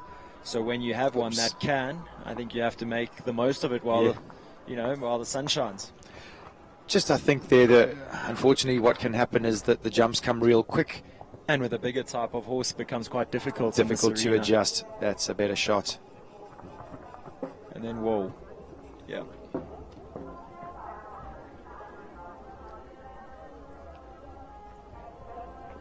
Good shot there at the triple bar. Whoa. Just running out of a little bit of room. So Casmigo almost just falling victim to his step and his scope there. Yep. Unfortunate, because it looked really good to start. Almost a bit too enthusiastic. Oh, Stuart. Heads up. I think Harry's just going to take one more jump before he leaves the arena. No, I think he's decided that's enough for today. So next up, riding at number 19, iFarmer Callahoo Conrado, Stuart Barker for Team iFarmer. He had a great result with a prize yesterday in the 135-2 phase yesterday afternoon, did Stuart. And what a fantastic partner Conrado has been for the iFarmer team. He's got produced into the big classes by Ray Corber, who's Stuart's instructor, and Now Stuart's taken over the reins and going to try and create a nice partnership with this horse. Yeah, and I think it's off to a fabulous start. I think another person who suffers from horse sickness. Stuart is an absolute disciple of the sport. Absolutely loves, it looks like, all forms of equestrian. Oh. Beautifully down the 5 strides there. I mean, he's not a massive horse, Conrado, and he does look like he just does it so easy. Brendan, I think he also loves his job, which is, you know, easy as you like. One of the most important parts of the sport. Great shot at the triple bar. We've got Ray front and center just in front of us here. Yeah, we're getting a real treat. We're giving a little side-on riding lesson here. Free lessons on the side of the arena.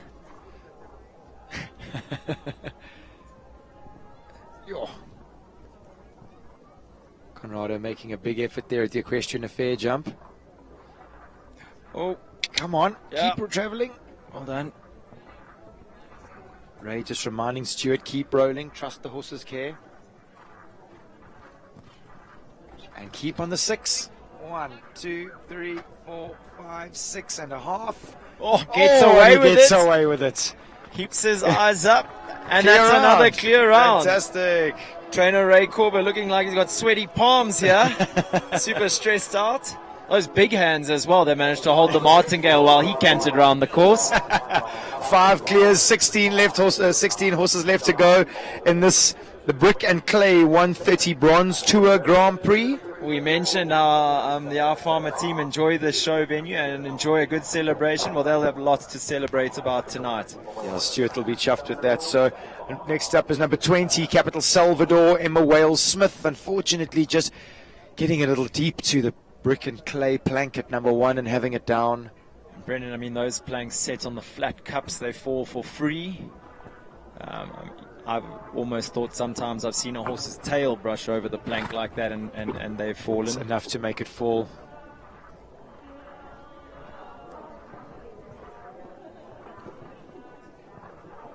If I'm not mistaken, another young lady that was clear in place, or clear in the 135 2 phase yesterday afternoon that we watched. I agree with you. I think she had a super round. That triple bar looked like it could have been 3 holes higher and Salvador would have cleared it. Easy game. Also been meticulously produced by Charlie Crockart. Beautifully turned out, short reins, neat and tidy riders, Emma. She keeps cantering around the turn here. Yeah, good shot. Throws a really good shape over that blue oxer.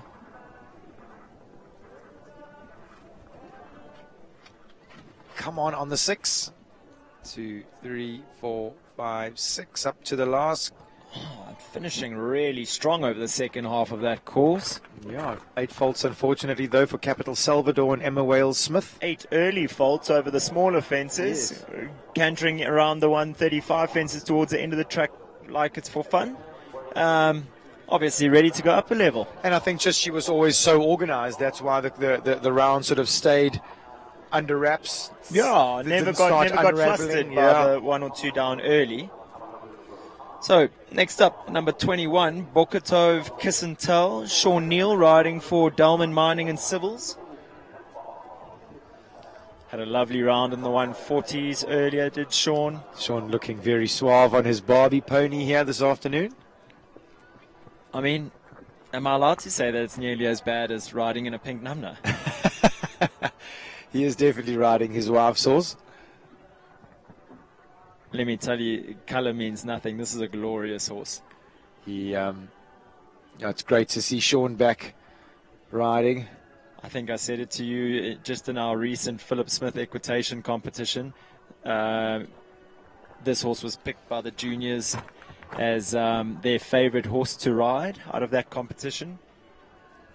And I think for any of the viewers who are unaware of who is piloting this horse, Sean has been hugely successful on multiple horses around the world for his country.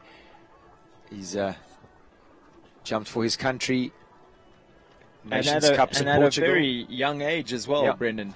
And I think also just Interesting bit of facts that both him and his brother Gareth were very much trained at dressage before they went show jumping. Jenny, their mom, was very meticulous that the boys had to have a very good understanding of the flat work side of things before. Thank goodness, because they train with Barry Taylor now.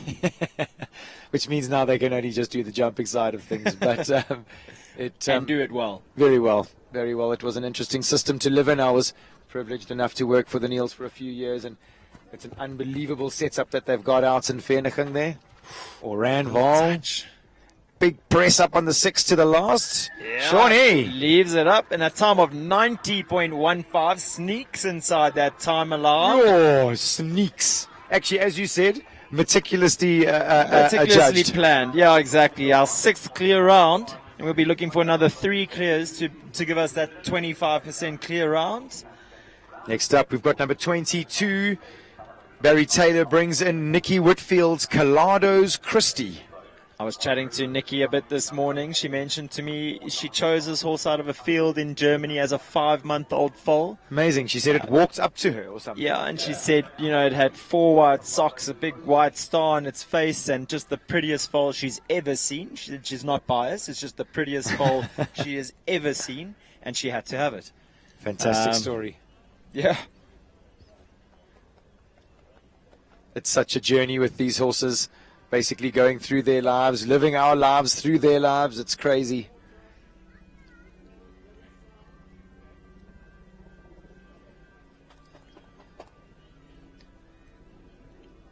Barry making sure that this horse gets up to the oxer, tests or trusts his care. Brennan, you had a really good finish. I think it was 3rd yesterday in the 130s. Yes. I mean, as Nikki mentioned, having picked this horse as a foal as a 5-month-old means he's been in their family for some 15 years now.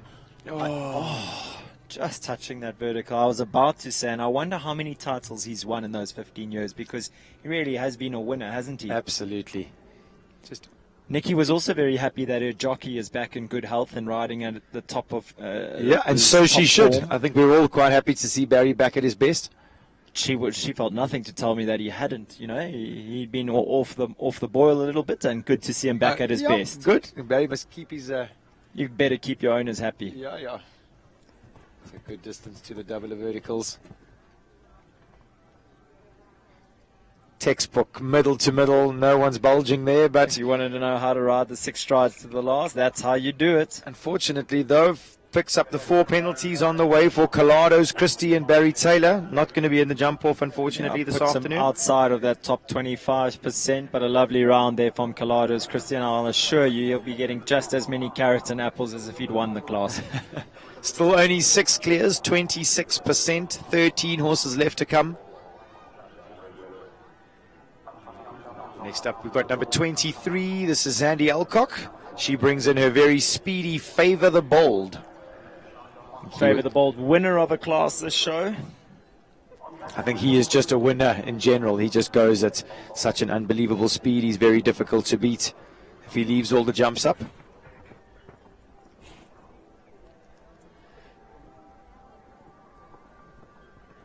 Zandi trained by Jonathan Clark. I think sort of feeds her passion and feeds her drive to win, because Jonathan loves to win himself. Oh, just finding the front rail there of number 4. He is a real athlete, this horse.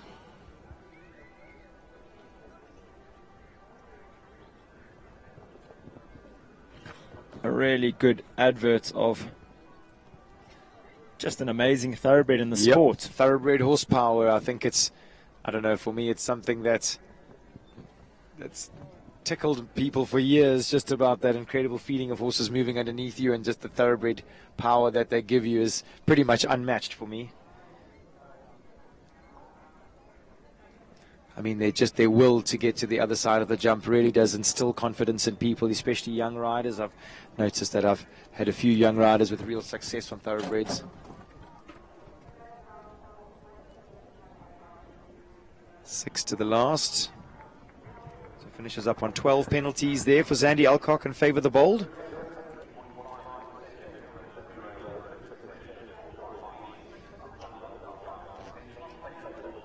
Next up at number 24, Calaho Loreto, Gregory Scott riding his own horse. And Gregory's been on fine form at this show, enjoying some really good results. Yeah. I guess as he always does. And I know he thinks the world of this horse. He loves him.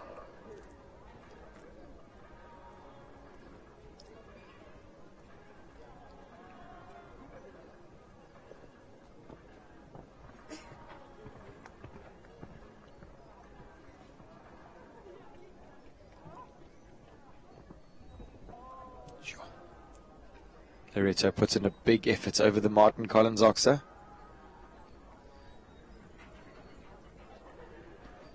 Oh. Greg using the curve to his advantage there.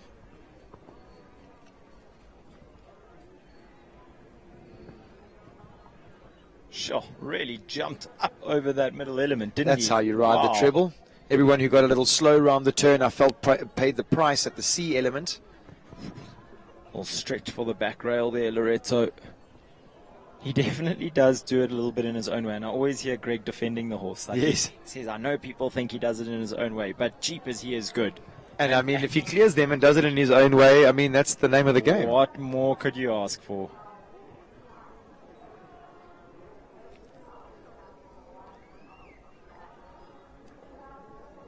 Keeps his momentum. Gives himself a little space. I don't think he'd have to worry too much about the time. This horse is naturally quick. Yep. 1, 2, 3, 4, 5, 6. Calmly moves up in the 6 to the last. And that gives us our 7th clear round. In quite a quick time, Gregory. Brendan, you called it naturally quick. That's our 3rd quickest clear round of the class so far. So for the running order of that 2nd round, that'll come into play. I mean, just going back to that, we do have a couple clears, and some of the times are sort of 90 seconds, 89 seconds, 87 seconds. Then we get a few quicker times around the 85, 84 seconds. And then Charlie Crockett, and then we 81. get Charlie. Yeah, like, come on. Just that horse is so naturally fast. Check me, Z. She's going to definitely be one to beat in the jump off. On track, we're watching number 25, Principals Bentley and Bridget Carles. Unfortunately, having an early fence at the Martin Collins oxer. Bridget rides out of the Dunblane setup we mentioned on the East Rand, a beautiful yard. Very fancy set setup. within that estate, Yeah. A beautiful, Oops. what would you call that, a lake, a dam, a pond? It's too big for a pond. My terminology is lacking I here. would say dam. Dam? Oh, Dam, it's big. There's a lot of water. Yes. A vast area of water. Come on. Oopsie.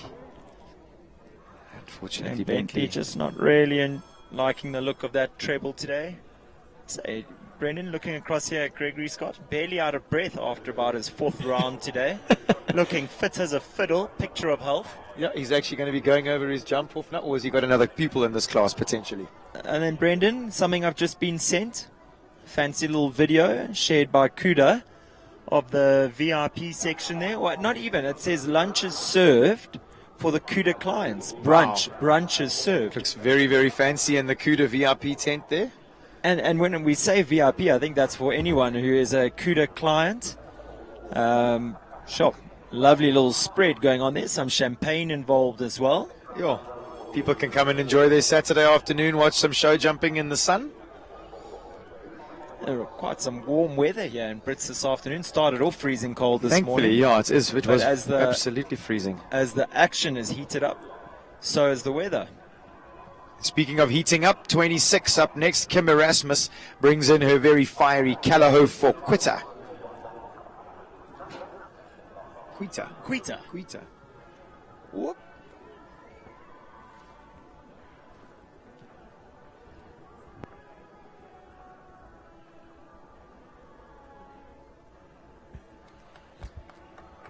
That is quite a trick. This show. It's also the approach for me, which is interesting. For sure. You know, like I think that's where Kate's just been quite sly. I don't think it's over big, but to just sort of come around the turn. I don't know if it gives you the best line. I mean, you saw a few people, Charlie's clients came off the left to start. More of the classes come off the right. Yeah, I think it just depends on your horse. You've got the option of left or right. unfortunately, this horse, I think, being so sensitive, with a little miscommunication like that at number 1, often hard to keep the lid on her for the rest of the course, I would imagine. If you hear this horse leave the ground, it is unreal, the noise that it makes, the power that it pushes into the ground. And at 15 years old, you would think she'd be maybe less excited about jumping, but definitely not. That's Enjoying her sure. job more than ever, this mare.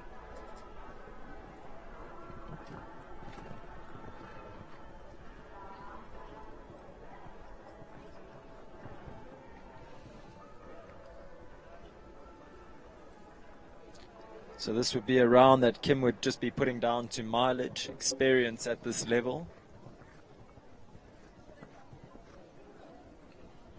Really is just such a privilege to have horses jumping at this level. As you and I would know, sitting on the sidelines, it's never easy. So to have horses jumping at this level is a real privilege, I must say. It's a privilege in itself.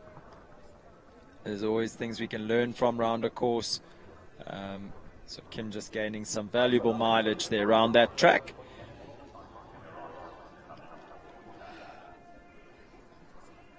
Next up at number 27, Lady Valkyrie with Douglas Pickett.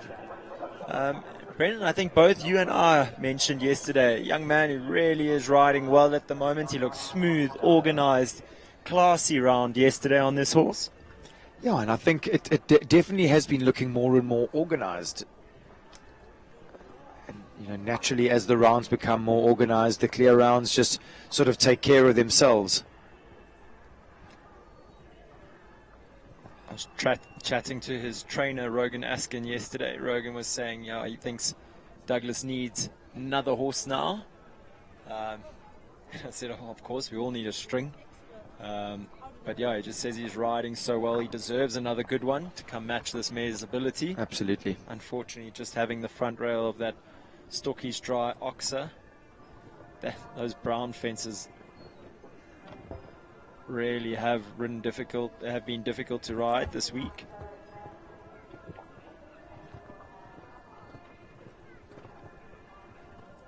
His body control really is good, It's improved, huh? Big time. He looks like he's much more, actually really looking where he's going. It does help you keep your upper body and your chin up. With strong lower leg, very still upper body, really looking the part.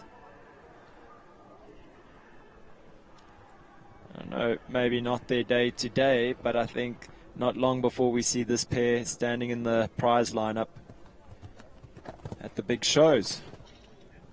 Hear him using his voice there just to balance the horse in the double. Rides the 6 down to the last beautifully. No, actually, I mean, again, maybe a round that the score doesn't reflect the round. Yeah, more deserving than 8 faults. Yes, agreed. So finishing up on the 8 penalties there for Lady Valkyrie and Douglas Pickett. And let you introduce the next rider, another one of your favorites. I feel like you're starting to fall in love with all these horses, Brendan. I think I love to see horses give of their best, and it's always, like I said to you, it's never just one round that you like them. It's because you've noticed them over 5 or 6 months just continuously bringing their A game. Number 28, this is ACT Painters, Silana and Olivia Garton. I think one of the perks of commentating like this, Brendan, is, in recent years, I would have been jumping from horse to horse and doing my own thing in the warm-up, never really watching other people's horses, and I really have enjoyed, I must say, I didn't think I would enjoy it as much as this. I've enjoyed being able to watch everyone else's horses, watch them produce their horses, watch the horses, especially having done this. Yeah, I've done it almost a year now, for almost a year being in the commentary box, being able to watch and see people form these relationships and these horses jump so well. Olivia and this horse, I tease you about it being another one of your favorites, but it's definitely one of my favorite pairs as well. She's quite difficult not to like this horse. There's not much that you could look at and not really love about this mare and this rider. And again, just chatting a little bit about Livy. She had a huge amount of success on a very fiery black mare, Pambile. Yeah, that's the one. And I said to her, I think that this has taken Pambile's place. I say this with all due respect because Pambile won a lot of titles, but am I allowed to say that this mare has all the ability and all the talent that mare did, and just almost just a touch more class? 3, 4, 5. Come on, Livy. Here we go. Another one in the jump off. ACT painter Silana, Olivia Garton. She makes it 8 in the jump off with 7 to come. That's going to be a quick one. You're right. She's going to be quick. She doesn't hold back, old Liv. She is looking an absolute picture here this afternoon. Silana, beautifully turned out. She's shiny. Looks like she's ready for action. Livy's beaming from ear to ear, so they will be back a little later to set this jump off alight. Someone else who'll be looking to set the jump off alight, young George Perbrick, riding at number 29, Calaho Conchavella. Also riding out of the Charlie Crockart equestrian setup. Not as fine and fair as the other ladies from that yard, but George, a young horseman and a show jumping talent, who's been entrenched in show jumping since he was a young kid in the Midlands, I believe. Oh, so unlucky there. I thought he had done everything right. We've seen that fence fall quite often, Brendan. He did sort of look like he'd given himself enough room. He finished with a good ticket yesterday, George, and when I said to him, well done, he was like, oh, doesn't Conchavella just look after me all day long? I said to him, I don't know that there was much looking after needed there, but he just thinks the world of it. Whoopsie. Ooh. Did he add one? I think he just didn't quite get there on the distance. The horse sort of waited as he'd asked him to. He gives him a little stroke on the neck there. Says, sorry, dude. Bit of a miscommunication, unfortunately. George sporting the bum of shame there. Oh, muddy bum. I don't think he would have hurt himself too much, though. No, George is a toughie. He went to Michaelas. Oh, wait. Maybe not quite as tough.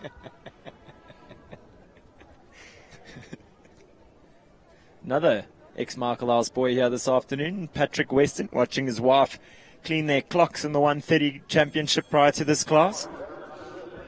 So, with George looking like he's okay, next up at number 30, Selahoff Cascada, James Kane Berman in the saddle.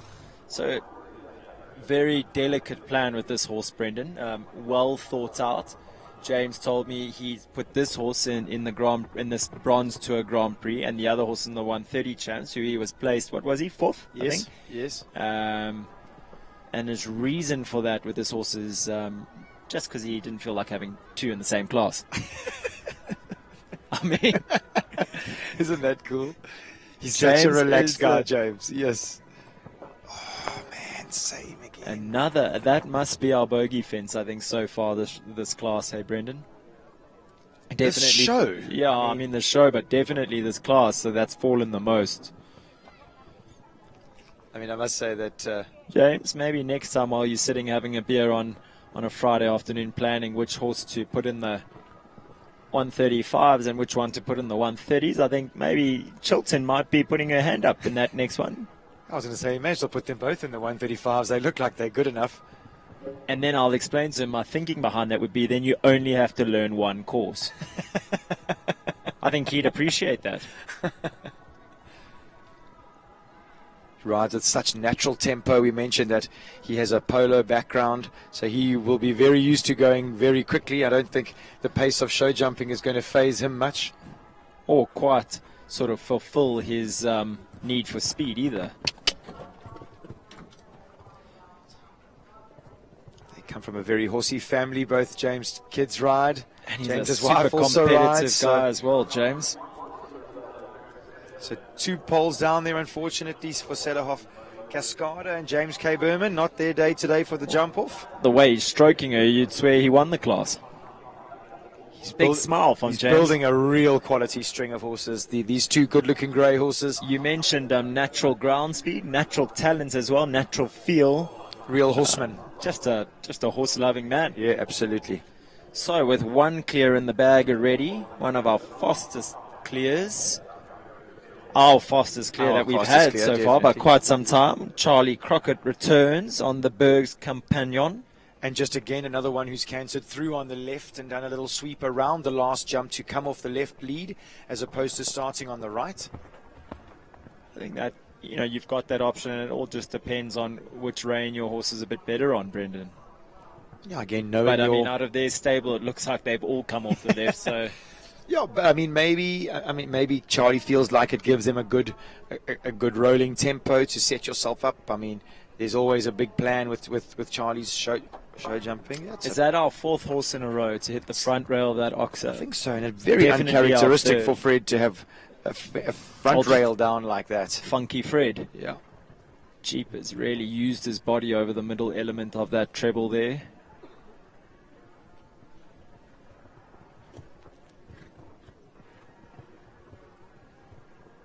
Upper body control from Charlie, immaculate down that distance.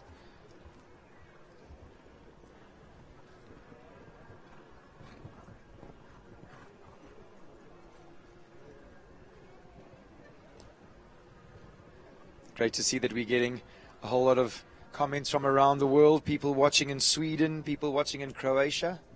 Very exciting that we get to bring our South African show jumping sport to the world. I get to make an international apology there on behalf of Brendan and myself. Sure. Just that gentle rub at number 4. Other than that, beautiful She round. is a joy to watch ride, Charlie, I must say. Unfortunately, we won't get to see her back in the jump off today. Oh, I lie. Not on this horse. But not on that horse. Not on that horse. Check Me Z comes in a little later. So just 3 riders to go. Next up at number 33, Woldstand Above the Cloud, ridden by Hunley's Comfort for Cry Comfort. And ground speed is going to be the name of the game. Brendan, the correct terminology for this colouring of horse? Buckskin? Is that correct? I mean, is there a difference between a dun and a buckskin? Jeepers. I mean, now we're going pony club No, days.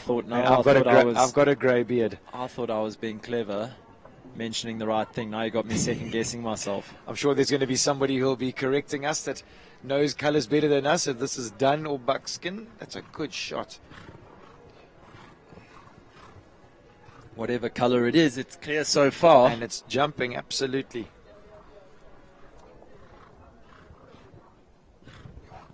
So well managed over that oxer there. The horse looked like it wanted to go a little left. Fling keeping him straight. Talking about ground speed, I mean, she's really moving, isn't she? She just wants to sort of back this horse up now for the double of verticals. Yeah, and she does. She uses that turn, uses her space. Gets away with a little touch. 5, 6 up to the last. A little rub, but it stays. Another one in the jump off. So Above the Clouds, living up to her name. It's another clear round. Shoo. And this is going to be one hell of a jump off. That's our 9th clear round. So we have our 25% clears. Only just, but I mean, again, seems like it's perfectly pitched by Kate. Well, with 2 horses to go, Capital Kenzo and back on track, Habanero S. There you go, Di and Charles and PE. Thank you very much. SA Show Jumping says that that horse is a done. There we go. That was a lucky guess. Buckskin for what, Sten? Brendan making me look dumb again. So, on track, number 34, Capital Kenzo with Aaron dos Santos. Oh, you mentioned that you were always interested in this horse via his pedigree and the way he does his job. Whoa. Those brown jumps really proving hard to clear. I'm wondering if people are going to be going home and painting some brown, grey and white poles. Or, better plan could be to destroy 1 or 2 of those poles this show. For those of you staying on the showgrounds this evening. If you feel like driving over any poles. There's a fun game. One that I think we've all played maybe in the evenings a little bit here. Well, I know I have. Instead of Kate and Stuart, them getting up on those saddles in the bar. Get rid of those brown poles. Spend some time in the arena, rather. Kenzo beautifully turned out. Immaculately platted, quarter markers done. Looking a real picture here this afternoon. This is Son of Kronos. Something we've become familiar with out of the Kowena setup, Brendan. Horses being immaculately turned out. Yeah, absolutely. Real professional grooms. Unfortunately getting a little long and flat maybe drifting off the line, and Erin having to press up to get the 6 to the back on track. So finishing up on a score of 12 for jumping and 1 for time for Capital Kenzo and Erin De Santos. Looking to give us our 10th clear round, number 35, back on track, Habanero S with Jonathan Clark. Come on, Jono. A pair that I would really like to see in the jump off. Yeah, me too. She's due a big win, this mare. Jono doing the same as the team from CC Equestrian, coming off the left there. Preferably this horse's favoured rein.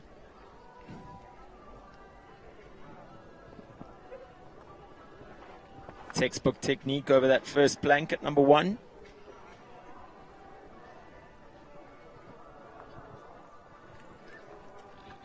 A little word of encouragement from Jono after jump number 2.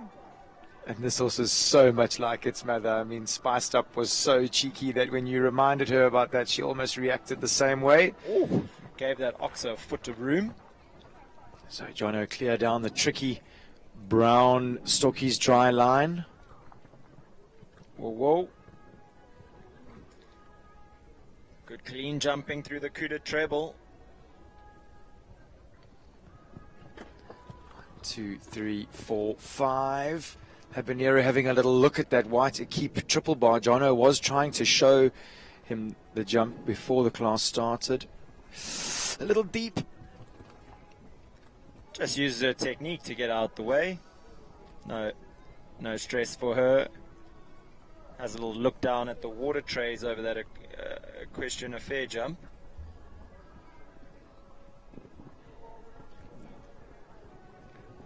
Jono's going to want to keep middle to middle here, jump out this this double. He's got 10 seconds to get home. Staying right. This time. Yeah, there we go. He will be. Yeah, 10. 10 clear rounds out of our first 35 horses, and that's our jump off.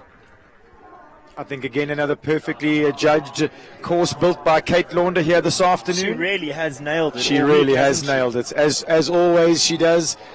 I think it's always a privilege getting Kate Launder in to build your courses. The course builders have such a huge influence and pull over the shows, and it's fantastic to have people like Kate at our disposal, that we get to jump these magical tracks that come out of her brain. So we are going to have a course walk for the second round, and while the arena party gets that course ready for you, we're just going to go over the starting list for the second round, Brendan. So first off, it looks like we're going to have Sean Neal. He's going to take us around there on Bokatov Kiss and Tell. Who was only just 9/10 inside of that time allowed. Yeah, only just. Then Lorette Knowles-Taylor will be second to go with Martin Collins, Cassius Clay. Gregory Scott has got 2 in the jump off. He's going to come in first on back on track Habibi S. Then we've got Jonathan Clark on the back on track entry Habanero S. Then somebody who you guys are really going to have to watch, number 28, ACT Painters Silana, Olivia Garton. I think she's going to have something special in store. Farmer Callahoo Conrado, Stuart Barker in at number 6. Number 7, Callahoo Loretto. Greg Scott brings in his second horse, and then Callahoo Lennox, who I think is trained by Greg Scott, Angela Speechley. So there's almost the Greg Scott jump off here this afternoon. And then we've got Charlie Ann Crockart and Hannelise come for rounding off the jump off. 2 absolute speed merchants at the end of this jump off. It's for sure not over until those 2 horses have jumped. But yeah, we're in for a real treat then. Brendan, just looking at that, Hannelise Comfort's time in the first round, 78 seconds. It was blitz, huh? 78 seconds, nearly 4 seconds faster than Charlie Ann Crockett, who was almost 3 seconds faster than Callahoo Lennox and Angela Spenceley.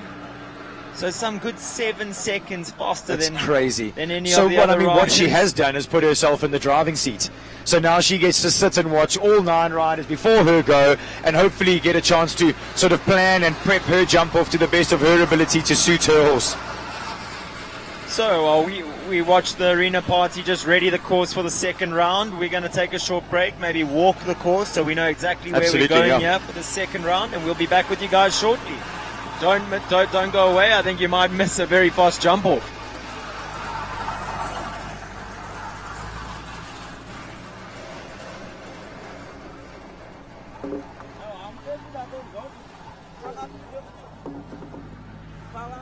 I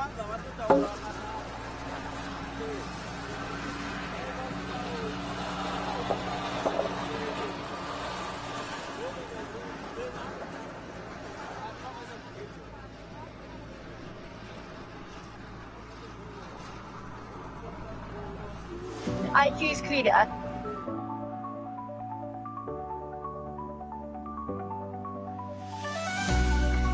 I choose KUDA. I choose KUDA. I choose KUDA.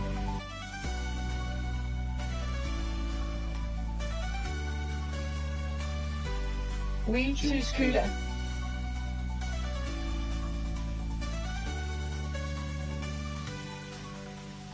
I choose KUDA.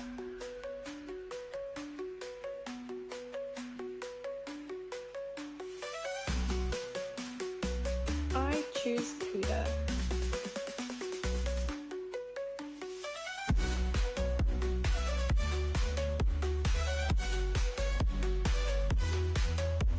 I choose KUDA.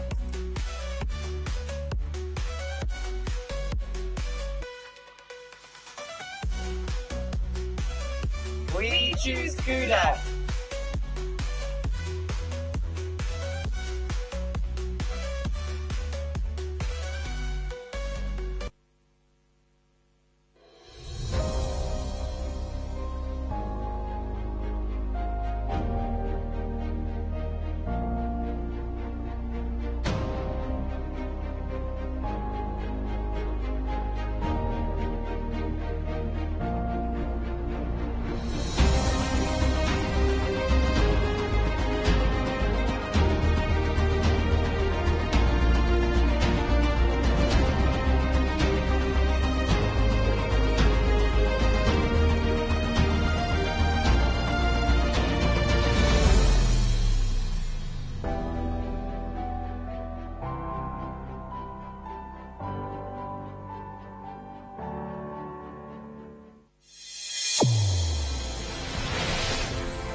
I choose KUDA.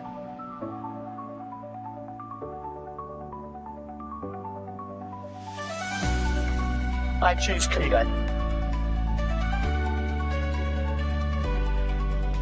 I choose KUDA. I choose KUDA.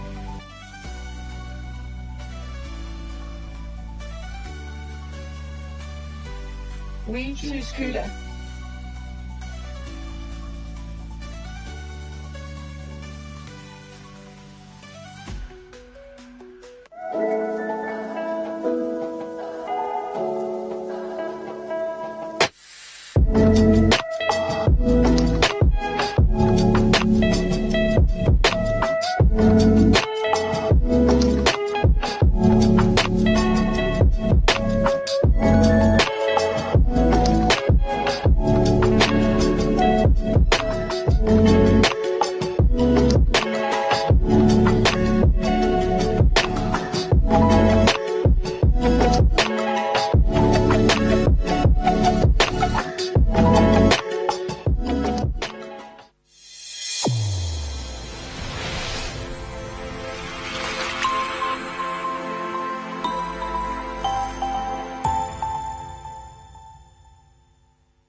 Welcome back, viewers, to this, the jump off of our Brick and Clay 130 Bronze Tour Grand Prix. We have 10 horses going through to this jump off. I think we're in for quite an exciting treat here. A jump off course is going to be over jumps 3, 4. So they start off with those 2 brown STOKKIESDRAAI jumps. Left turn, 5 BC, the KUDA verticals there that were in the treble combination. Then they make a right turn to number 6, which has become an oxer now, that a keep jump. 5 strides still down to jump number 7, the Baker McVeigh vertical. Then a right turn back to the Talkcraft oxer at number 8. Left to the Equestrian Affair vertical sitting over the 2 water trays there at number 9. I think they're going to be quite tight. Yeah. No, they've moved that jump, Brendan. So tight back to jump number 10, the blue and white oxer. And then a good gallop around, it looks like, here to jump 11B, the second part of the green double that was in front of us here at our commentary box. I mean, you couldn't get closer to the finish if you tried. We are literally sitting on the finish line here. Fantastic. We're going to be right in the midst of all the action here. We're going to have, first off is going to be Bokatov Kiss and Tell. Sean Neal is going to be kicking this jump off at quite some speed, I would imagine. Shawnee loves to go quick. He does like to go quick. And then I must say there's going to be a few real quick ones after that. Lorette's going to be fast. Greg knows how to win classes. Jono with Habanero, you were mentioning, horses due a good win. So let's see what our two quickest clear rounds in the first round, Hannelise and Charlie, both sitting on cracker horses, really, really quick horses. And the 2 of them ladies that know how to go really, really quick against the clock. Phenomenal riders, those 2, and they know how to win jump off. So that's going to be exciting, those 2 closing out our jump off today. Yes, then you mentioned that those 2 horses right at the end, we couldn't have written it like this. Basically, we've got 2 real speed merchants, 2 people that are going to definitely try and outdo one another right at the end of the class. But as you mentioned, Sean Neal's going to show us the way around with Bokatov Kiss and Tell. And Brendan, a dark horse maybe in this second round, Stuart Barker riding I-Farmer Callahoo Conrado. Absolutely. I feel like a horse that really has the ability to do this, and Stuart's been riding at the top of his game.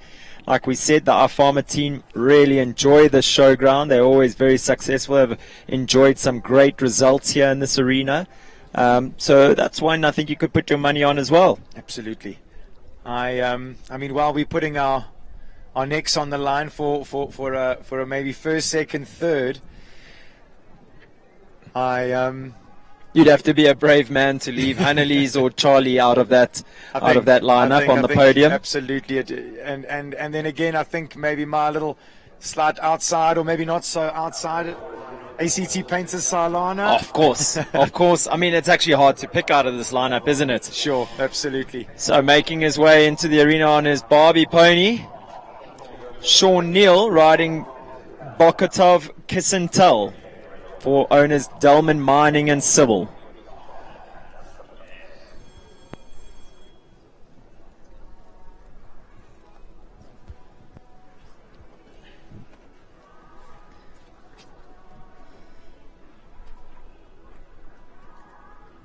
So Sean just revving up Kiss and Tell here, making his way to that first jump at number 3, the STOKKIESDRAAI vertical. I don't think they can leave a stride out here. He'll go down in the 5. Oh, and he's just touched that front rail of the oxer off. I wonder if these riders will be looking to stay inside that brick and clay plank vertical on their way to the KUDA double.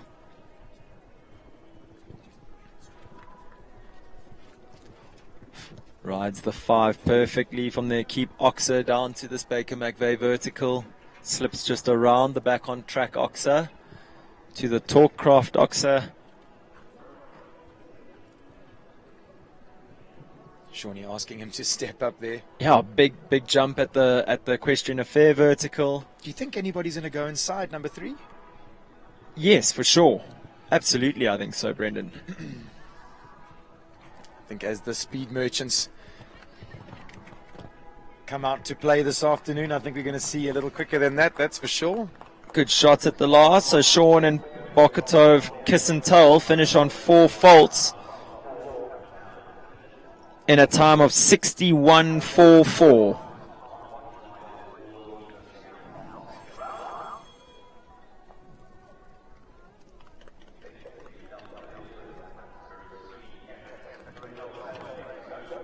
So next up, Lorette Knowles-Taylor riding Martin Collins Cassius Clay for owner Michaela Corsten. This pair could be speedy. Big shot at that first jump. Balances well on the 5. She'll be looking to turn tight. Yep, she slips inside that brick and clay jump. Good shot at the double. He's such an athlete, this horse. Oh, inside. Come on. Good. Oh, risk and reward. Not. Oh, and Law went inside here. Wow, that was. And again inside.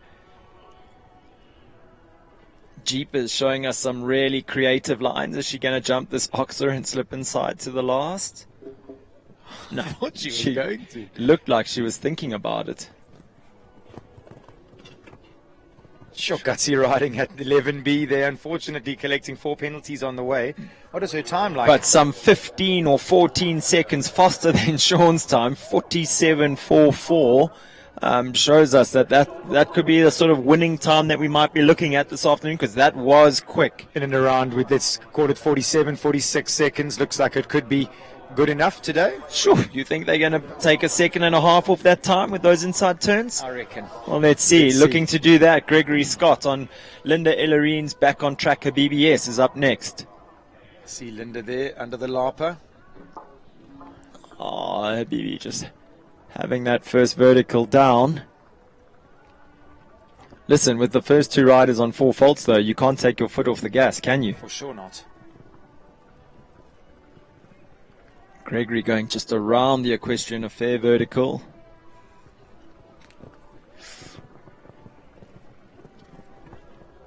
Wow, how did she back up at that vertical? Sure, Greg really asked her to push to the Equipe Oxer. Lovely shape over the torque craft. Come on, keep going. Wow. A big jump there at the equestrian, a fair jump.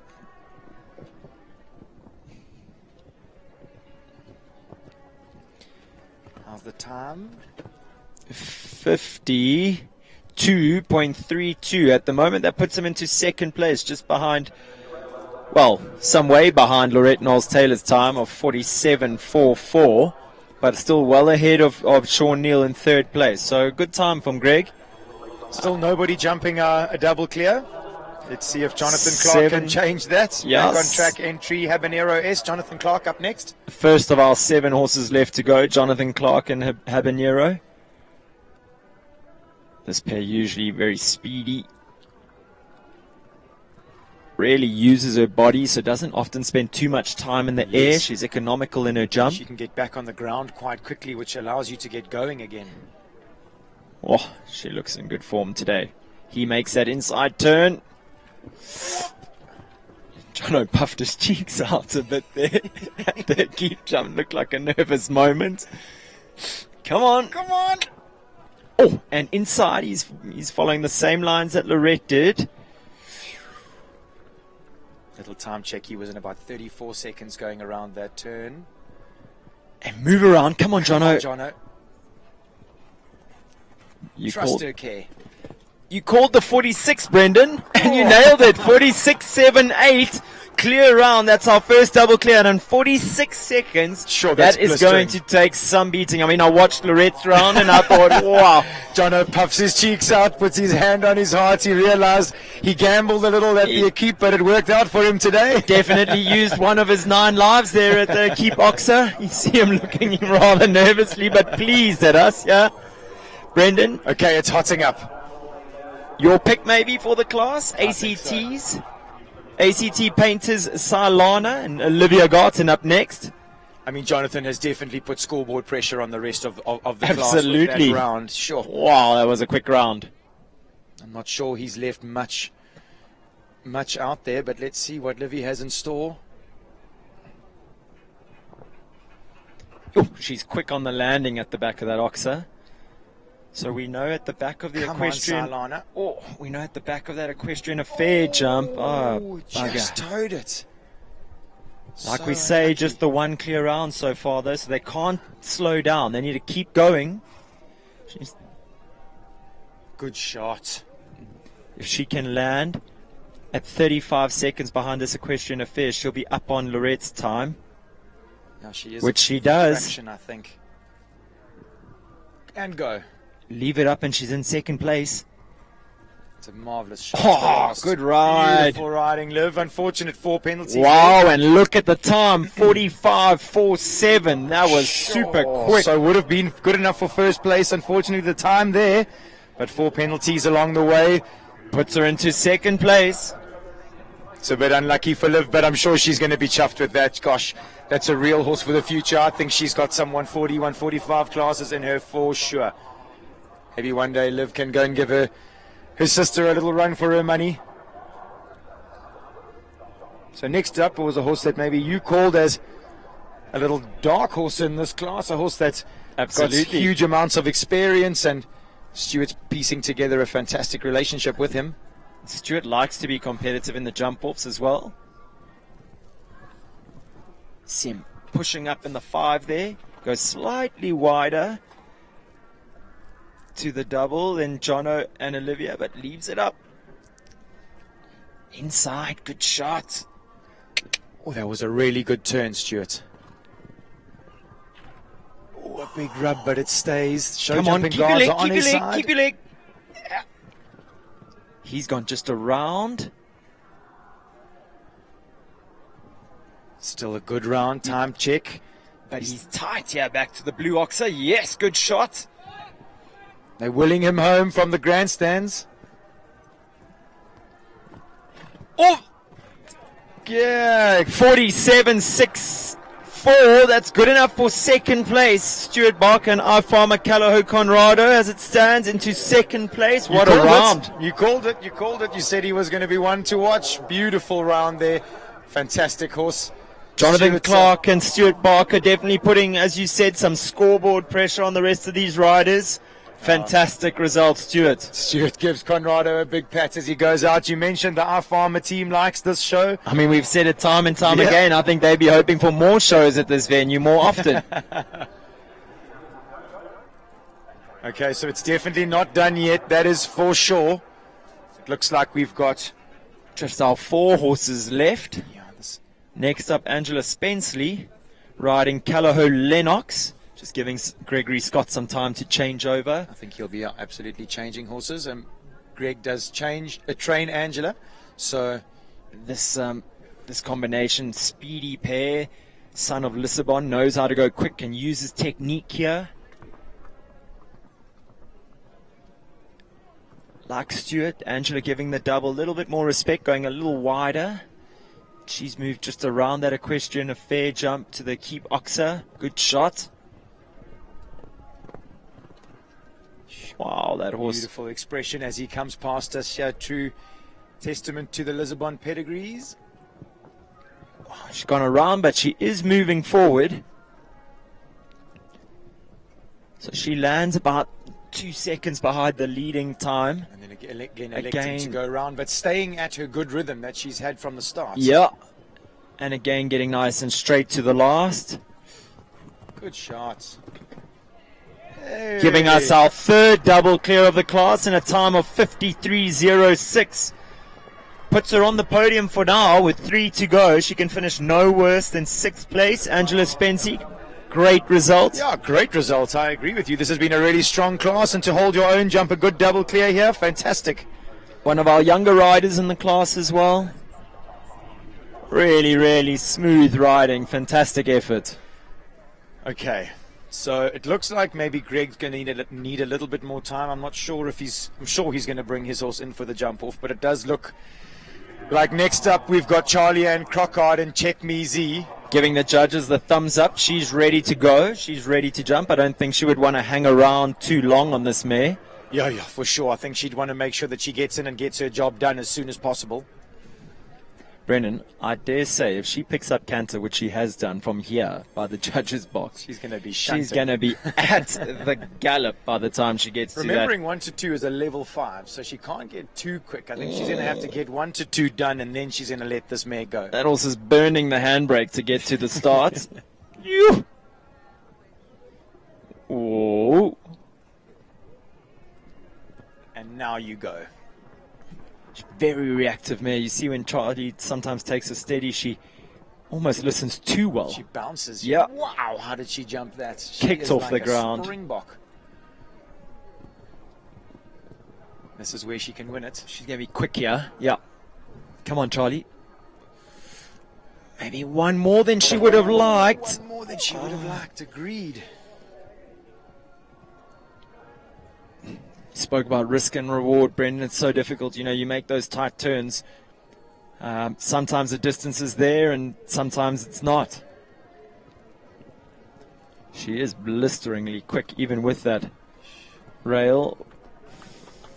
That horse looked like she's just bumped herself a little bit when she hit that fence. 48.76 with the 4 faults.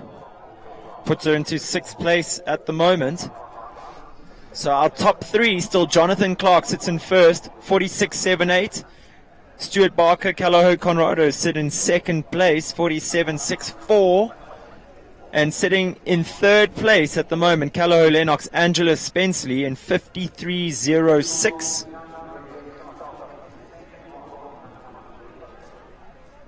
An experienced campaigner up next, and a man who loves this horse that he's on, knows that this guy knows how to go quick. Gregory Scott up next on Callaway Loretto. Come on, Greg. Set the ground alight here.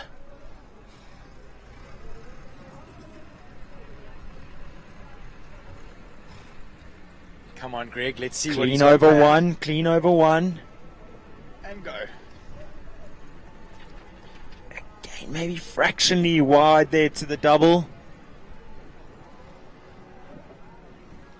Okay, he's going around. He'll be looking for a nice double clear here to put himself up into the higher placings. Has he gone around again? Yep. Oh, Greg, a mature horseman, knowing where this horse is at the moment in his production. Not wanting to ask too much of the horse.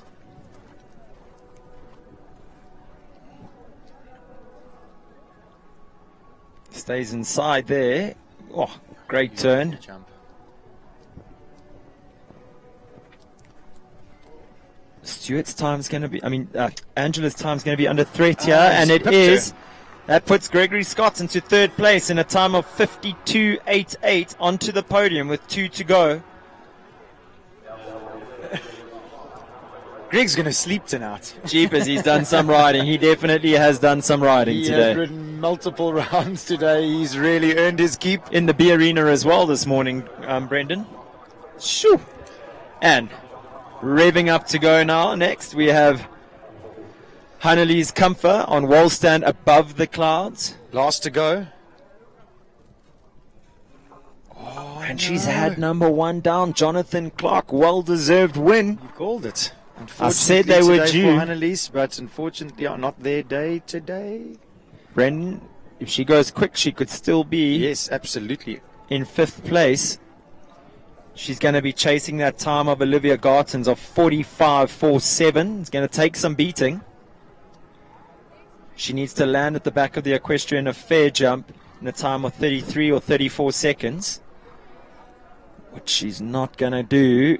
Can she make up some time towards the end of the course?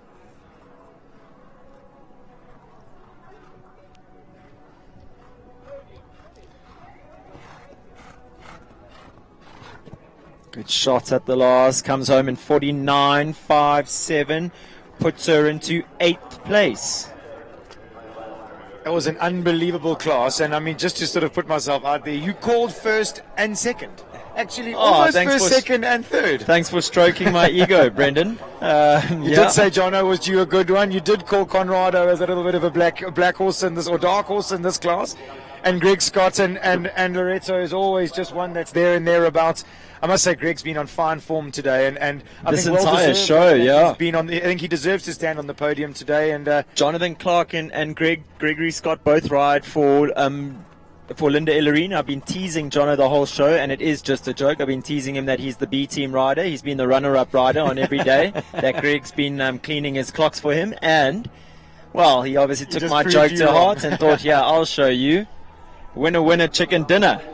Oh, happy days. Back on track, Habanero S. Bringing home the bacon here. Good enough time. 46.78, 46 seconds to go around. Any 135 jump off is very quick. Oh, I must say I'm very happy for Stuart, enjoying some more fantastic form here at the STOKKIESDRAAI Equestrian Centre with his magical horse, Farmer Callagho Conrado. And I mean, what more can we say about Callagho Loreto and Greg Scott? Just, I mean, a real soldier. He puts his hand up nearly every weekend to be counted. And I must say that Angela Spenceley just won off the podium, being pipped by her coach. I think she'll be happy enough with double clear and fourth in this class. And I think, Brendan, one of 3 Callagho horses in the top 4. Quite a result for the Callagho stud. And one of your favorites for the class, ACT Painters Cylon and Olivia Garton, finishing in 5th place. 6th, Lorette Knowles-Taylor, Martin Collins Cassius Clay. 7th, Charlie Ann Crockett, Check Me Z.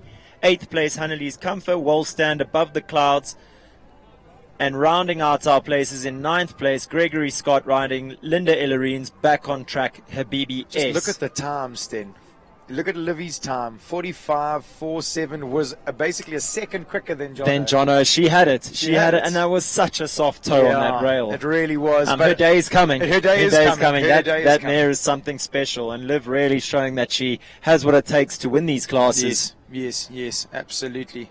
Very exciting times for that family with the special group of horses that they've got. We saw Coach Mom walking the track with Liv. I think she'll be happy enough with her performance today. Yeah, I think she can give her jockey a pat on the back. Again, a big thanks to the Brick and Clay Company for sponsoring this class. 4,000 Rand goes to Jono Clark. Jono will be well pleased with that result. He loves this mare. Obviously, you say, rode the mother and the father. Every now and then you have one of those horses that really sneaks into your heart. And sure.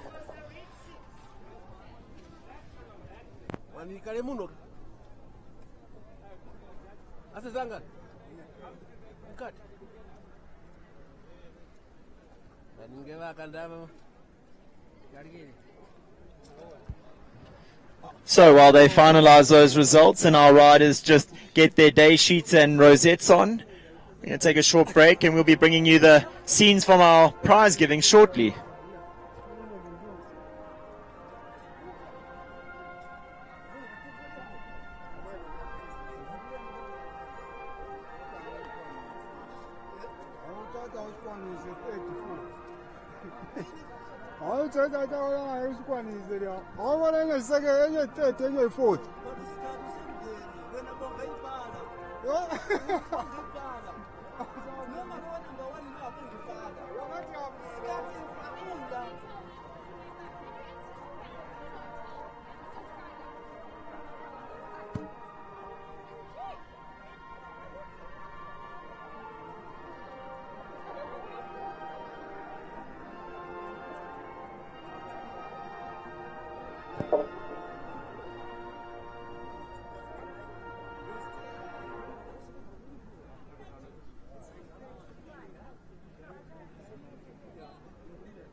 Okay, guys, you join us here from scenes from the prize giving of the Brick and Clay 130 Bronze Grand Prix Tour. This class set at 130 with 5 jump sets at 135, so definitely getting closer to a more 135 feeling.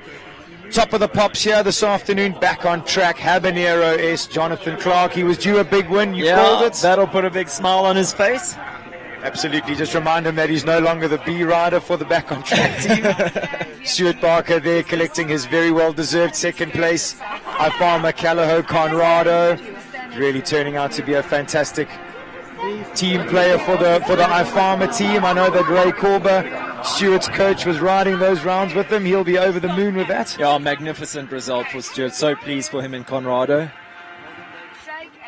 And then a man I feel like we've been speaking a lot about today, Gregory Scott, collecting a very, very well-deserved third place on his evergreen Loretto, sorry. He just tries and tries and tries and tries. And look at the smile on Greg's face. Loretto looks like he's smiling just as hard. Look at his ears. He's like sort of pinned back at Greg, thinking about what he's going to get asked next. Real cool character, Loretto. Now the Callahoo horse. Very handsome Callahoo Lennox. He really is a good-looking son of Lisbon, isn't he? Angela Spenceley there in fourth place. I think she'll be over the moon with that. Pipped off the podium by her coach. Wonder if she'll have a little chat to him in the week about that. Brendan, I don't know if I need to correct us. I think her coach might be Rogan Askin, but still riding out the Northland team setup. Sorry. Apologies, Rogues. I must say, though, I suppose when Rogan's not around, Greg will always step in and help wherever he can. It's always a team effort there at Northlands. There's Livy Garton getting her prize on the magical ACT Silana. Brendan, I know we talk a lot about Livy, but Jeepers, just one of the coolest chicks around. If I'm allowed to speak as sort of slangy like that about her, she really is just such a cool, calm, collected character. Smiling, absolutely. Kind word for everyone. Lovely result for her. And then rounding off our top six. Our top six. Lorette Knowles-Taylor riding Michaela Corsten's Cassius Clay. Martin Collins Cassius Clay. That isn't Cassius Clay. She is on, as Charlene Carroll so eloquently corrected me, a dun. You read the message, Brendan? You can go through that quickly. That we had a little bit of insight from some of the viewers. We were corrected that horse's colour is that dun and buckskin are the same colour, and that a dun has a black dorsal stripe, obviously down his back. And that Charlene Carroll is very happy to send the Pony Club book so he can brush up on his. I am some 30 years out of Pony Club by now, almost 25, 30 years. So I think I can be forgiven there. Fantastic scenes. Jono Clark, top of the pops. Just going back to above the clouds there. Did she mention how a dun has a black stripe down its dorsal? Oh, I think that one does. Doesn't. So it may, you know me, I hate being wrong, but that may just be a buckskin. You see a black stripe from here? I did, to be honest with you. That's sort of the first thing that I thought. I am wrong. I don't know. Let's see. I am quite far away. So we see our grooms receiving their accolades. Guys. Lovely moment for those guys. I mean, there the viewers just get a good shot of those brick and clay planks. They really do look like actual bricks. Almost a little bit of an optical illusion there. I think the horses have jumped them particularly well for as spooky as they look. And I mean, if you can see the yellow cups there that have actually been turned upside down. I mean, Stan, you mentioned earlier you've seen a horse's tail almost knock the top row. Oh, real flimsy jump that takes some good care from the horses. So well done to all our competitors for clearing that jump. See there, Nation shaking Sandy Cox's hand. Nation's been a long-term groom and member of the Northlands team for Rogan and Greg. Great guy. I know Checky's still there. He's not leaving his podium. He's been instrumental in Kylie Pettit or Kylie Staines horses as well at Northlands. So huge congrats to Nation today.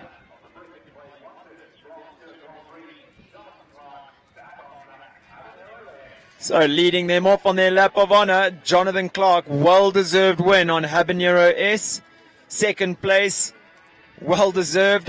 Second place to Stuart Barker, Callahoo's Conrado, the iFarmer horse. Then third place, Gregory Scott, Callahoo Loretto. Fourth place, Callahoo Lennox, Angela Spenceley. Fifth place, Olivia Garton, ACT Paint, Solana. And in sixth place, Lorette Knowles-Taylor and Cassius Clay. Habanero is still full of energy. Jono nearly popping off there as he spotted somebody moving the pot plant here out the way. So while we prepare for the 120 champs, guys, don't go too far. We're going to try get a quick interview with the winner of this class. He's not a man of many words. And then I think Brendan's got a special interview with the team from KUDA for you coming up shortly.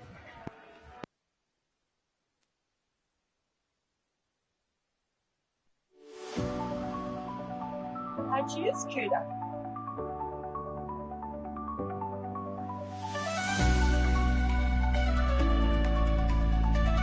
I choose KUDA.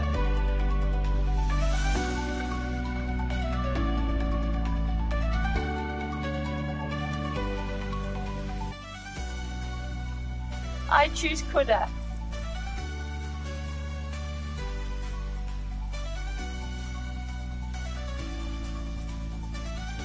We choose KUDA.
You give me a count.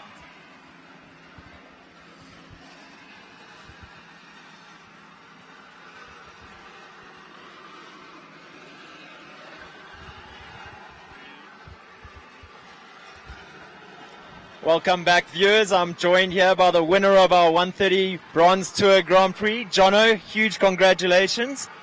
Your mare was fantastic. I did call you before the class, so I'm glad you won. I've been teasing you all week that you were the second string or B team rider for Linda Ellerine and back on track. So nice to see you come out on top in this class. Tell me a little bit about your plan and whatever for that jump off. Thank you, Stan. She was amazing. You were pretty amazing yourself. Thank you. The plan was to go as fast as I could without knocking them down. As simple as that? As simple as that.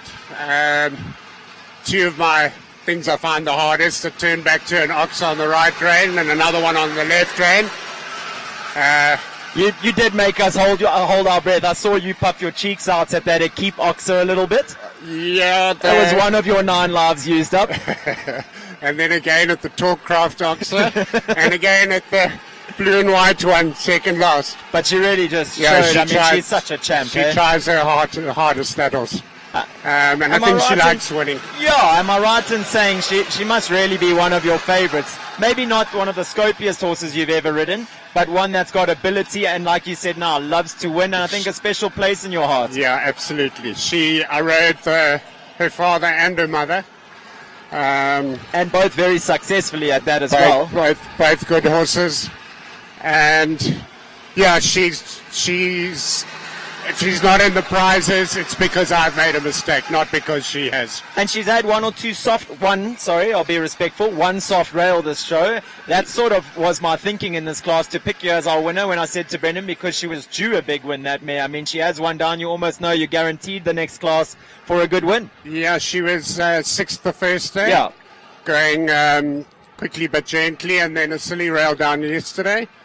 And today she was phenomenal. Well, Jono, class act as always, a speed merchant you are.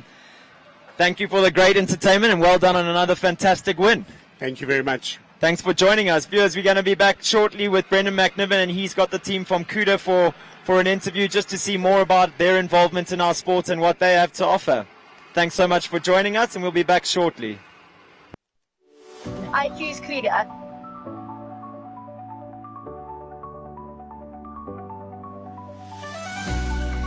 I choose KUDA. I choose KUDA.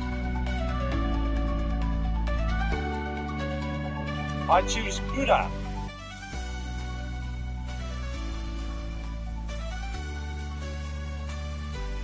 We choose KUDA.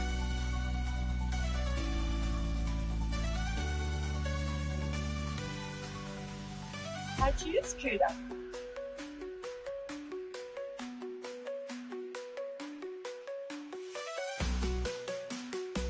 I choose KUDA.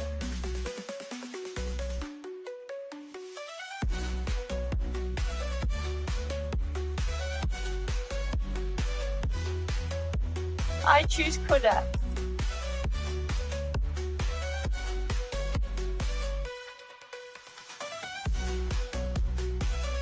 We choose KUDA.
Afternoon, viewers. Thanks so much for joining us. We've got the 120 champs up next here at the STOKKIESDRAAI Equestrian Centre. I'm thrilled to be joined in studio here by Dawn Newman. She is the founder of KUDA Horse Insurance, which is something to behold, to be honest with you, and been heavily involved in sponsoring the show. Dawn, thank you so much for joining us. Oh, thanks, Brendan. It's so nice to be here. I have to say, I have a little bit of a knot in my stomach watching these brave riders going over these jumps. I look at the course and I think that very bottom pole is probably what I would do, and also not quite at the speed that they're doing it, maybe at a very slow collected canter. So yeah, I believe you're a dressage rider. Is that true? Can you tell? Yeah, no, it's awesome to be here. I love this venue. The last time I was here was for SA Dressage Champs. I think that was about 4 or 5 years ago. Okay.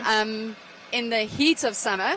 So yeah, it can get quite hot here for sure. I do remember feeling a little bit faint in the middle of the stable block on occasion. But yeah, a stunning venue. But so thank you very, very much for all that you do and for getting involved in this venue and for sponsoring us. I mean, I must say, without these sponsors, nothing really happens. So I think if you can just elaborate, we were chatting a little bit off air that you started the KUDA horse insurance side of things, but now KUDA is developed into something a little bit more than that. Is that correct? Absolutely. So, horses are and will always be the backbone of KUDA. If you have a look at our logo, it's very evident. Years and years ago, Vian Smith, who is the CEO of KUDA and the original founder. They started the bloodstock insurance business, and I think the intention was just to have bloodstock at that stage.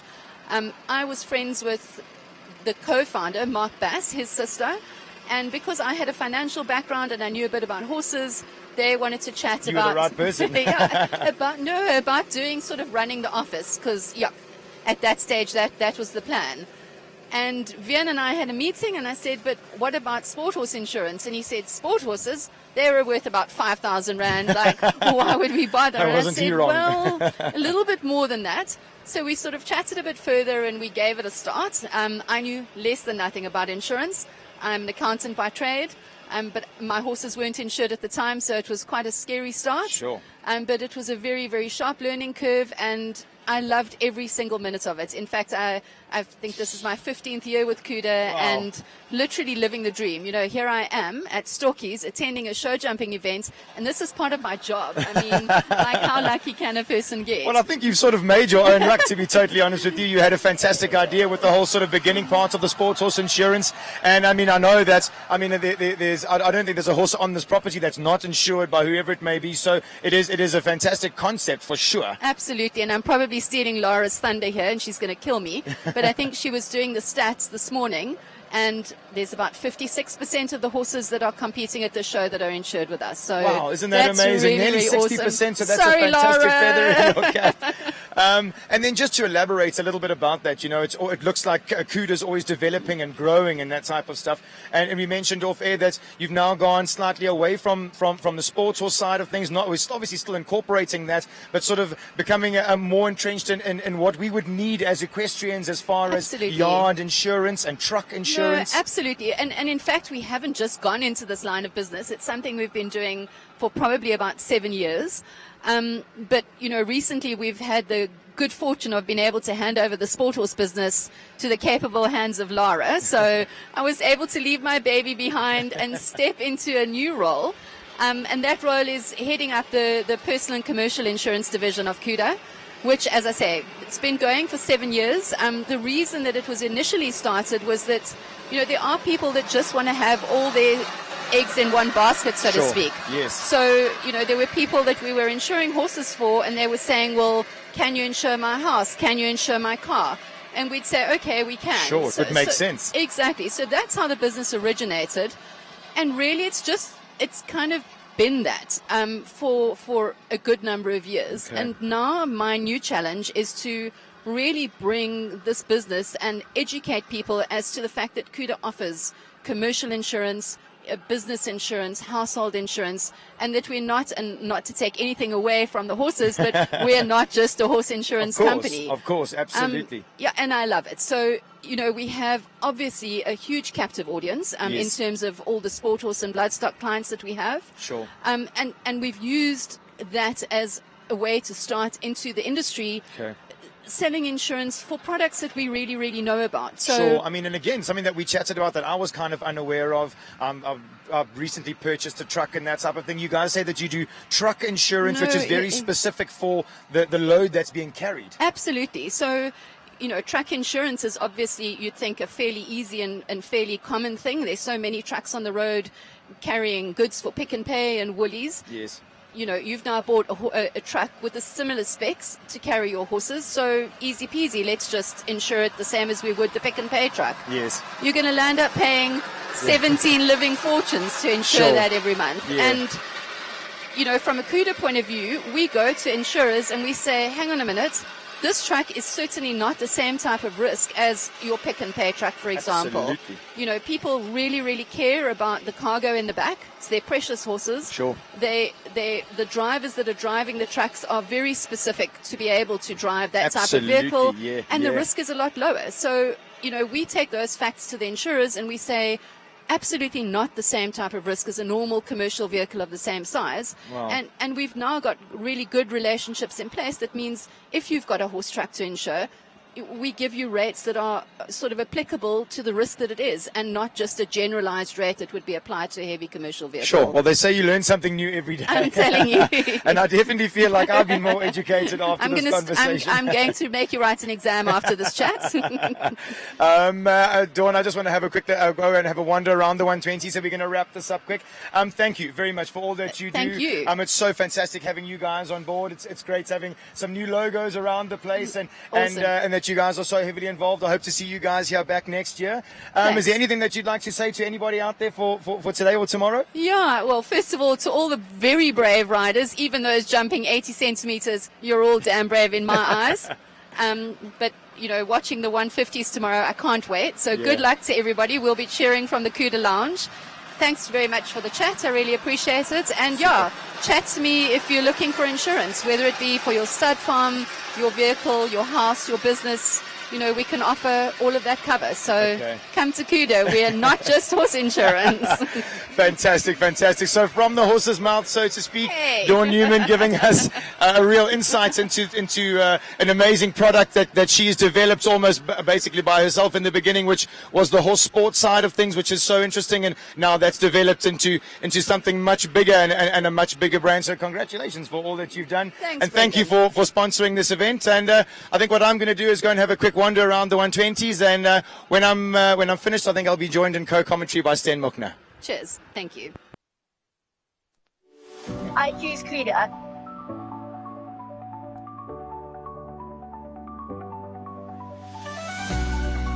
I choose KUDA. I choose KUDA. I choose KUDA.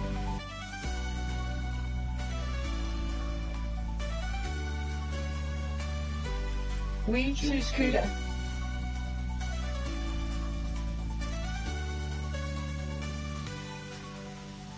I choose KUDA.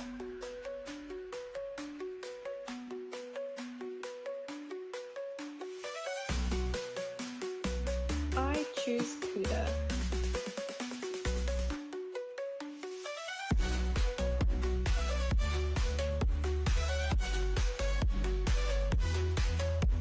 I choose KUDA.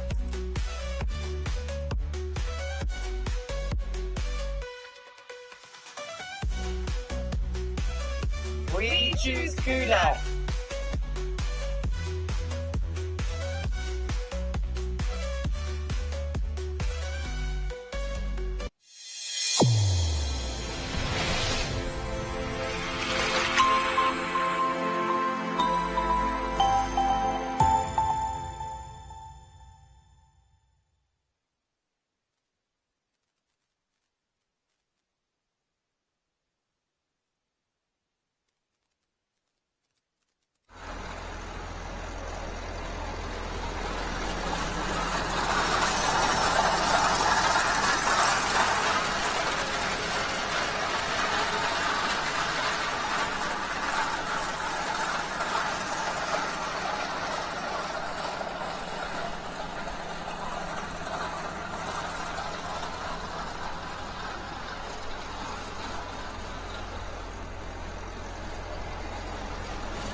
Welcome back, viewers, for this, the Talkcraft 120 Championship here at STOKKIESDRAAI Equestrian Centre. What do we got? 47 starters in this 120 Championship. A full class here to finish off our Saturday afternoon. Taking the salute on behalf of the class at number 1, Bridget Atwood, riding Frischkevak Legolas. Bridget hails from Cape Town. I see her friend Shannon Wyndham-Quinn here giving her a hand today. Would she ride with Damien in Cape Town, if you know? Would you know? I believe so. I know connected to Liam and Shannon Stevens, so I think part of that team that they've got running between Cape Town and Johannesburg, and she's going to show us the way around this track. I did manage to walk around the course, so let's see how Bridget gets on here, and we can go through the track as she jumps. So again, Kate really enjoying that question affair there in the corner at number 1. Unrelated here to the Talkcraft Oxer, our sponsor of the class, at number 2. I must say, just this afternoon, the arena sounding and looking beautifully prepped. Well done to the arena team for what they've been doing. Yeah, the team from Martin Collins has really been unbelievable this show. They've made sure that all the competitors have had fantastic footing to jump off. She jumps at number 5, the STOKKIESDRAAI vertical, and they make this big left turn. It's the Farnham Stables colourful vertical, that. Interesting jump there with all the different coloured solid poles. Sure, and then a big right turn to another one of our show sponsors, the Back on Track team. 6 strides. Whoop. She got a little chip in there. Oh, she was a fraction big at the Back on Track and needed to adjust a little. Yeah. No problem though for Legolas.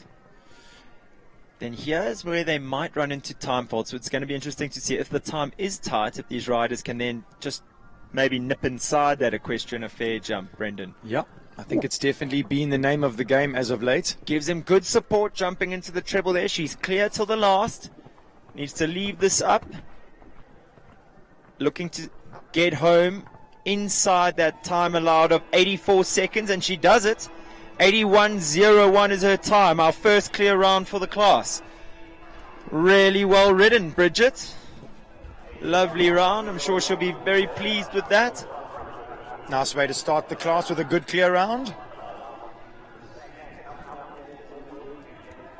Gives her a little puff as she comes out the arena. Yeah. A little bit like... Fantastic.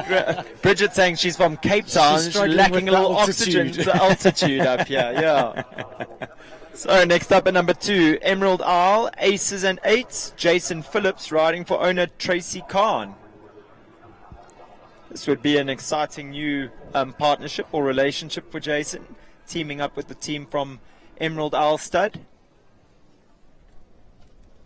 I think a great addition to their stud to have a jockey like Jason riding a horse. Absolutely. For them. Yeah, Jason, a fantastic producer of horses. Not only young horses, I mean, he's amazing in the bigger grades, but I must say he does a masterful job at being smooth and level and instilling a huge amount of confidence in the horses. Brendan, I often think you get riders that can ride anything and they can compete on any horse, okay? And then I think you get riders that can produce horses that anyone can ride them. Agreed. And I think Jason is one of those. I think Jason produces the horses so professionally that anyone can hop on and ride them according to the training manual. Sure. And they'll answer to all the right questions. And I must say he's very technically minded. If you listen to Jason train, he's very specific about what he'd like from his riders. He's quite particular about his flat work. He has a dressage background. I know he spent some time in Europe with Rainer Schmierklatt in Germany. Oh, did he have the last down? Nope, stays up. Oh, luckily, it's just out of my vision there. So another one. Shame. Do you want us to get you a bumper seat, Brendan? Thanks. You might be able to see better. I've just got an upright in front of me as long as I'm too short. Okay, next up at number 3, Capital WhatsApp Z and Natalie Woods. Pupil of the winner of our last class, Jonathan Clark, and he'll be willing her on for another clear round to try and replicate his results in that previous 130 Bronze Tour Grand Prix. What a win that was. Natalie, I watched her in the first class on day one, really riding beautifully, Brendan. I must say, as her coach would have liked, Jono's, I mean, as you would know, Jono's clients are always very well prepared for their shows.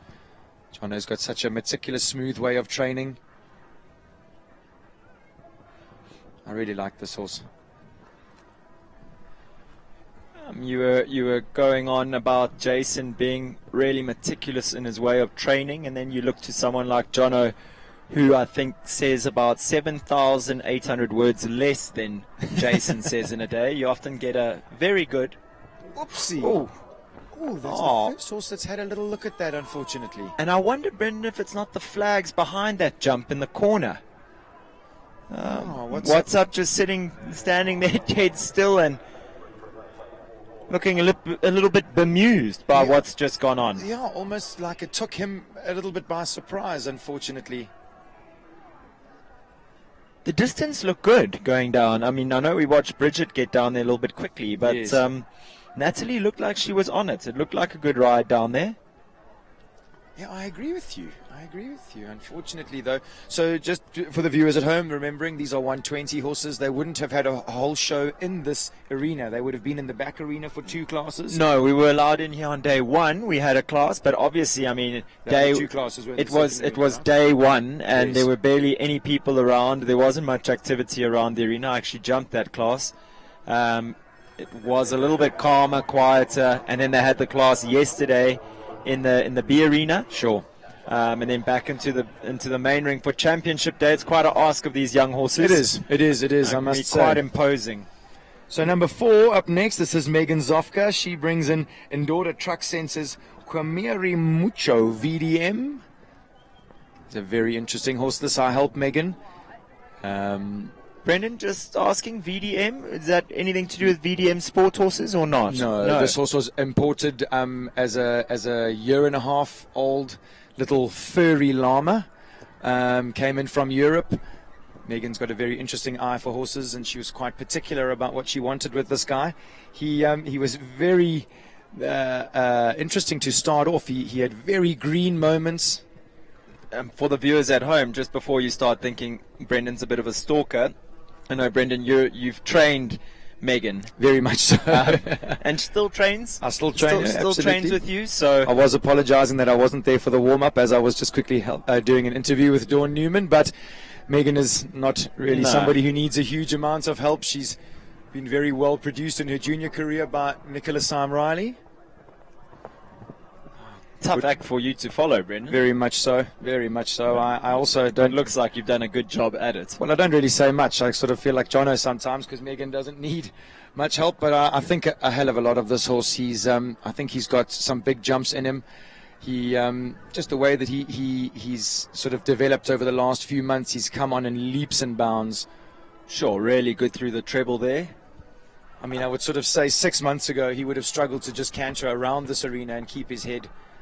And now just finishing off on 4 penalties there, so maybe jumping towards the judges' box area there. That viewing deck can be a little bit off-putting for the younger horses. I think Megan would have probably had her leg on going to number 8 there, so she'll be thrilled to bits with that. Unfortunately, 4 penalties there for Q, as he is affectionately known, and Megan Zofka.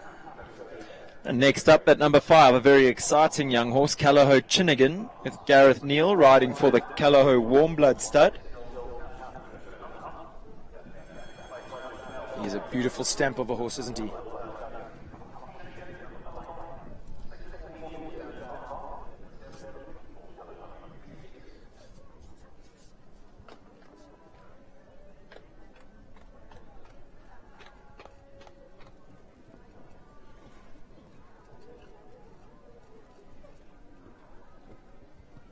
Gareth, another one who's just fantastic at producing young horses. He's produced multiple horses in his career. And right to the very top of the sport often. More often than not, they finish up there. We were speaking a lot yesterday about horses that had all the ingredients to go straight to the top, and you look at this horse's pedigree. I mean, only a 6-year-old, the stallion, and he's by Chin Chin out of a heartbreaker mare. Sure. I mean, you don't really get better than that, right? Pedigree to die for. He's got super balance. I remember watching this horse at one of his first training shows at Burlington Stables. And he cantered round like a schoolmaster already at his very first show. Gareth said to me then that he thought this horse is something very special. I think as well, Brendan, there's more blood there. Gareth does a really good job at sort of disguising the horse's energy and enthusiasm. You look at that breeding Chin Chin Heartbreaker, you would expect the horse to be quite blood, and he really is. Gareth just is such a master at, like you said, producing them and bringing out the best in them. Lovely clear round in a time of 79.19. 3 in the jump off so far.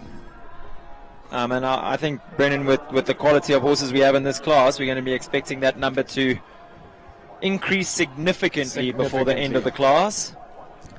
Up next at number 6, Cornelio Hannegarten, riding for owner Joanne van Achterberg. Spoke now about Gareth being an amazing producer of horses. Another young lady. I think this lady is an amazing rider of horses.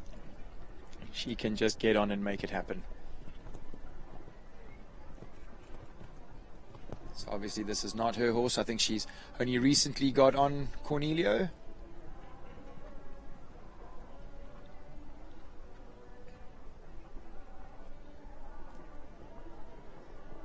This horse owned by Joanne van Achterberg, who runs very successful setup, the Kincardine stables. An amazing. I think to say a very successful setup, you almost underplaying it. I know, but I mean, you throw in some better adjectives there because wow, I watched them at the junior ride or the youth champs now, pony riders and juniors.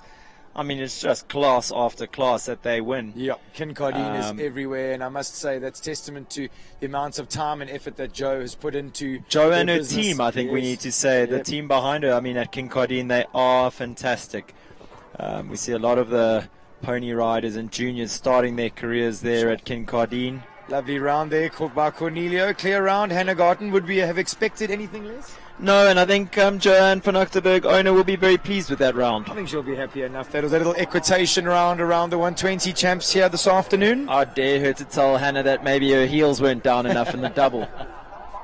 Hannah walks out with a big smile on her face. So next up at number 7, 334 Hello You, Ashley Fox, riding for the 334 Sports Horse Stud.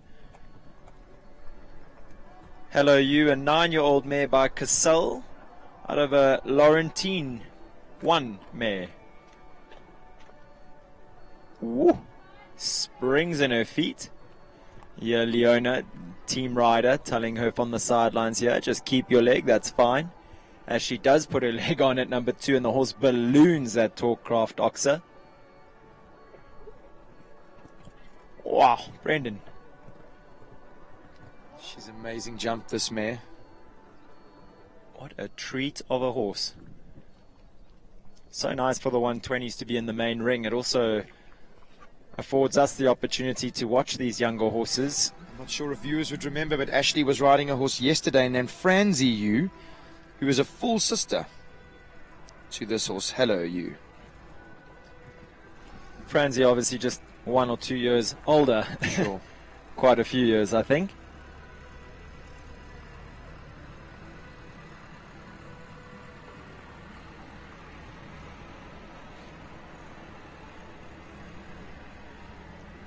We spoke earlier of Ashley's ability and her talent, and just amazing to see her well mounted like this and really being able to ply her trade on such fantastic horses from the 334 Sports Horse Stud. Sure. Another one in the jump off. You spoke about Hannah's equitation round, more of the same? Yeah, absolutely. Should we be giving them scores? I feel like we could hold up some numbers here. Not that they'd pay much attention I was to say, them. not that they'd care much about what we thought. Up next, number 8, Plastic Colors Master Batch Lee Royden. Michelle Fleming in the saddle.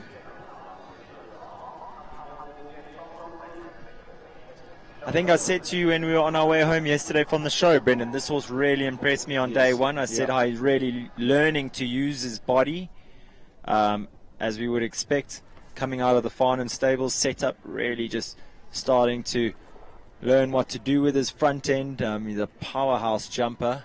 I think he had a little bit of bad luck when he came into the country. I think he had a colic op quite early when he came in, so that would have set his fitness back a fair amount. But it definitely looks like they've got him fit and well and up and running in the 120s here.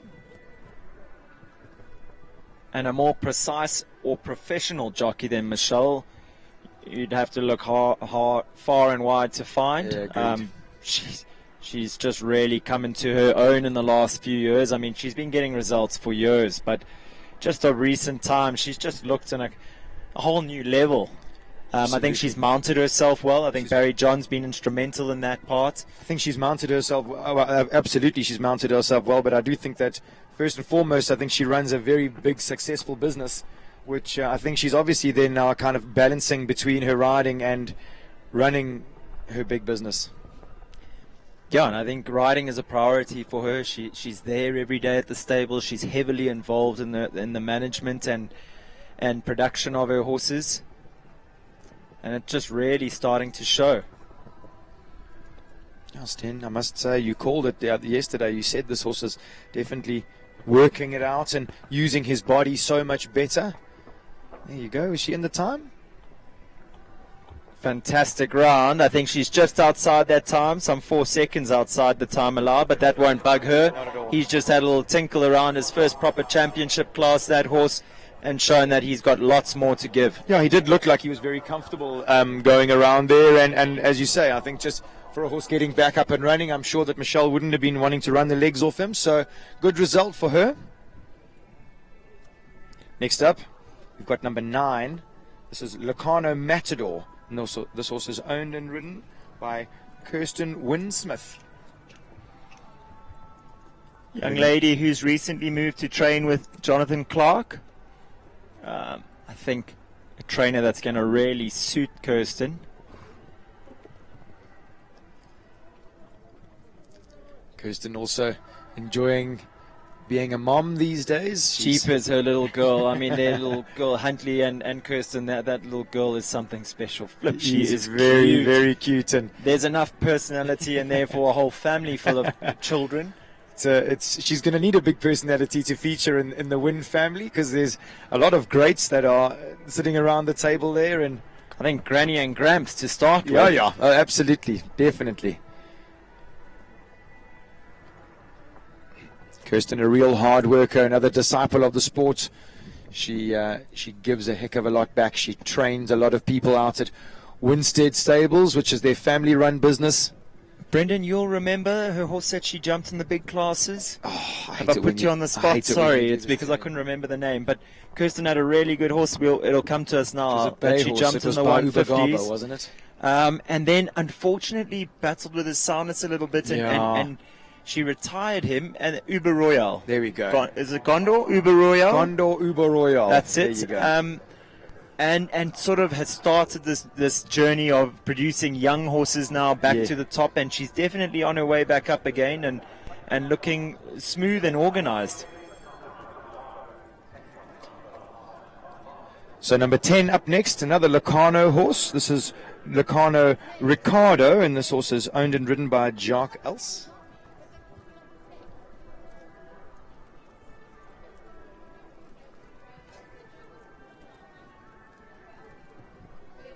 As Kirsten finishes her round, she walks behind our commentary box, having a chat to her dad. I mean, he'll at least have a lot more to say than what Jono would say. But what a privilege to finish your round and go and bounce some ideas off your dad, and then you can get the real bit from your trainer. You know, I suppose sometimes you're...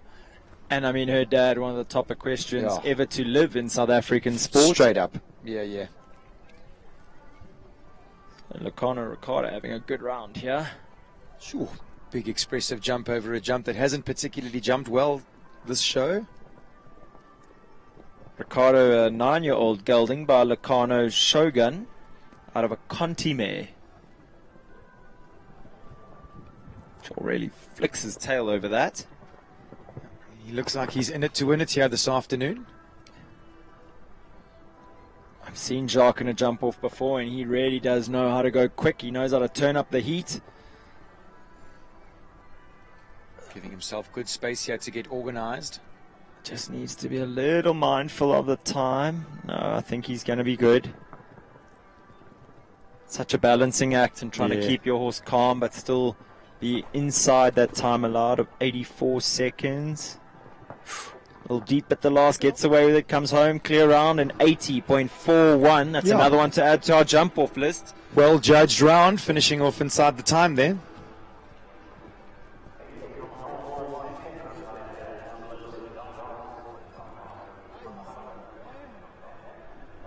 So making her way to number 1, horse number 12, Endorda Truck Center Genesia with Bo Reed. This horse is owned by Megan Zofka. We saw Megan jump a little earlier on her bay horse. Brendan, you would know this young lady quite well. I know this young lady very well. It's fantastic to see her up in these big classes. Oopsie. She's had a tough show with this horse. As we mentioned, getting used to the big arenas. And a very young lady, Brendan. I would like to think, I hope I don't get her age wrong. I think she's 15 now, Bo. I mean, she's very young. Come, boy.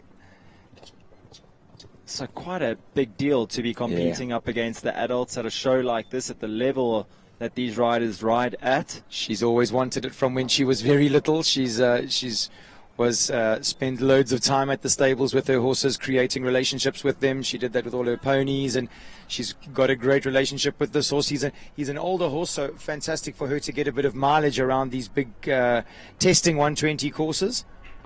She'll definitely be learning how much pressure this horse needs. He's affectionately known as Genie. A relatively new partnership, if I'm not mistaken, Brendan. Yeah, I think just definitely at this level. You know, I know that she's just purchased a very exciting young horse, so that'll take the pressure off Genie a little bit. Oopsie.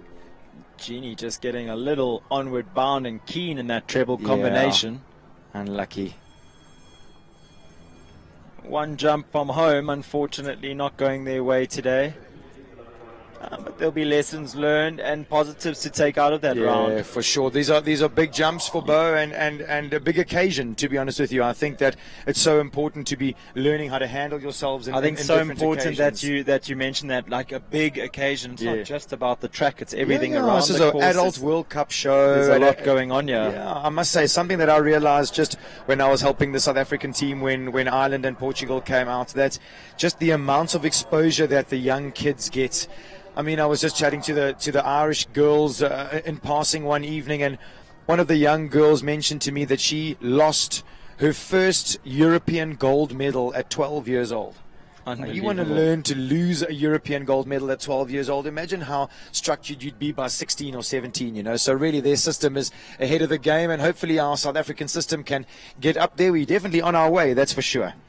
So at number 11, making their way over number 2, we have Consuelo Carlos, Nicker Serpentine Graham, riding for owner Raymond Graham. I believe this combination trained by Shayton Hendricks.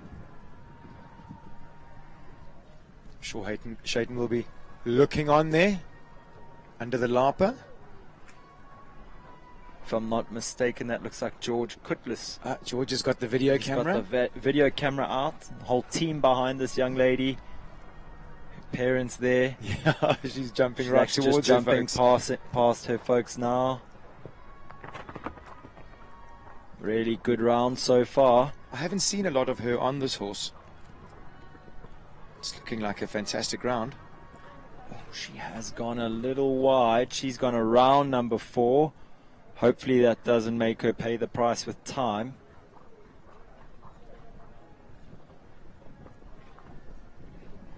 I think she's going to be inside. She should easy be good as you like through the treble. Your horse jumped beautifully. She should be good for time. I'll keep my eye on Mom and Dad.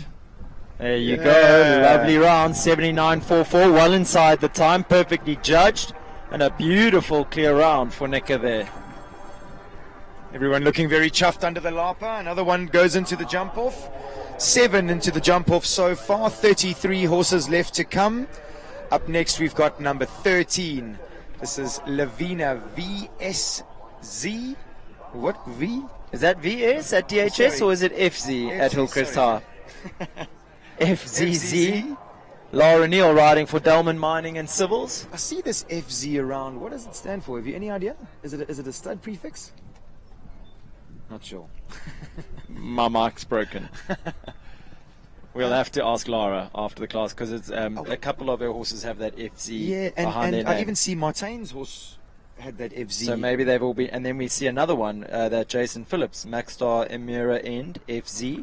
It could well be a stud prefix. Brennan, you and I best get read up properly. I know we've got to do our homework here. I must say, though, it's interesting that we get to do the 120 classes. We often only get to see the open horses jump, but it's fantastic at this show that we get to bring you some of the young horses. You guys at home get to see the caliber of young horses that are on their way up.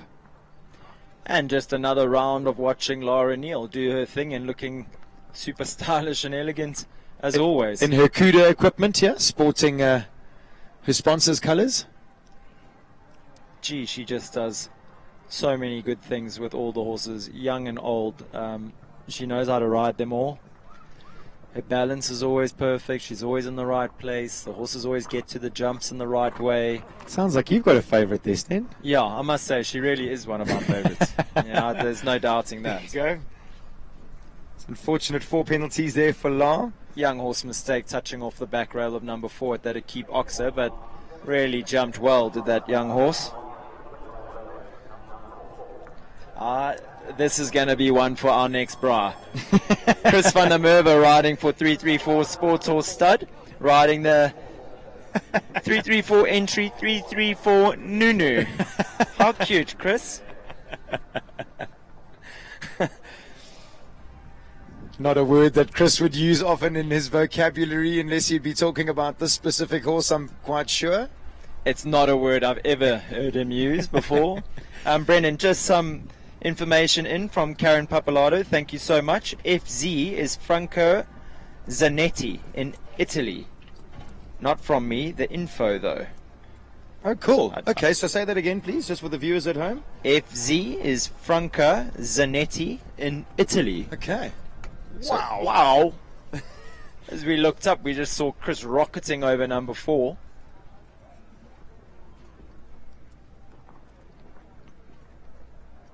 So Nunu is an 8-year-old mare by Naldo out of a Kalido mare. Nunu also looks like she knows exactly what this jumping game is all about. Yeah, she looks keen, that's for sure. Wowza. Has someone told Nunu that this is only 120? I don't think so, because she looks like she's jumping the moon this afternoon. We said Chris wouldn't usually use vocabulary like Nunu. Maybe she doesn't understand his Afrikaans, but someone's got to explain to her that she only needs to jump the jumps. Ooh. Just amazing to see exciting horse after exciting horse. Yeah, for sure. Coming this into is the arena definitely like this. where all the up-and-coming horses are being produced, and as we mentioned, fantastic that the 120s get a shot in the main ring. They'll be over the moon with that. It took her 11 jumps, but she did jump the last jump a little lower. Unfortunately, 3 for time there for Chris and Nunu. 334 Nunu, I think, just potentially going a little high. Or you maybe high. Take a second extra at every jump for how high she jumped, and that gives you the time faults. Sure, and Chris, no sooner as he cantered through the finish than is he getting advice from his wife on what happened there and how it went. They do have an amazing relationship too, yeah, for sure. Next in at number 15, Lawlock Beaumont. How do you say Tonga Nyamwe. Yeah, Nyamwe looks good to me.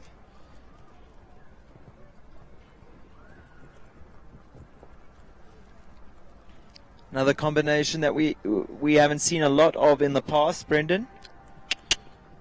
No, I think that's what's so exciting about these young 120 classes, that we get to get out to the public.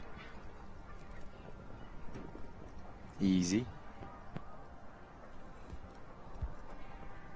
She looks a real organized, super stylish rider. Strong lower leg position. Real smooth rhythm. She could be from this neck of the woods, if I'm honest with you. We are out in the northwest province today, just on the outskirts of Gauteng. So Tonga riding underneath the Zimbabwean flag. She could be one of the riders here up from Zimbabwe. It's interesting. So do you think, I wonder who she rides with? I wonder if there's anybody out there who can Charlie? help us with some info. Maybe Charlie? Oh, just having one down in the treble there. Trying to see if there's anybody that we recognize that could be helping her there. A little deep at the last, gets away with it, comes home inside the time, well inside the time, super round, and her horse getting a big pat and a stroke here. She definitely did have a fan club, because I did hear a whole bunch of people clapping, so we'd love a little bit of information on Tongai if possible. Amy Hay up next. She brings in Capital Grand Prix Z, number 16. She's also been a fairly busy young lady today. Very busy lady today. Grand Prix, Capital Grand Prix, a gelding, 7-year-old, by Grand Slam VDL out of a Carthago Z mare. Sure. We have a Grand Slam filly at home that looks like she's got all the quality in the world. So quite exciting. That is exciting. We get to see some of the Grand Slam progeny in South Africa. Grand Slam progeny doing exciting things all over the world. I think to the point that I'm not sure that any seaman's going to be coming into South Africa anymore. So I think these horses are going to really hold their value.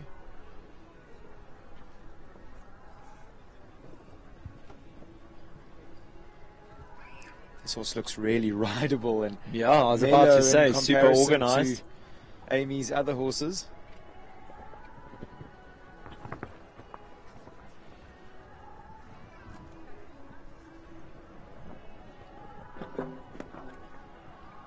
I'm just touching the front rail off there behind.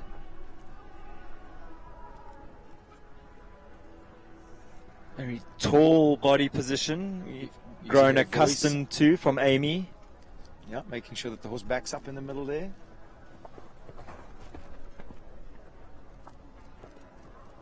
Using her shoulders to good effect. Coming home and just the 4 faults. So we won't be seeing her back for the jump off, but a lovely round for that young horse. Whoop, as she has a little spook. And the wind picks up here.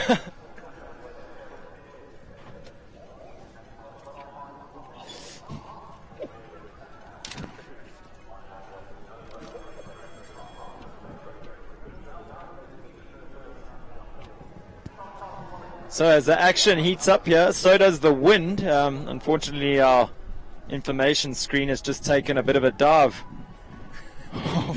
Our board here. Sorry, I shouldn't be giggling. So Shani Swanepoel up next. At number 17, riding Reflection. Brendan, I managed to walk part of this course with Shani and Michelle Hobbs, who still was of the opinion that she is not Shani's trainer. Shani walked up to me and said she's definitely my trainer. So Michelle obviously trying not to take any of the credit there, but as you mentioned earlier, any information coming from a professional like Michelle would be very valid and valuable.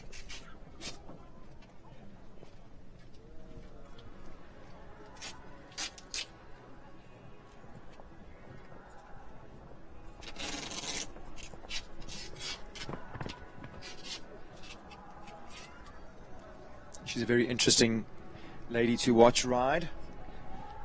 She has always tries to keep her horses very organized around the turn. Sometimes they think they know best, but she's very good at just reminding them that actually she's in charge and they need to please listen to her. Reflection, a slightly older horse, Brennan, that's competed in the higher grades, I believe.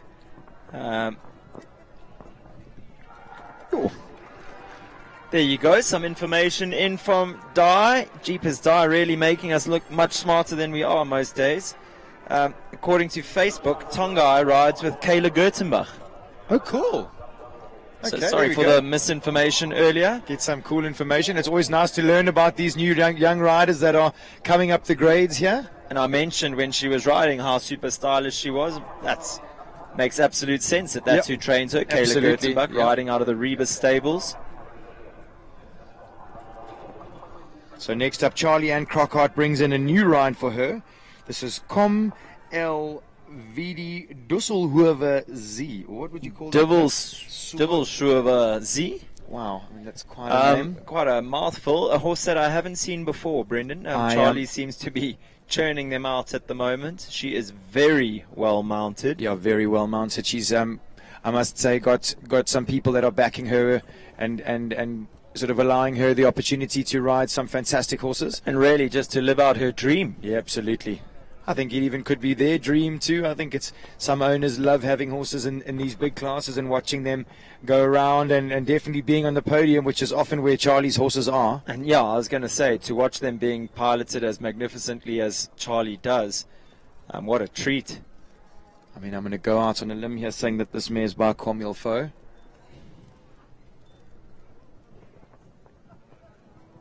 Yeah, beautifully ridden through there, Charlie, just being very level, using her voice.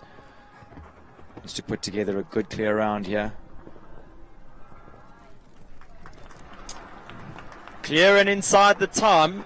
Unfortunately, Brendan, I am going to tell you that you are wrong. No, I'm joking. It is by Comilfo.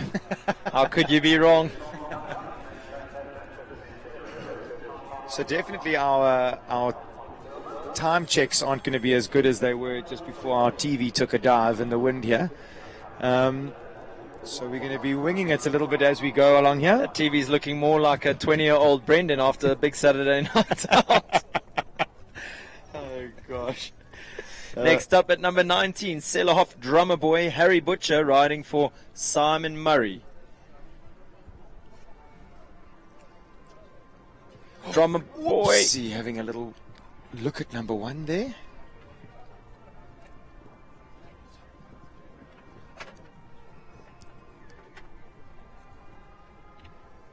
This horse was bred by Dominic Alexander, who's Harry's coach.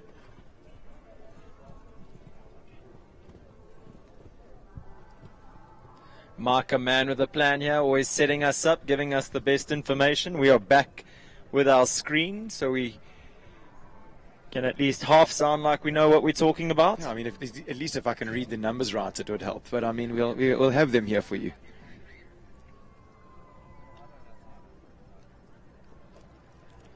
Drummer Boy's tail swishing away as he makes his way around this track.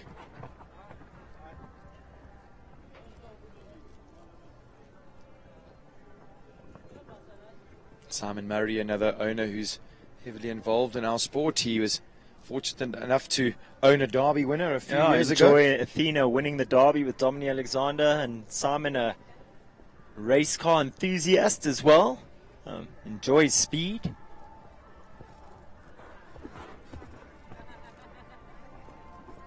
Big press up at the last there, so shame, unlucky, barring that little spook at number 1. Yeah. Comes home with a good round. Yeah, absolutely.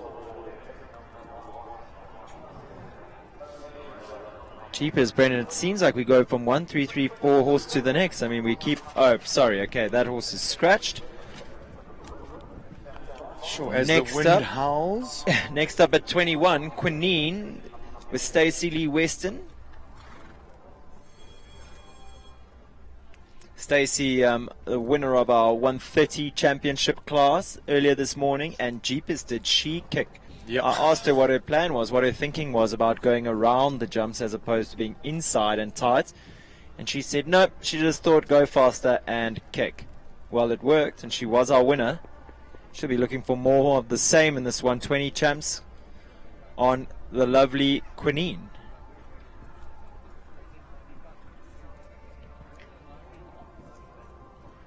Quinine, a 12-year-old mare by Quartster Eclipse out of a Wunderbar mare.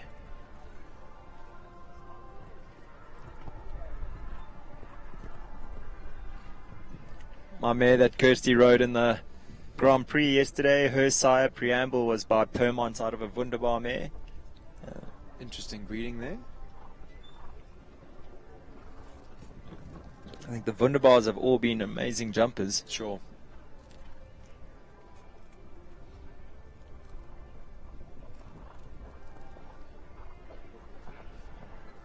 Good on the 6.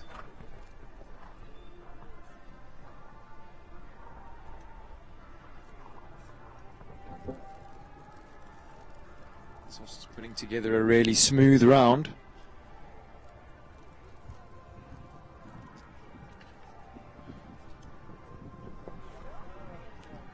Stacy using her voice to good effect in the treble there. It was making a beautiful shape jumping out. Clears the last, and that's another speedy one into our jump off. 10 clear rounds so far, 20 started. Even your maths could figure that one out. I know. Gives us our 50% clear rate at the moment. Next up at 22, Tamar Glicksman riding Capital Carmen for Bianca Link. Tamar came up to me while we were walking the course and wanted to thank you and I, Brendan, for calling her a petite young lady. Yesterday, apparently, we referred to her as a Kronos really loving her as she's so small, like Nicole is. Yes. I thought she was going to thank us for her. getting out of the way this morning when she was driving to the horse show at about 160 k's an hour because she didn't want to be late. Can I mention in a 60 zone, jeepers, she was quick.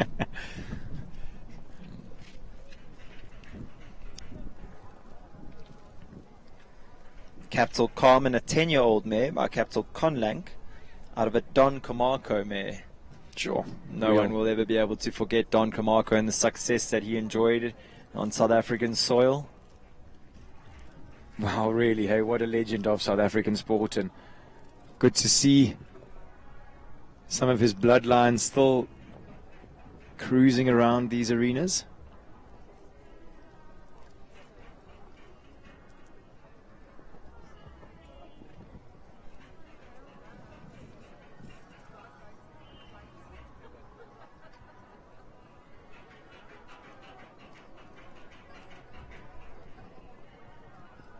Tamar's just seamlessly making her way around this course with not a fuss at all. There was a beautiful shot to the triple combination. The horse jumped it so easy.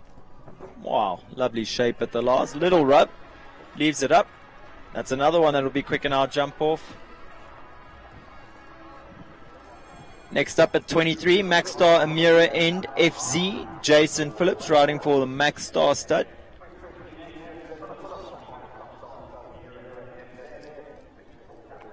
Another man who's ridden a few rounds today. Oh, one or two.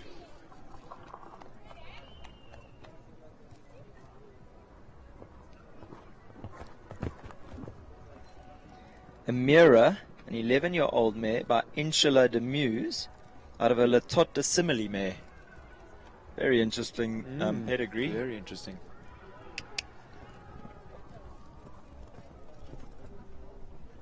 Sure. Really good behind over Looks number like 4. a nice type, eh?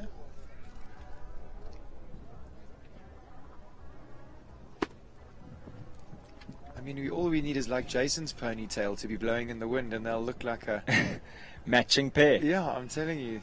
The horse's forelock and mane and tail and everything is going. Maybe Jason can grow a ponytail. Could be wrong, but I think more chance of you falling pregnant, Brendan. Oh, really a classy round this. I think the team from Maxstar Stud be really proud of this horse and to see what will come of her, and they're really giving her every opportunity to show her best under the guidance of Jason Phillips. Good shot to the last.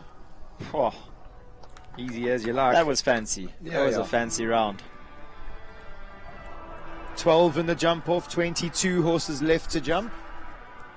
We're working our way into the champs.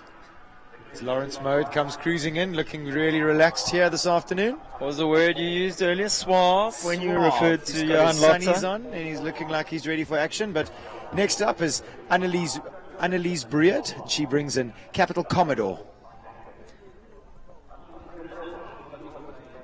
Commodore, a 9-year-old gelding by the great Capital Colnado, out of a Capital A-Star mare.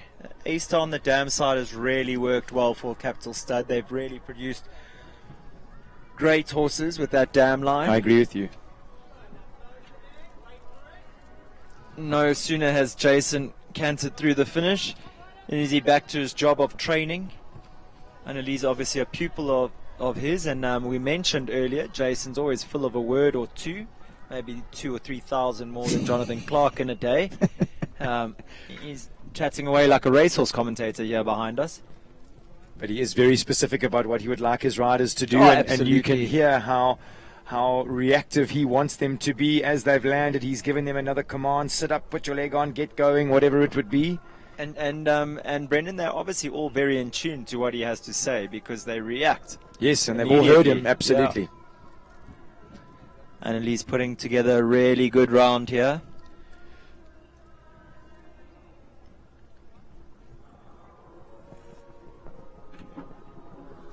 Oh, that treble has caught one or two horses out this class.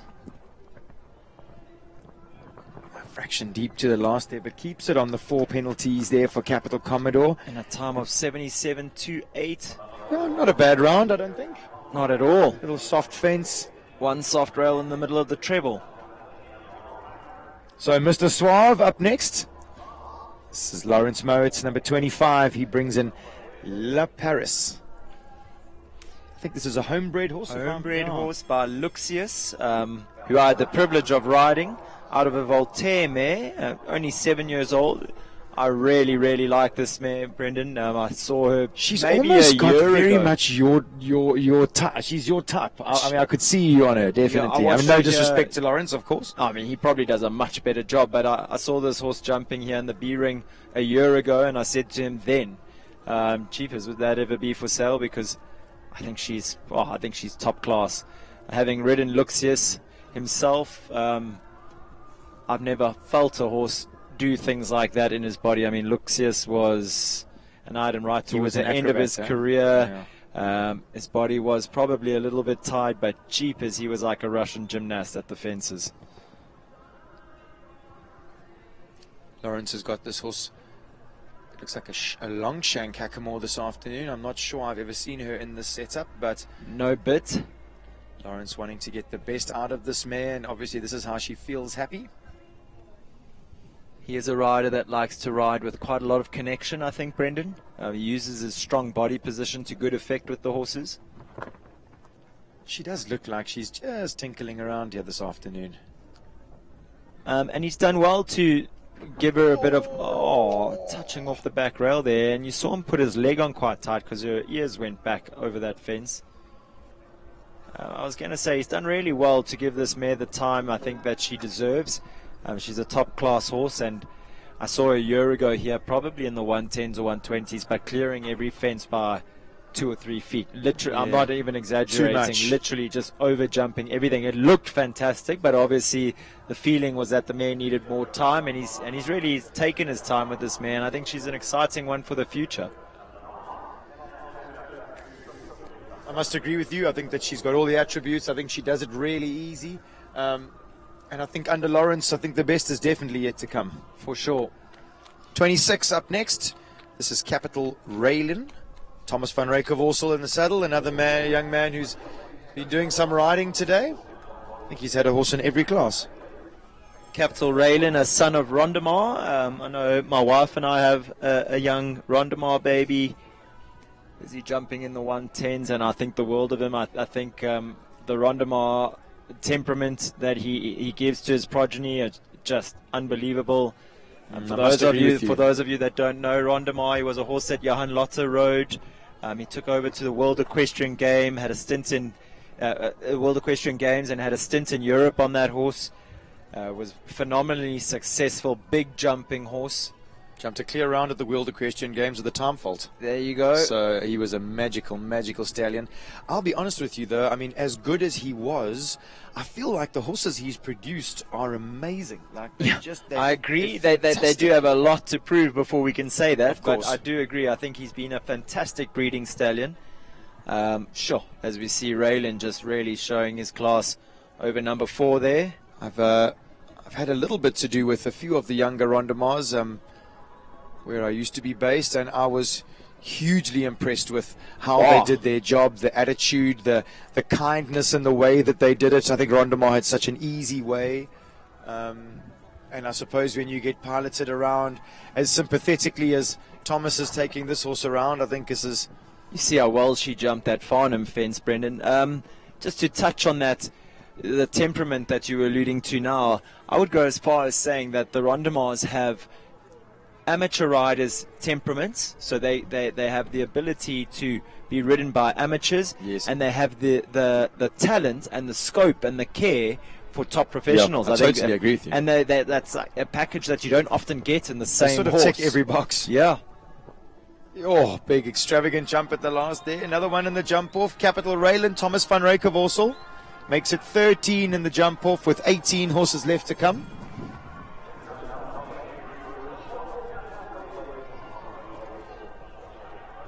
Next up at number 27, Brendan, we have Annelies Comfer riding a horse that I thought you would want to announce, White Waters.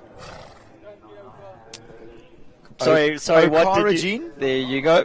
Great. I think that was a good effort. Annelies, you mentioned some of the young gentlemen that we've seen a lot in this arena today. Annelies, a young lady that's really had her work cut out. She's been around this arena no less than 4 times already today. Yeah, for sure. And I must say, taking... Just, again, her horses are... I mean, she's got one horse that looks like he's really big and long, and then obviously her little smaller dun-coloured horse that she has yeah. in the bronze tour. The buckskin dun. The buckskin dun. And if you watch her, Brendan, I think she's got a very uncomplicated system. She makes sure that the horses are in front of her leg going to the fence, and that they can look after themselves and be careful when they get to the jump. I totally agree with you. I think does she a good presents job. them very well. Yeah, she does a very good job at putting them in a good place to clear the fence. Agreed. And then does all the right things with their body, giving them the chance to clear everything. Sure, she's always giving them enough canter that they never have to feel like they have to push too hard for the back rail. And that'll be a speedy one in the jump off for sure. White Waters Okara Jean. And Annelies Comfer makes it 14 in the jump off. Next up at 28, Andrea de Klerk. This is also another difficult pronunciation. I'll take this one over. At number 28, horse's name, Chili. You managed to just get that one out. Lovely jump over number 1 from Andrea and Chili. I think Andrea, if I'm not mistaken, trains with Jason Phillips. I do agree. Could also stand to be corrected. No, I'm pretty sure. I know that because I got in her way on a young naughty horse once around a track, and I made her take my money. I paid her back for her entry because I got in the way so badly. So that's where our relationship started, or that was our meeting point. I think I irritated her more by apologizing 17 times before she'd actually finished the course. She must have caught you on quite a good day, because usually you wouldn't apologize for something like that. Of course I would. Big effort there at the plank. You might have had me mistaken for Ronnie there. I mean, again, I haven't seen many horses look at that amazing, brick hey, and clay plank, and yet for us it's quite a visual spook, isn't it? Absolutely. I think just again testament to the quality of the horses that are going around this arena over the past few days. Real quality horses, good riding, and I think just again, obviously we never forget Kate and just all the magic work that she does designing these incredible courses. You took the words out of my mouth. I think she's placed that jump in such a way that it sort of gives the horses confidence to jump it clear and well. So you see, when you're not in the way, she can jump it clear Andrea out. jumps clear out. We'll just let her know that. Another one for the jump off there. Andrea de Klerk and Chile making it 15 clears. Up next at 29, Stuart Barker riding iFarmer Davenport Radiant. Stuart riding the high of finishing second in that Bronze Tour Grand Prix just a little earlier today, where he rode an amazing 2 rounds on Callao Conrado. A busy man is Stuart. And I think he's going to have an even busier evening with a lot to celebrate, the team from our farmer tonight. Hopefully a Springbok win as well in there. We'd love nothing more than to show the Irish it wasn't just luck last week. Absolutely.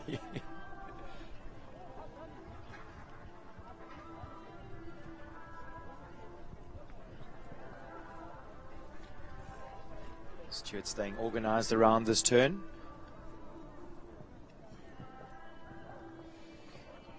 Davenport Radiant, another mare with Wunderbar in her pedigree.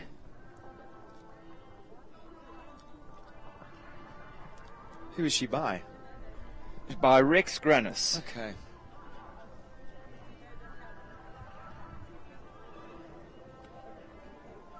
There's been a few Rex Grannises Today, in this yes. class alone. I And think really nice to just see some South African blood. And that Riley, I think, was in the 130s earlier. That was an unbelievable horse. I think also by Rex Grannis. I stand to be They're going to corrected. call you an elephant soon with a memory like that. So clear round there for I Farmer, Davenport Radiant, and Stuart Barker just continuing his current run of form, jumping some clear rounds today. He would definitely want to replicate that in the jump off a little later. Next up at number 30, Chelsea Gertenbach, Lawlock, Hawaii. Hawaii, a daughter of the great Hummer, out of a Belmondo mare.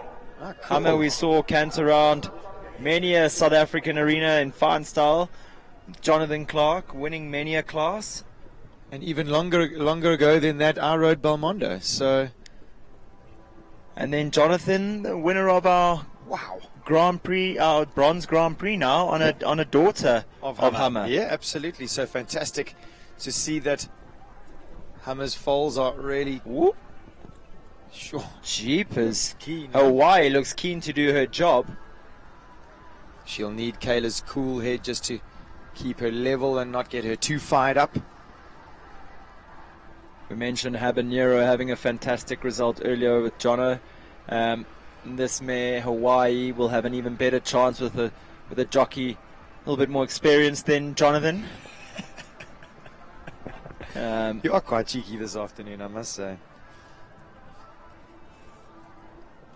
You'll be in Jono's good books after his good round today. Shouldn't have walked past here pinching your legs.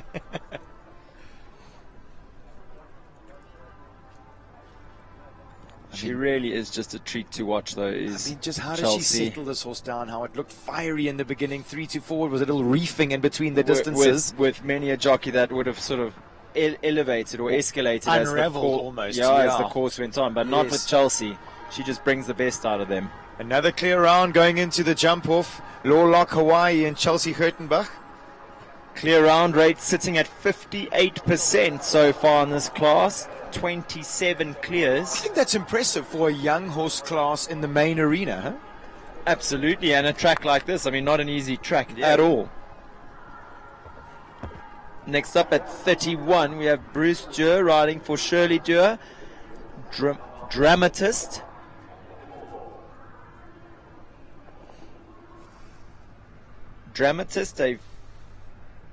I would imagine that maybe SA Show Jumping might have this wrong, but maybe they're right. A 5-year-old gelding. If it is a 5-year-old, they've done a much better production job than I could do. By a philanthropist out of a centenary mare. I mean, Bruce does know one or two things about show jumping. He's ridden at the very top of the sport, both here in South Africa, in his life, absolutely. both here in South Africa and overseas. So could well be a 5-year-old. Would probably be looking at a long holiday after this, though, if it is a 5-year-old. I would think a little break. Yeah, I think so. I think it does look like it's jumping pretty easy. Cheapers looking super organized, good technique, really in tune with the rider. Very uncomplicated. I guess would we setup. expect any less from Bruce? I mean, he is a natural. For sure. Absolutely. And really has been doing this year in and year out now. Almost another one who suffers a little bit with horse sickness. Yeah. See, his daughter's doing really well in France at the moment. Yeah. Great to see her enjoying a bit of European experience like her dad got when he was a little younger. And that horse really just looking like a slightly younger horse, maybe towards the end of the course, running out of a bit of puff. So Aisling is here today. Definitely the first time we've seen her. I hope she enjoyed a good sleep in this morning. So it looks like up next is number 32. This is West Wind. Yep. Iofi White. Do you know who she rides with?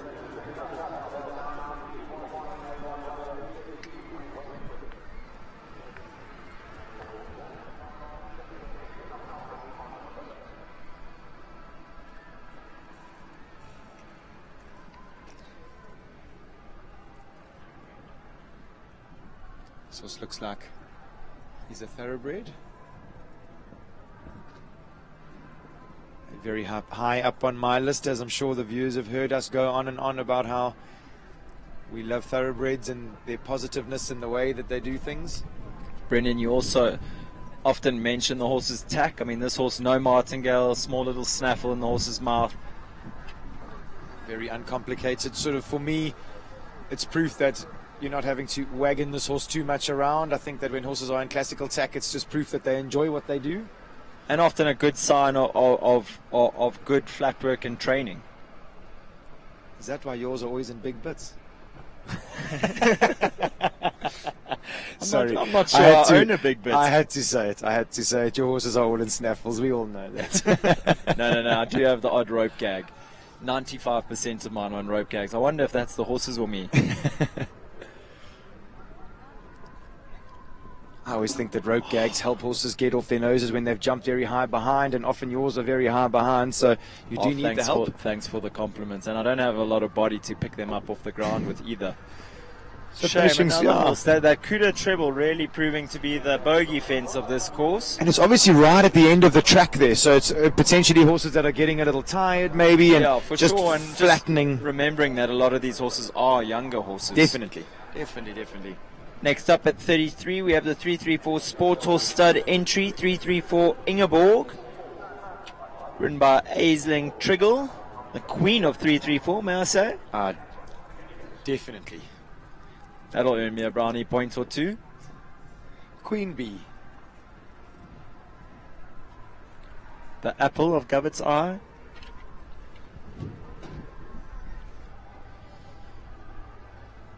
Aisling loves this mare, and she really does jump well for Ais.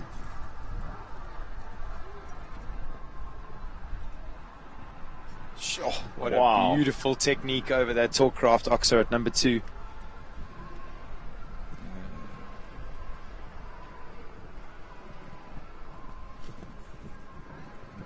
Got so much scope, just rolls up to that so easily.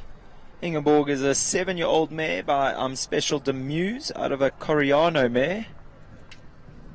We've seen more than one Special Demuse jump today, and he definitely stamps them in look and technique a little bit. Absolutely.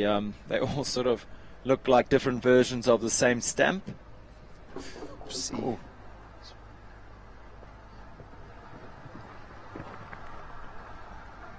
At just 7 years old, this mare would still have a lot to learn about shortening her body and how to use herself in the correct way, but jeepers, does she have everything that it looks like it's going to take to jump big jumps. Hey? I mean, you talk about ingredients for jumping Grand Prix when they've just got such natural ability the way that this horse does.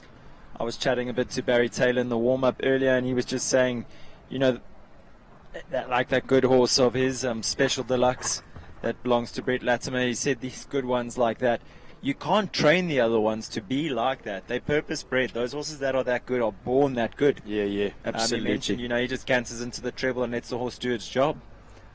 Ingeborg looking like another one of those horses. I mean, a green error from her there. Yeah. But we'll put it down to just that and good mileage on a tough track. Yeah, good mileage in the main ring. I think that's definitely what Ais would have wanted from her today.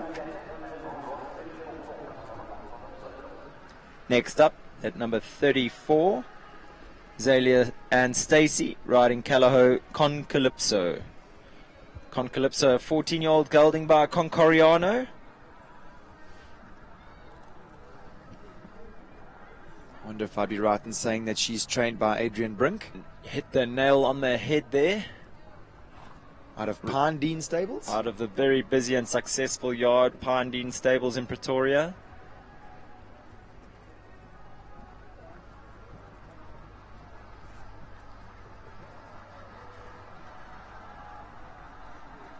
This horse looks like it's got a Hackamore combination, snaffle combination, which is quite similar to a couple of Adrian's horses. Adrian is trained by Rogan Askin, and we all know that Rogan loves his Hackamore a lot, so much so that they named it after him.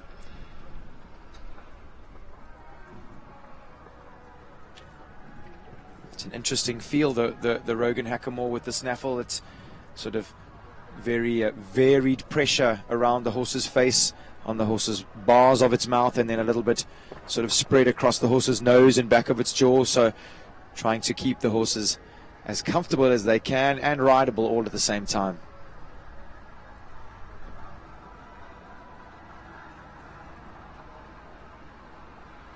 Again here, just to our left here, Adrian giving some free advice from the sidelines as his pupil canters around this track. She wants to just keep it on the 4 penalties. She made light work of that treble combination. Yeah. Shaman looks really pleased with that result. Excellent round. Super round. In the main arena. One soft rail at number 5, barring that, a fantastic round. Really looked the part jumping through that treble combination. 35 up next, Kalaho Kontanga, James Kane Berman. He's going to be adding to his already very impressive string of open horses. I'm sure that Kontanga is going to be up in the 130s in no time.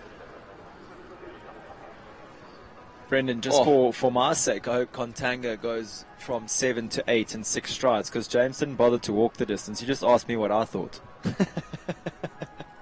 Such a cool customer. He's very relaxed about life, I must say. And when he asked me and I mentioned 6 strides to him, he said, as I mentioned to you guys yesterday, he's not a counter. So I said 6 strides. He said, is it long or short? I said, it's normal. Wow, this horse really does throw all the right shapes, really does, yeah. Even a little canter around the corner there.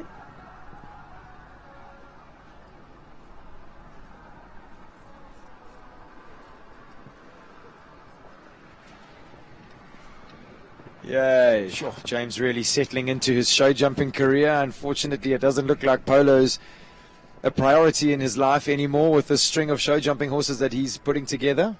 Well, he best enjoy it while he can, because I'm telling you now, his daughter's been eyeing out most of these horses. Oh, yeah. Is her name Jamie? Yep. She rides absolutely magnificently and must get it from her mother. And she'll definitely be eyeing out a few of these horses, thinking, I think this one would look quite nice in her junior string. Sure, what a round, and we've spoken about him all day. Natural feel, natural talent, natural speed that he likes to go at. Kalaho Kontanga, James Kane Berman, another one in the jump off, making it 18 with 9 horses to go. Next up at 36, ZM Samsara, Shani Swanepoel back in the arena. Riding for owner Joanne van Achterberg.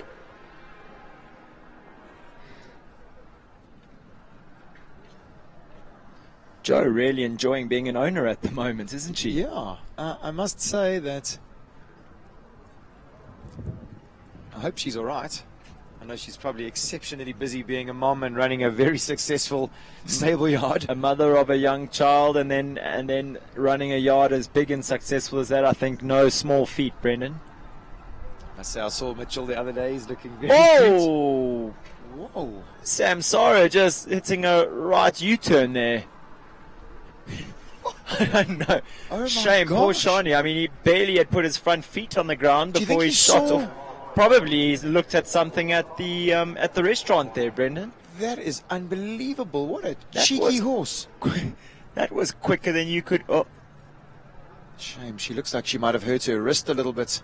Oh, no, she's a toughie. I think the paramedic was worried that she'd hurt her wrist. She said, no, absolutely not. I'm fine.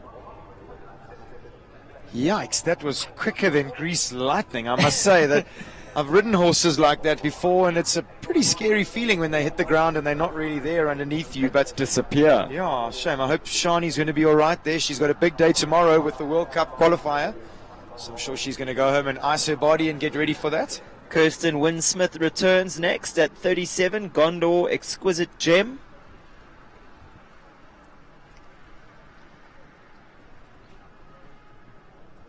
What was her good horse's name you said? Gondor? Uber Royale.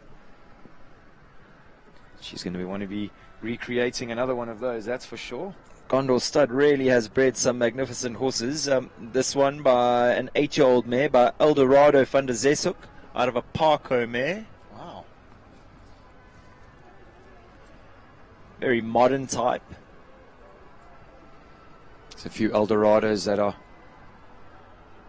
really interesting on the big circuits and the 160 circuits in Europe. Am I right in saying that he's got more than one foal at the Olympics coming up now in Paris? Very much so.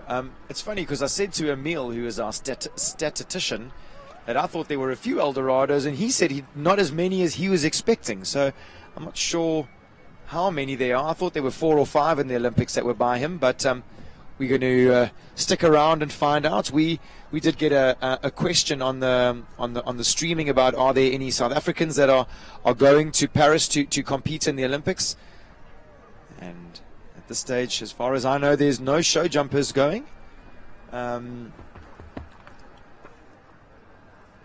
That said, I'm sure there will be a few things in the pipeline. It does look like the quarantine is going to be opening up soon, and we're going to be able to get our horses out there. But fantastically around there, Gondor Exquisite Gem and Kirsten Winsmith. Brendan, just going back to that about the Eldorado van der Zeeskoeks at the Olympics, there are no less than four horses at the Olympics, including the reserve horses. Those horses being Electric Blue, Emerson, Grand Dorado TN, and Highway TN. Sure, so from one exquisite gem to another, I mean, this is another amazing horse of Charlie and Crockett. I mean, I'm not sure how you'd say his name. Baptiste van der Wolvenhoek Z. I was at Charlie's yard the other day watching Janine Kutsia gingerly trotting this horse around the arena, and he wasn't even touching the ground. He is a real modern day example of a sport horse, I must say. I think, and good looks to go with it. I think he'd be one that I wouldn't mind picking for myself, to be honest with you. That said, I think it's going to take all of Charlie's professionalism and patience to get the best out of this horse, because he does look like a really fiery character. Wow. Big jump over the Martin Collins there. Not as young as what I thought he was, Brennan. He's a 6-year-old. And by Baloo Durouet out of a Tinker's Boy mare. I think he's only just come into the country as well. Yeah. 6-year-old, round 120s, and after being imported, would have taken him a year to get to South Africa. Some good going. Yo. Easy as you like there. Baptiste van der Wolvenhoek Z, Charlie and Crockett making it 20 clears in this Talkcraft 120 championships this afternoon. He really is a good-looking horse, that. Next up at 39, Claire Hardy riding LJ Santabé, another pupil of Kayla Gertenbach's. And can't you see? Absolutely.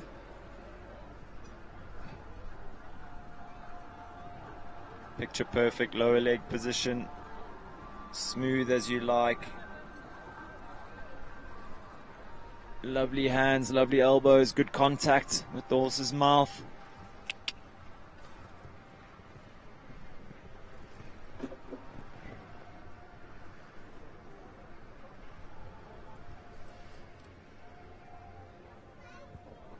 You're right, she's definitely got short reins, keeping this horse organized. He looks like he's quite long.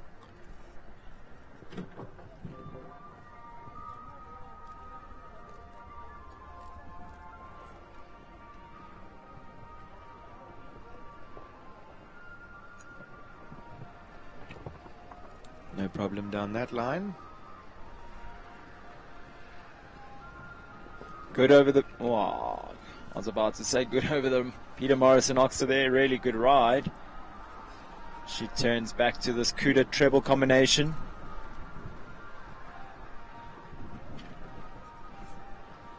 Beautifully ridden.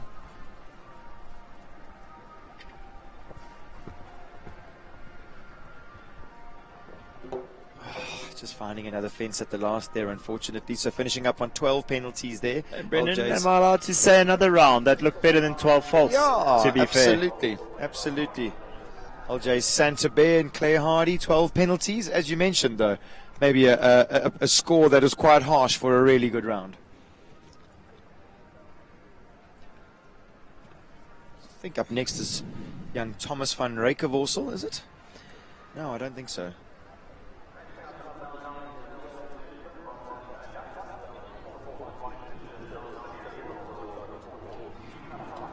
So we don't have Thomas van Rijkersborsel. So when the course is ready, we'll be waiting on number 41, Chiquita, and Jean Soliers. Here she comes trotting in. Riding out of the Farnham stables, Brendan? Absolutely. I think this horse was produced by Lisa Williams as a young horse and taken over by Jean. Must say I haven't actually seen Jean for a while. I know that she's been studying. Great to see her back in the ring.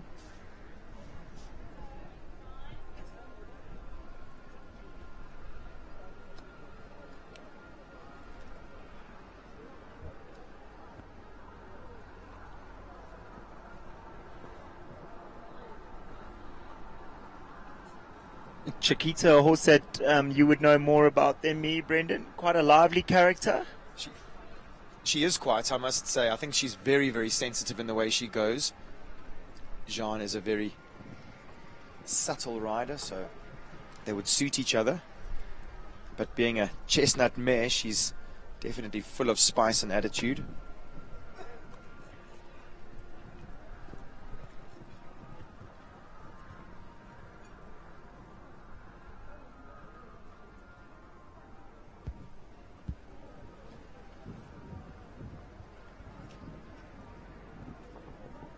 Smooth as you like down that line.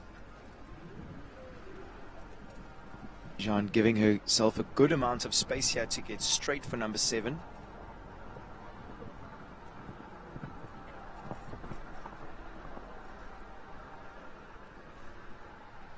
Jean trains with Lorette Knowles-Taylor. Absolutely. It looks like she emulates her lower leg position. Very good lower leg, always well balanced. I must say, Jean and Taryn Allnut are looking like twins these days. You got to say it before I was. I was going to say from one stylish Farnham rider to the next. Yeah, they both are in the arena, both on these very fiery horses. There we go, fireball. Chiquita, Jean Soliers makes it 21 clears, 53%, sort of what we expected from this class. So you mentioned it, Brendan. Up next, Taryn Allnut riding number 42, Calaho Cairo. One Farnham pupil to another, stablemates, these two young ladies. Calaho Cairo looking really spicy here this afternoon. With the flags in the corner there, and just going back to these two young ladies. Apologies to any of the viewers yesterday who thought we were being disrespectful when we called them young girls. Because we have known them since they were only, I don't think they were in primary school yet, since we knew these young ladies. Maybe showing our age a little bit, but they really have matured into fantastic young jockeys. I mean, I suppose when you watch them riding as kids, you know, we still sort of consider them that. We've watched them basically through their entire careers. We're talking about Jean and Taryn and all these young ladies who are making the step up to their adult career. Ooh, Cairo looking like his eyes are on stalks here a little bit today. Her eyes are on stalks a little bit here today. This horse has also got a little bit of a Sten Muckner look about her. I'm quite happy here sitting on the sideline at the moment, to be honest, Brendan. He looks sharp. Taryn looks like she's doing a good job as well. Absolutely.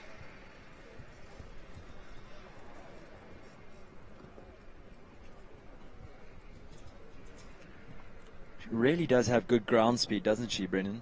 This horse's ears, as you mentioned, are like laser pricked on the jumps. She's almost stretching the skin on the back of her ears. They are so forward.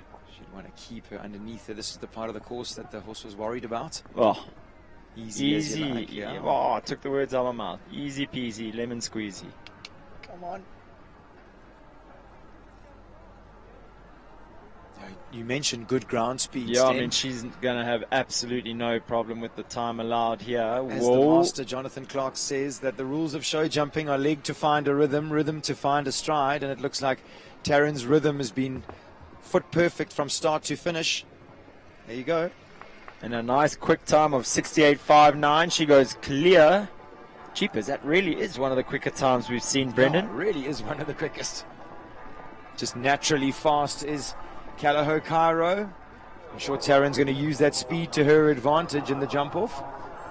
Next up at 44, Brendan, I'll let you introduce one of your good friends. No, 43 still. Oh, sorry. So then this is I'll another- introduce this one of my favorites. Up next at number 43, Tilu FZ, Lara Neal riding for Delman Mining and Civils. We spoke earlier about Michelle Main's young horse and how much that horse has improved of late.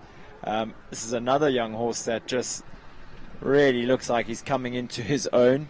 And we've known him to be a little bit playful and spicy in between the jumps. Yeah, absolutely. But he really looks like he's settling into his stride and starting to concentrate more and more on his job. He could often, if he jumped a big jump like that over number 4, he could land and porpoise and play and shoot left and right. But between Lara and Barry with their training, they seem to have got this horse really organized now. And I think the exciting thing about this horse is that when it does all come together, he's going to have big jump to jump the big classes. Yeah, I reckon. Again, though, he's got that FZ prefix on the back of his name. It stands for an Italian stud farm, I believe. We were sent some information earlier.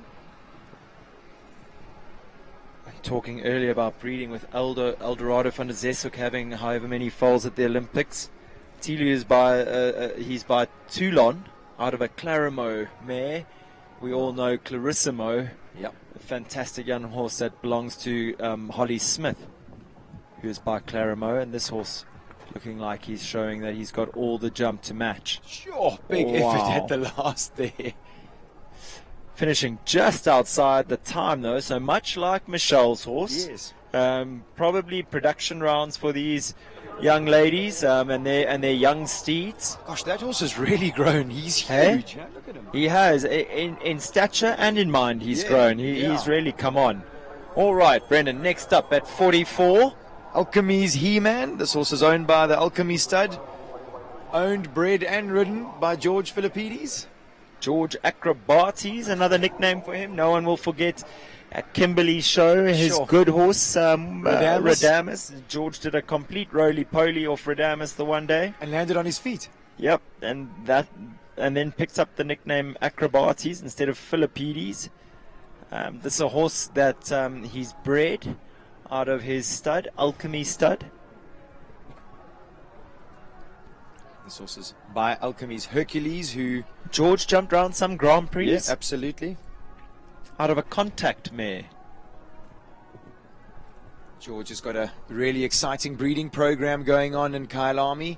He's so passionate about breeding horses, and it's exciting for him to be enjoying the fruits of his breeding these days. It does get a little deflating when you're always riding and selling horses and never actually keeping them, but it looks like nice to see him in the main ring yeah, today. Absolutely. He's been super excited about getting this horse up there and showing. Good jump there at the back on track, Oxa. George some- riding a wow. super stylish round here. You hear the horse kicking off the ground. This really suits his name, this horse. He-Man. Yeah. He's an interesting character. He often plays and porpoises and bucks, and I think George makes sure that he's not too well. I hope George isn't too slow. Oh, he got a little slow around the turn there, huh? Just maybe wanting to set He-Man up for the treble. Good at the last, leaves it up inside the time allowed. A well-judged time of 83.31 comes inside that 84 seconds allowed, but unfortunately just the 4 faults jumping into the treble combination. But another exciting young horse for George. And I think just from a horse that was a little spooky in the beginning of his training to go around here in the STOKKIESDRAAI main arena, I think George will really feel like he's achieved something this weekend. Absolutely. So back in the ring, we have Adrian Brink on Pandine Dakota riding for the Pandine stables.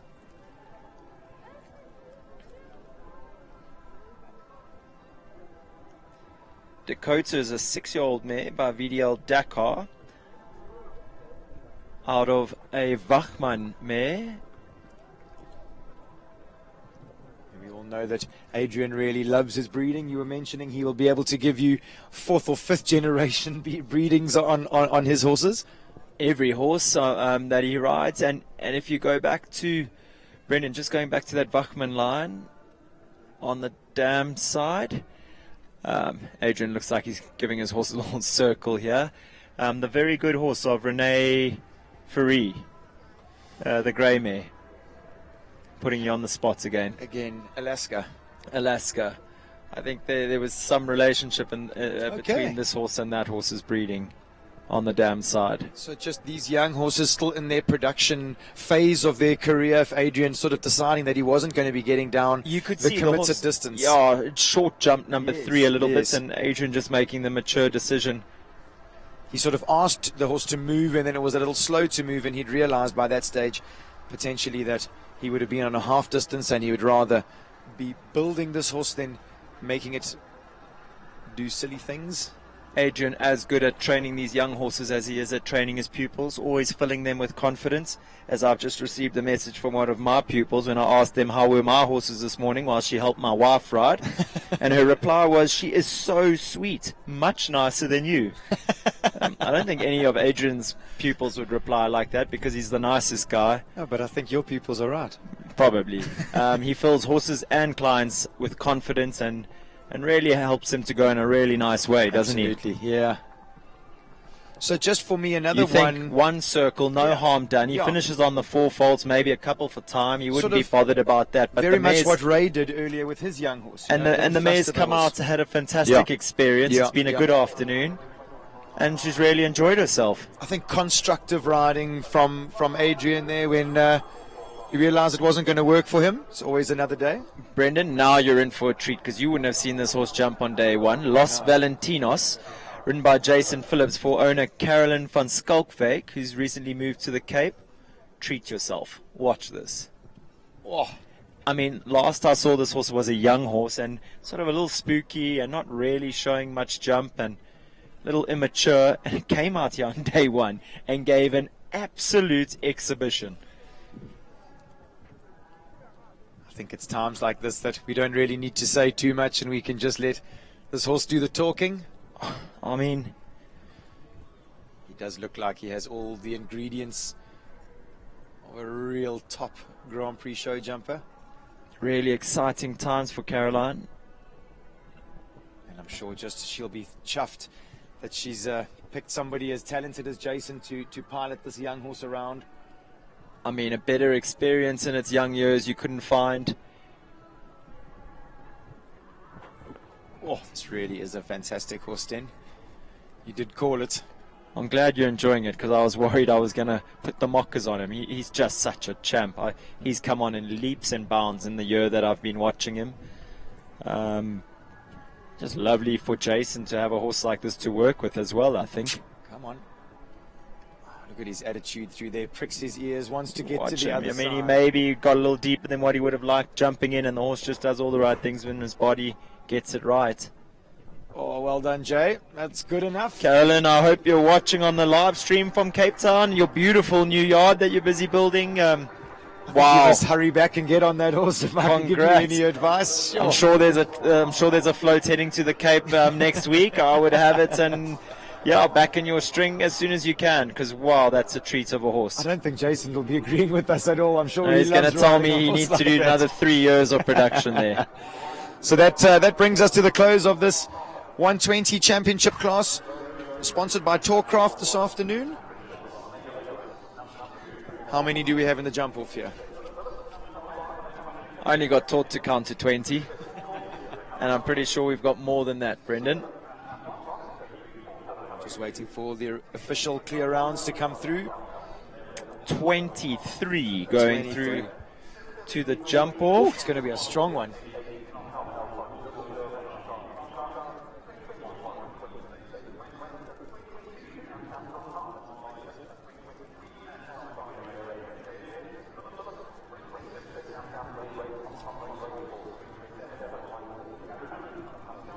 I think, viewers, what we're going to do is it looks like Kate Launder and her team are busy prepping the course for this 23-horse jump-off. I think what we're going to do is cut to a quick commercial break, and we'll be back shortly with the jump-off.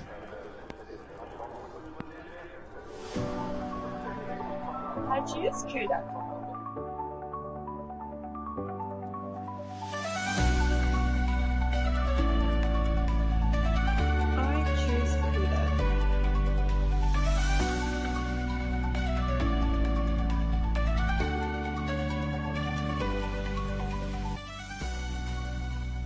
I choose KUDA.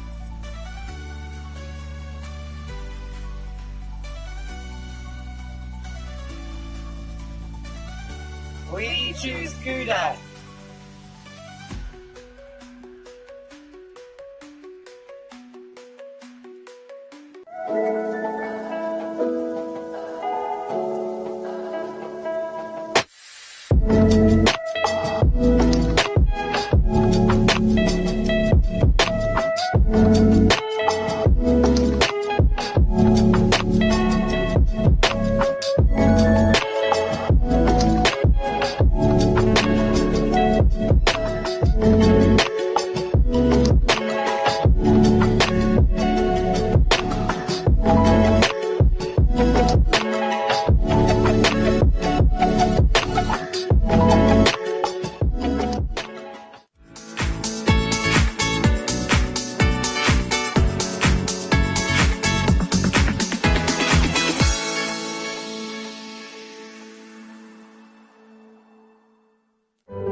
So, making her way into the arena.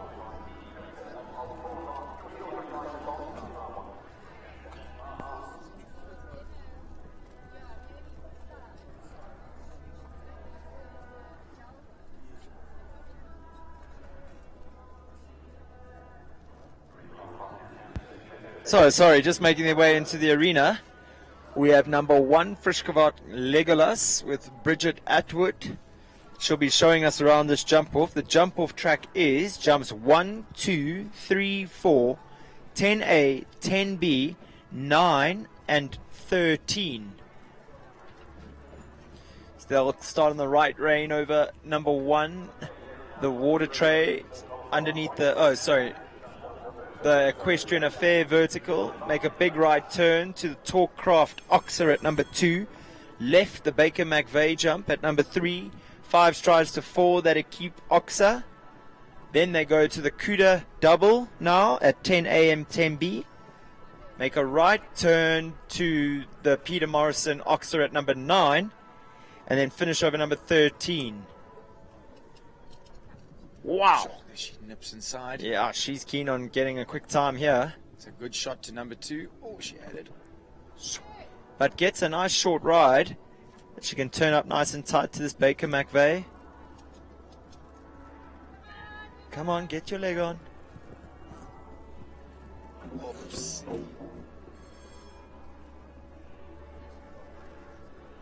Legolas maybe just dropping behind Bridget a little bit on the way to number 3 there.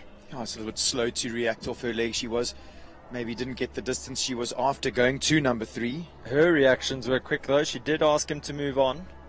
Unfortunately, not really going their way in this jump off.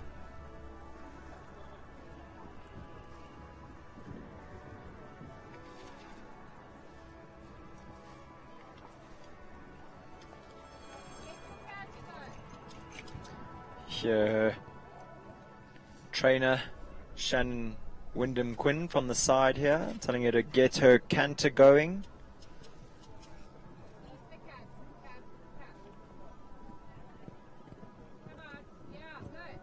There you go, good shot now at number 4.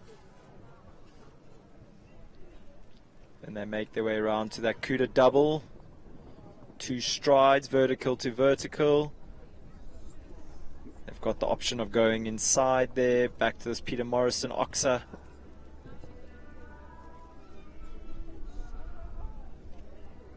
And then finishing off that STOKKIESDRAAI vertical, gosh. What was an Oxer in the first round, I think, becomes a vertical now in the second round. A good gallop down towards the crowd there in the corner.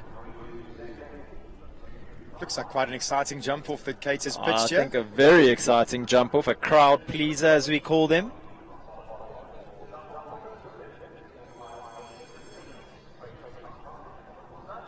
So there you have it, the bell going now for number 2, Emerald Isle Aces and Eights, Jason Phillips, riding for owner Tracy Khan. Oh, sets off at the gallop on the way to number 1. Nips inside. Oof, he's going. Gets that slightly short ride, which allows horses to land and turn quickly. Good shot, Jace.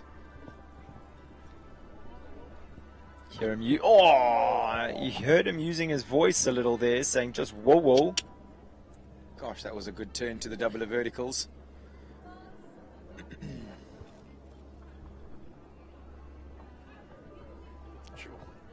This is still going to give us a good indication of what a fast time could be around this track.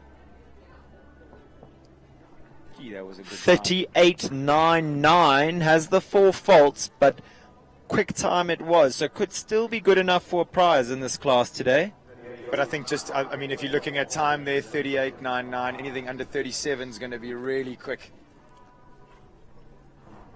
Jason does come back with another chance on Los Valentinos. Very good looking grey horse right at the end of the class.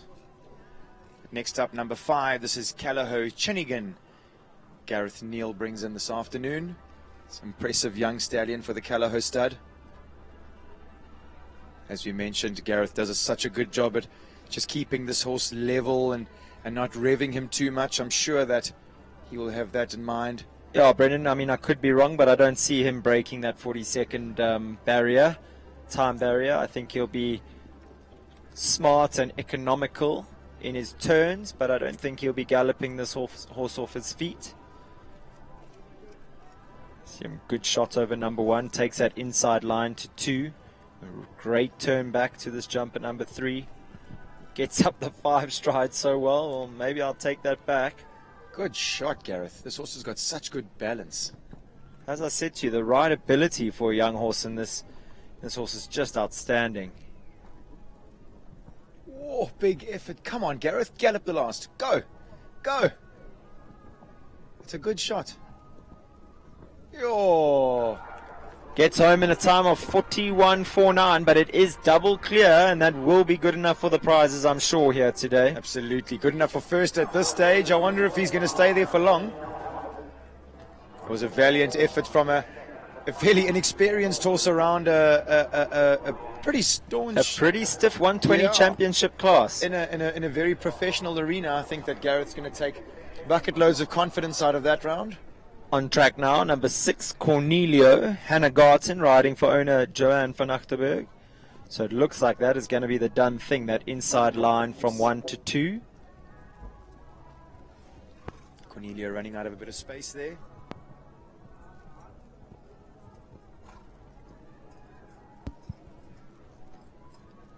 Making light work of that inside turn to the double.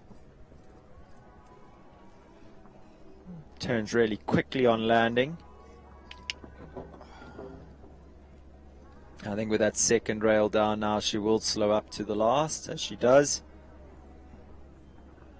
Still a new partnership for Hannah. Yeah, absolutely. And I mean, you know, you've got to try and you've got to feel what the horse is capable of, where they're at the moment, and how much you can ask of them. So Ashley Fox up next. She brings in number 7. This is 334. Hello, you.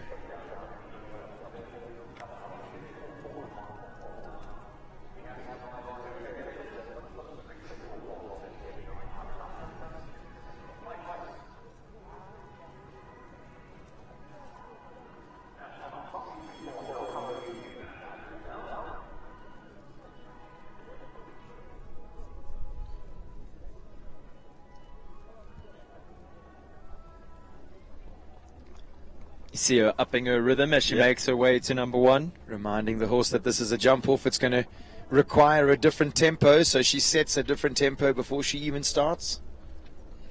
Something I feel so strongly about, always starting your jump off at a good pace, Brendan. I must say, I've definitely seen you do it in person and seen you instill it in your clients. Wow, how well did that horse jump the Talkcraft, Oxer? 1, 2, 3, 4, 5. Shoo. She was a little bit far off there, but it works for her. She had to use her leg. Good shot into the double. It's working for her. She must keep rolling. She's 2 from home. Keep this pace up. Great shot. Gallop. Gallop. She leaves this up. She's going to be quick. And very quick at that. 38.69 puts her some 3 seconds into the lead ahead of Gareth Neal on Callahoo Chinnigan. Fantastic riding there from Ashley Fox. We've been saying all day that she's a class act, young Ashley Fox is, and just showing us exactly that. I must say, though, you mentioned that horse put in a huge effort over number 2. She really did. She didn't look like she was going to hit one today. Actually Next looking up at chuffed number as she 10, rides past. Lacano Ricardo, Jacques Els. Oh, and so unlucky. Said to you before that this young man knows how to go quick. Unfortunately, the first rail falling there for him.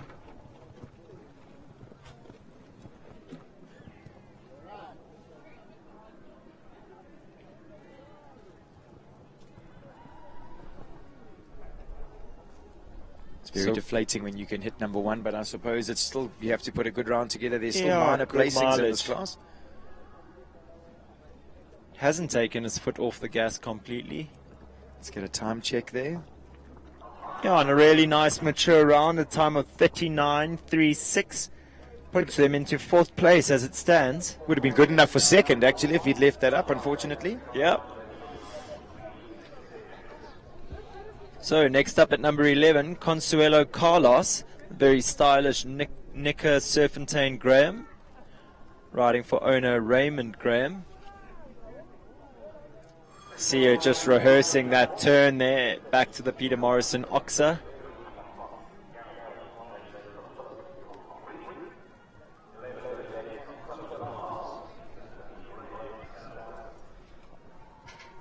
Also setting a good pace here to number 1. You see her in a light seat, making sure that she's going to be forward here. Oh, gets away with a rub at number 1. She did create a good angle, didn't she? Did. Smooth as you like down to number 2.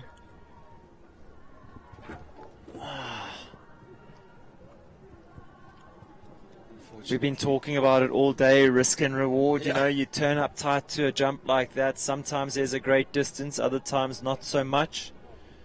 Unfortunately, just getting a little close that time to number 3.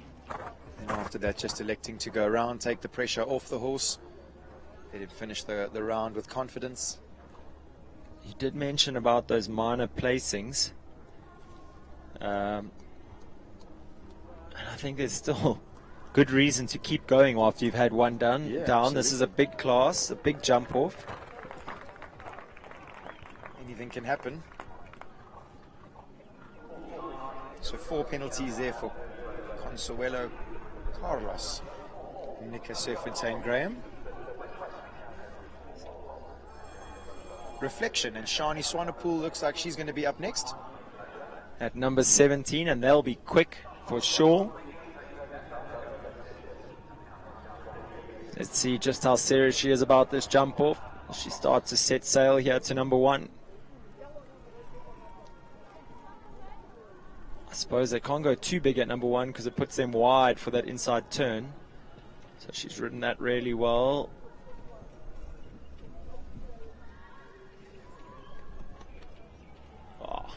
Great ride there back to number 3. I think that's one of the smoothest we've seen, to be honest. Absolutely, and scuttles off on landing at the back of number 4. Gets away with a little rub at the double. Oh, she needed to be inside those KUDA uprights, I think, Brendan. I could be wrong. Wow, good shot. Is flying. He 32, is flying. If she 33. leaves this up, she's going to be in the lead for sure.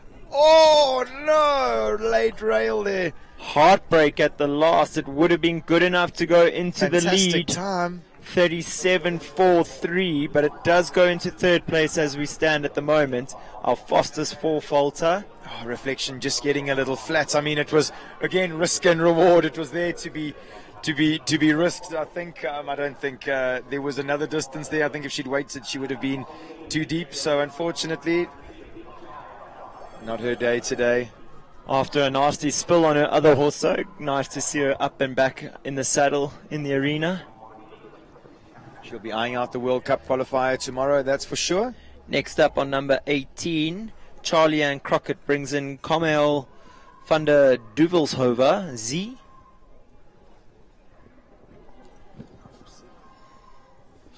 Charlie trying to set her up for the inside turn, and the mare lost focus. Just losing a little bit of direction, I think, the mare.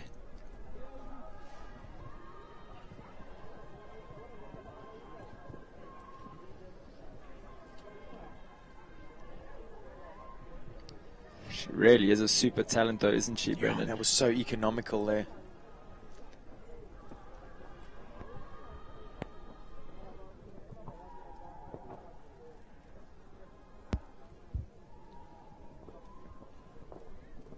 Sure, she's got big step, that mare. Fortunately, pulling that back rail at the last. Sorry, that rail behind at the last. So the first and the last going down there for Charlie Ann Crockett. Possibly not in the prizes today, but a really exciting young horse, that mare. Someone who is going to want to be in the prizes this afternoon, number 21. This is Quinine, Stacy Lee Weston. Winner of a class earlier today. I heard most of the bars screaming for her. She went past the restaurant there. This could be a crowd favorite if we get a quick clear from Stace. Come on, Stacy.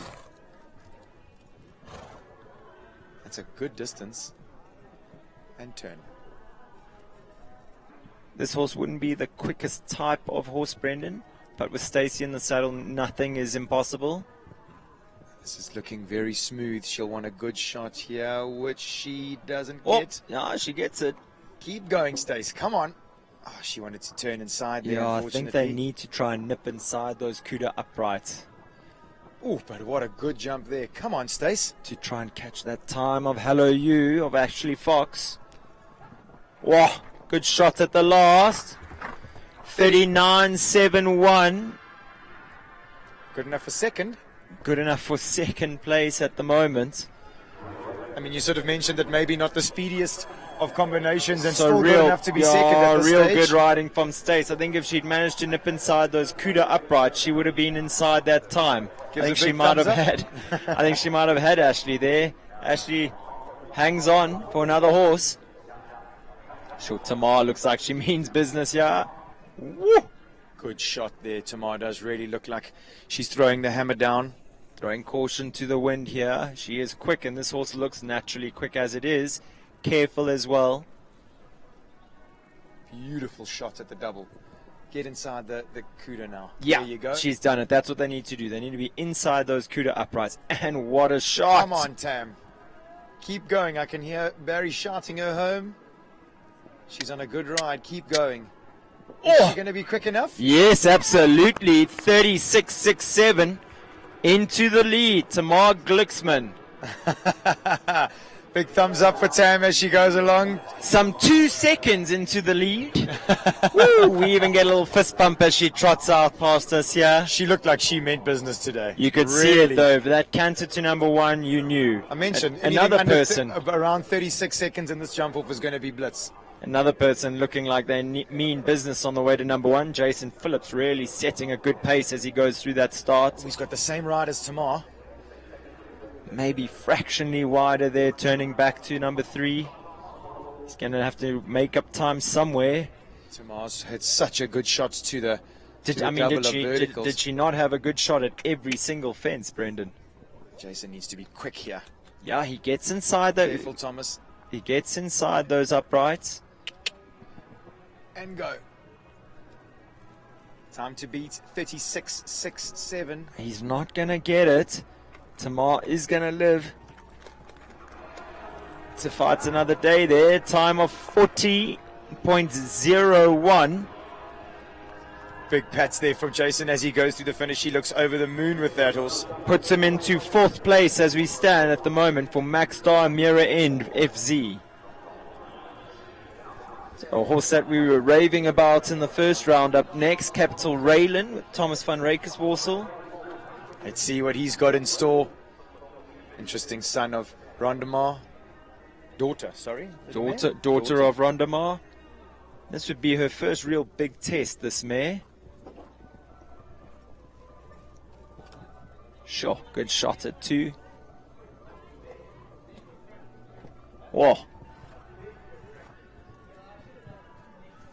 Can hear Norman behind us from the Max Star Stud, very impressed with his horse. Oh, so unlucky there. It did look like he had the distance. Yeah, and I mean, that's why we mentioned Brendan just producing young horses, isn't it? They don't, they would have never been put under pressure like this before in their life. They have to learn how to win and learn how to go at this speed. And then possibly another tired rail at the last. Really well ridden by Thomas. And that horse will have learnt leaps and bounds. Well, would have learnt a lot and come on in leaps and bounds from today.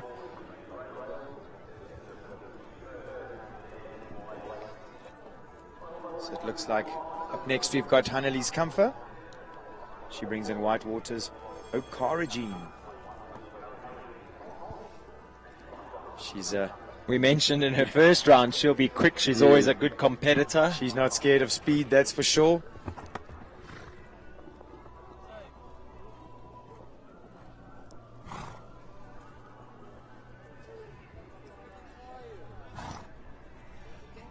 Really setting a good tone to number 1. I must say, Tamar definitely had the best distance to that oxer. Almost looked like she could have had one less to that oxer, didn't it?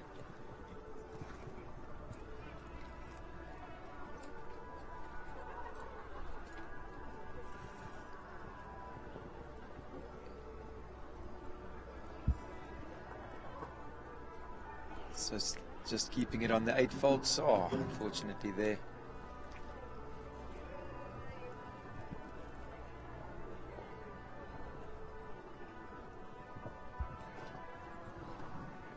So 12 penalties there for Whitewater's Okar Regina Hannelise Comfort. Unfortunately not her day this afternoon. Next up, Andrea de Klerk riding Chile. This combination knows how to go quick, Brennan. Oh, yeah. I've seen them good around jump off course. Yeah, competitive young lady. She's going to have to leave them all up and be quicker than 36.6.7 to upset Tamar Glixman off the top spot there. But she wants a podium finish. I think she has to be home in under 39 seconds. 39.71. 31. 39.71 sits in third place at the moment. Stacy Lee Weston and Quinine. She won't be chuffed if she gets pipped off the. Let me tell you that 36.67 is going to take some beating that time of Tamar's. Oh, she's on the angle. It's a good shot. Whoa. Quick as well. Almost using that back on track upright to bounce off on landing. But she has had number 3 down. Really leaving it all out here today are these riders. I must say, Tamar's definitely put the scoreboard pressure on them. They know what it takes to win now. And it takes a lot, I'll tell you that much. That was speedy. She went through that finish line as quick as she drove past us in the 60 zone this morning. So finishes up on 8 penalties there for Chile and Andrea de Klerk. We've got 5 horses left in the... 8 horses left in the jump. Is that right? 8 left. Correct. Next up at number 29 from the first round, our farmer Davenport Radiant, Stuart Barker. He got a good second place early on in the day in that 130 Bronze Tour Grand Prix. Also knows what it feels like to be on the podium today. I'm sure he'd like to recreate that again.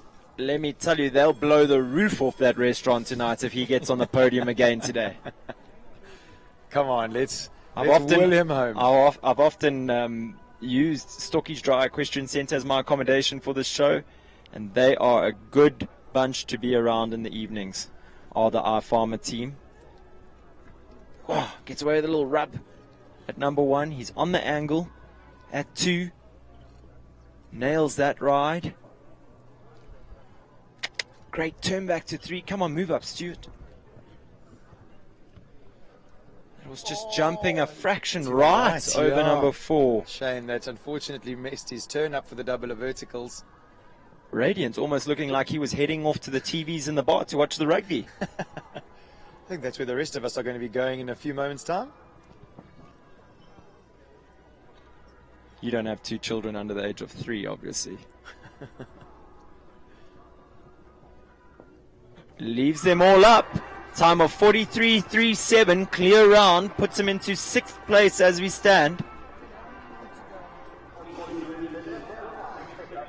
But it's for sure not over, because I've just heard that James Kane Berman is trotting up behind us here, and Chelsea Kurtenbach looks like she's winding up with Lawlock Hawaii. I think these two could be real speedy, so don't go anywhere. She looked like she had to keep a lid on this horse in the first round, so... Brennan, she has opted to go around. We talk about mature riding and production of young horses. Looks like this is a production round so far.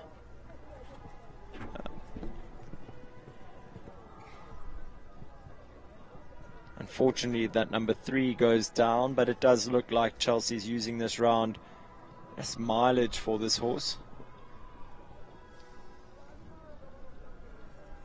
And maybe just to show all of us how great her lower leg position is and how good her upper body is. Yeah, definitely mileage rounds in the big arena. It's most of the reason why these 120 horses come to these shows. Okay, one that will not be a mileage round. Up next, Callao Contanga, James Kane Berman. This horse really was impressive in the first round, I thought. And I think a man who is very accustomed to going really fast to have fun, playing polo the way he does. So sure he's going to be using some of those skills this afternoon. We saw him in that fun event, the polo fun event, the other evening at Shongweni, and he really does have some turn of speed, does James. So we're looking to hit that jump number 1 on the angle. Which he does. This horse really does have some care. Good shot. Oh, turning, James. James. That horse's shape over that. Yes! Having to use his voice down the 5. Everyone else has been kicking. Come on now, inside, James. He's inside. Oh, unlucky. Almost starting that inside turn a little soon, maybe. I don't know. Contanga just dropping a back toe on that vertical. Scoreboard pressure. Let's watch really his time, working. though, here, Brendan. Let's watch his time.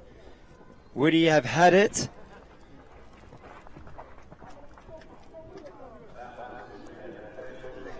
Time of 36.27. That would have been quick enough for the win. Unfortunately, just dropping a back toe on that vertical. James giving Contanga a big pat on the way out. Really appreciating her effort there.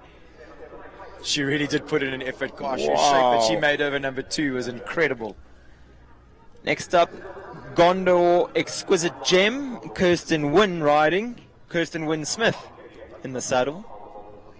She's also looking like she's getting going. Trainer Jonathan Clark looking like he didn't stay here for the minor placings. Father Graham Wynn standing at the gate. Vested interest in these two. She's nipped just around that back on track upright.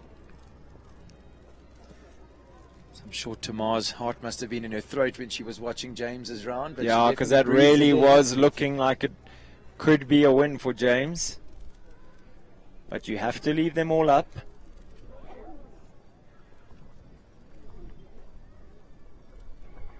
Not going super tight, but definitely keeping her ground speed up is Kirsten. Here, Jono shouting from the restaurant, turn! Yeah, oh, not the first horse that we've seen do that at this show. Wily course building from Kate Launder, making sure that the horse's care is tested all the way to the last jump.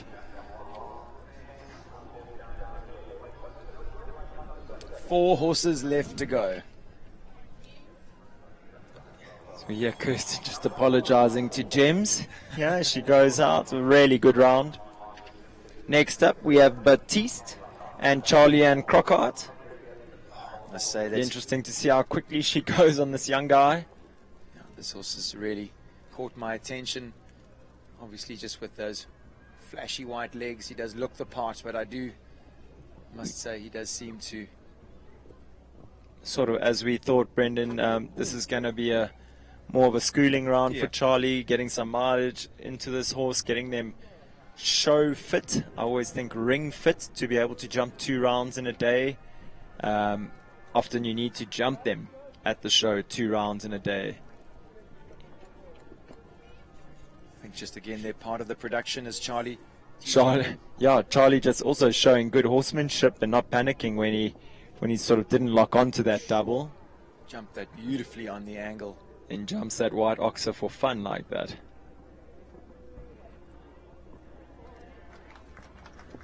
Unfortunate 4 penalties there for Charlie, but that's a real horse to watch for the future. Yeah, for me. a horse with a massive future in the sports, agreed.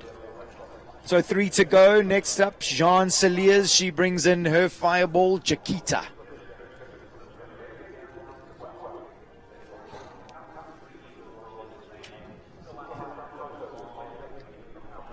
So let's see what these 2 young ladies coming up have to say about Tamar being in the lead. I mean, I'm going to put my neck out to say Tamar trained both Jean and Darren when they were in ponies. So I'm sure there's a real connection there. A class full of Farnham competitors? Yeah. Is the student going to become the master?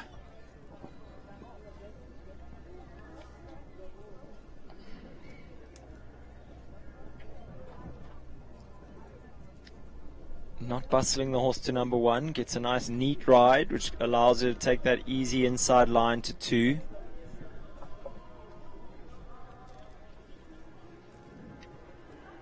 Turns up nice and quick to 3. Easy in that distance down to 4. Yeah. Good shot. Needs to get inside. She does. I still think Tamar was one stride less. I think so. 36.67. I think Tamar's still safe, but only just. Well ridden, Jean.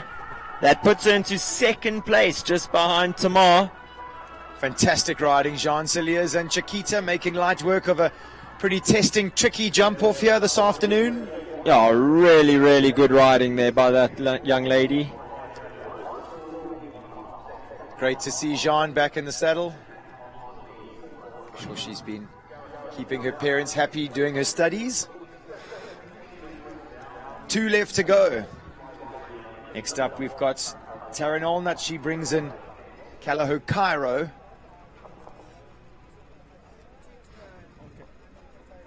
Taryn, a speedy young rider. A very competitive father. Absolutely. Shawnee. He was here earlier I should say. Oh, gosh, she uses her body over number 1, this horse. Take it. Come on, turn. Mare just fiddling a bit with her mouth. Wow. Almost lost a little bit of time just going high there over the vertical, but makes up for it on the landing. What a good ride. Oh!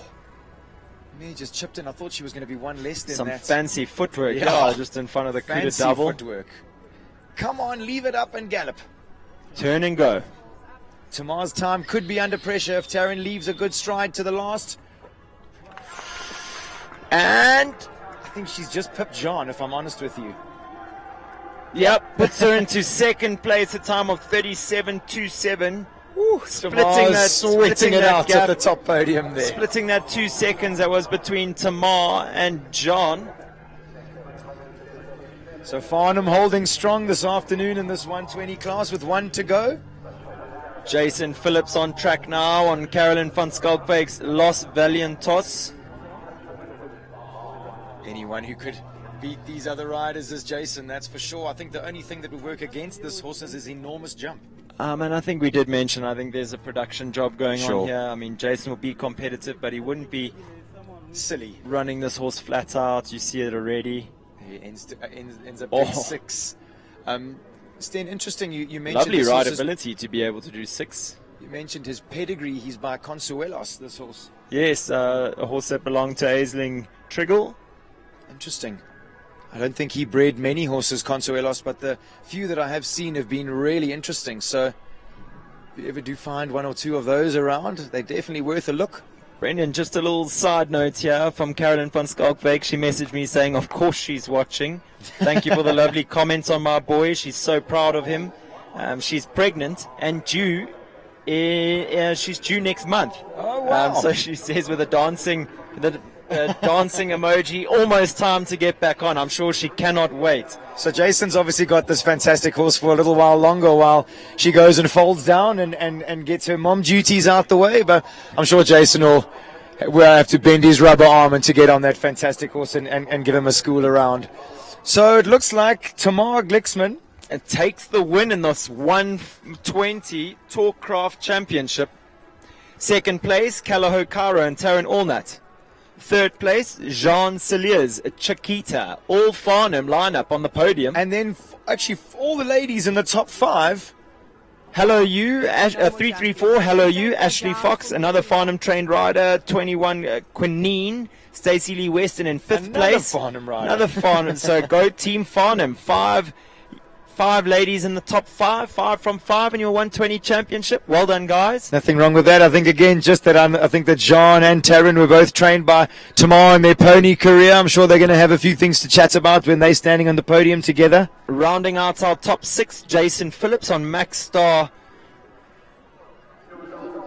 Emira End FZ. 7th place, Callao Chinnigan, Gareth Neal. 8th place, our farmer Davenport Radiant. Stuart Barker, he's had a fantastic day. 9th place, Callao Contango. James Kane Berman, what a lovely horse what that is. What a lovely horse. In 9th place, Shani Swanapool and 10th place, Shani Swanapool, Reflection. And rounding out our prizes, Jason Phillips comes back with another prize on Emerald Isle Aces and Eights. Fantastic class, Den. I think just privileged to be sitting in the pound seat here, getting the best seats in the house. Kate Launder, you have outdone yourself once again.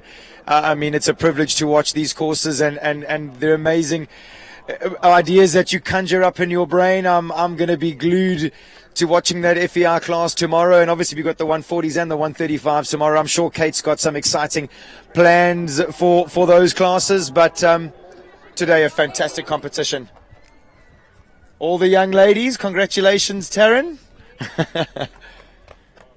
Tamar looking proud as punch there. She trots in with her equestrian house-sponsored blanket.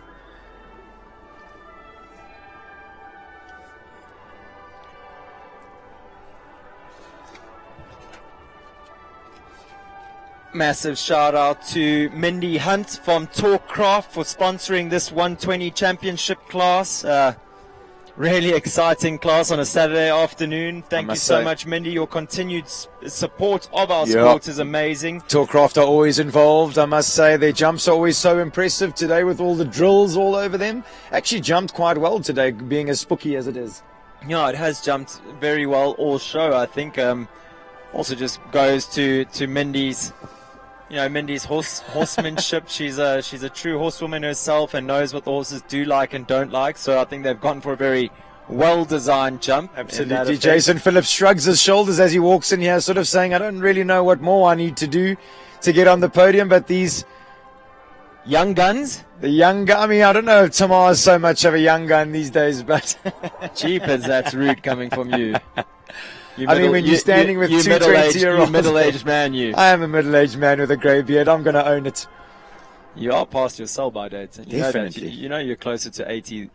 Yes, I can feel it. Okay. But fantastic win there for Tam today. She really does put in the effort. She's runs an incredibly busy Farnham stables in Kyalami and produces riders for up the grades and in the younger grades. And obviously then she's gone out and purchased a fantastic horse in the 150s now. She's got Kronos that we saw jump so well around the Grand Prix. Absolutely.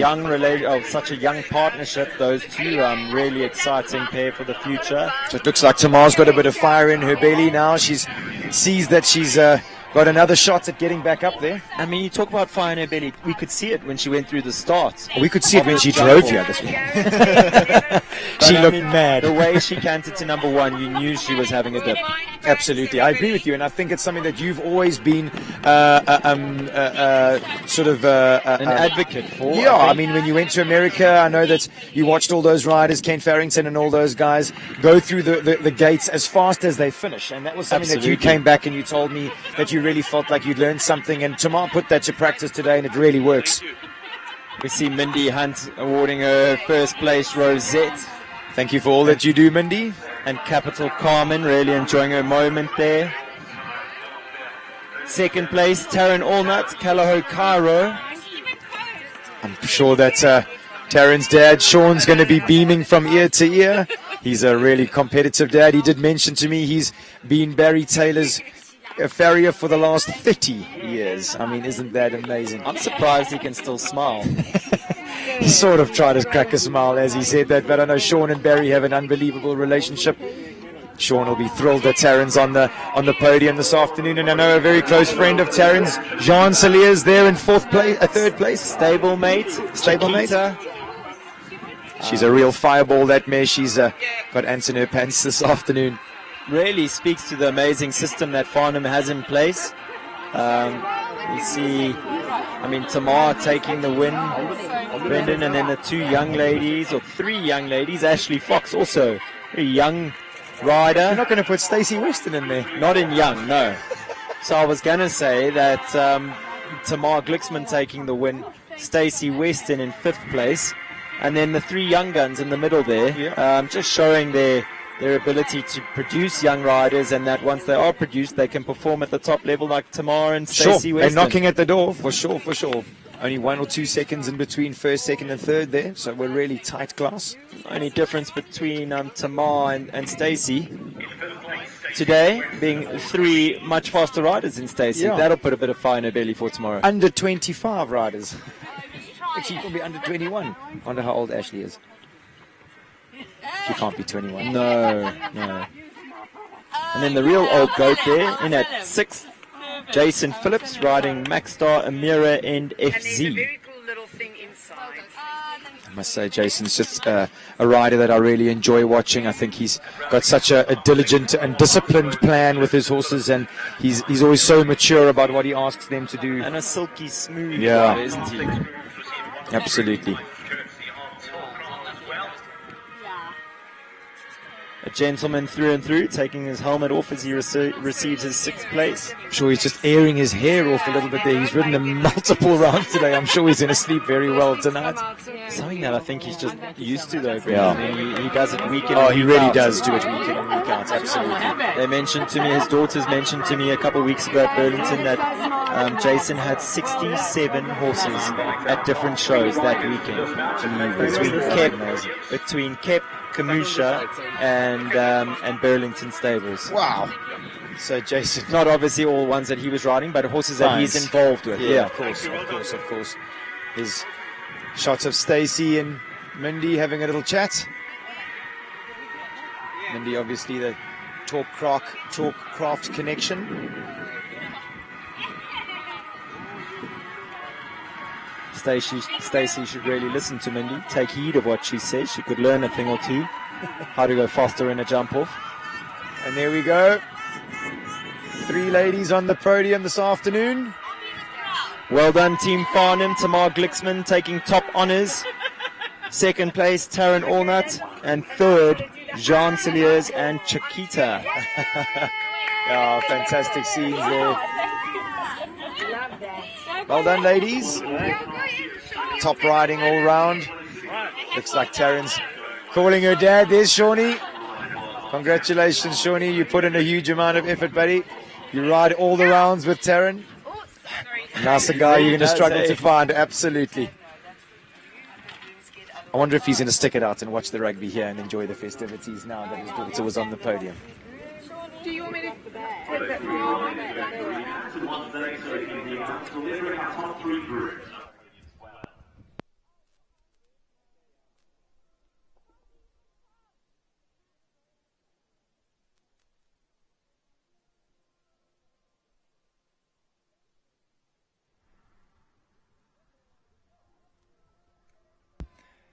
Lovely scenes of our grooms receiving their prizes.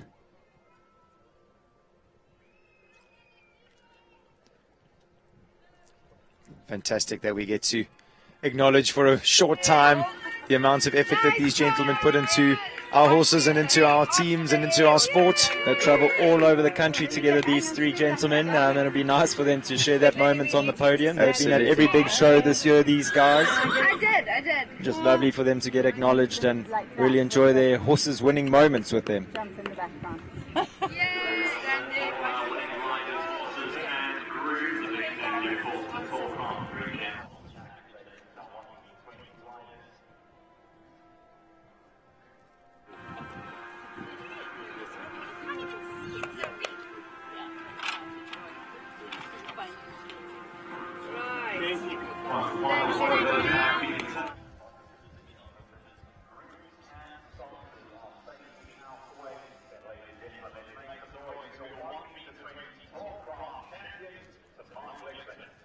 And there you have it, leading us off on the lap of honor, Tamar Glixman.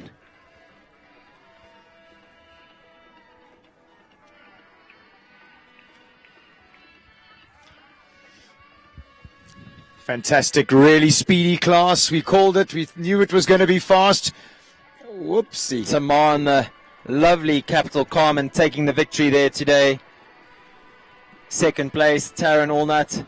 3rd place, Jean Cilliers. 4th, Ashley Fox. 5th, Stacy Lee Weston. And rounding out our top 6, the old man himself, Jason Phillips. He's not going to be chuffed when he hears that this evening. Stacy back in the winner's circle for the 2nd time here today.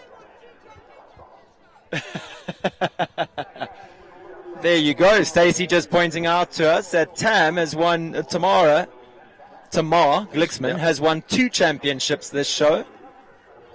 I think what we're going to try and do is get Tam in for a little interview as soon as she's hopped off and give us her opinion about what just happened. Guys, I hope you've enjoyed this championship day as much as we have, but it's not done yet. We've got a big day of show jumping tomorrow. We have the 140, the Silver Grand Prix Tour tomorrow in the morning. Then we have the World Cup Qualifier. And then following that, we will... Sorry, the Gold Tour in the morning, Brendan. Following that, the World Cup Qualifier. And followed by the Silver Tour in the afternoon, the 135 Championship. And we're going to try and get Tamar in here for a quick interview when she's done. And Brendan, really just a great day of show jumping again. Some real speedy rounds, I think. Absolutely. I'm going to try and get Tam in to have a little interview with us. I'd really like to hear her point of view about that jump off. It's been an absolute sterling day of show jumping. And as you mentioned, we're in for a real treat tomorrow. We're definitely not done. We've got all the big championships tomorrow. I'm desperate to see what Kate Launder has got in store for us for tomorrow. Got a full stacked day of show jumping. I think what Tam's going to do is just quickly finish up with her sponsors' photos, and then I'm going to try and get her in for a quick interview. Yeah, viewers, thanks so much for tuning in today. Thank you to KUDA Insurance for sponsoring this live stream. I'm going to sign off for today, and we'll be back in the morning to see the best of the best do their thing on Championship Day. It's the World Cup Qualifier tomorrow. Big day ahead for a lot of these riders. Thank you so much for tuning in today, and we'll see more of you tomorrow.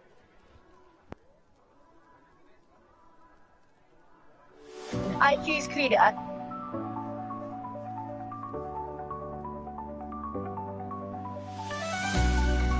I choose KUDA. I choose KUDA. I choose KUDA.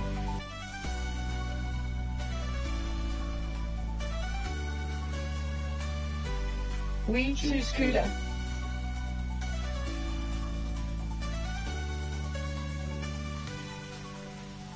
I choose KUDA.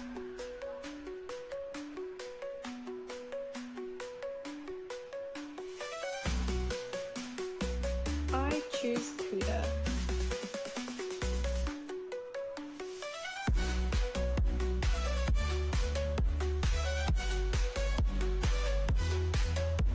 I choose KUDA.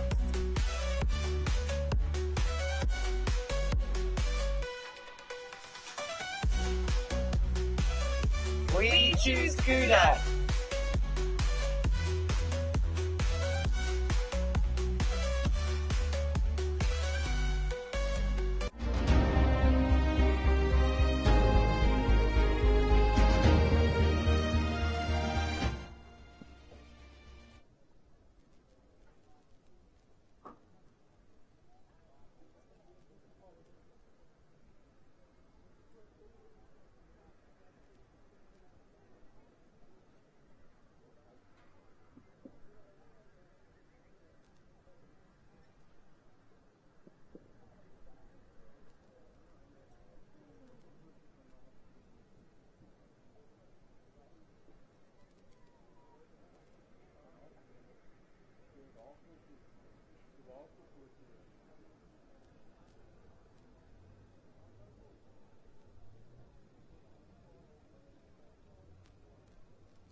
Hi viewers, thanks so much for joining us. We're just going to wrap up today's broadcast with a little interview here with Tamar. 120 championships on her fabulous mare.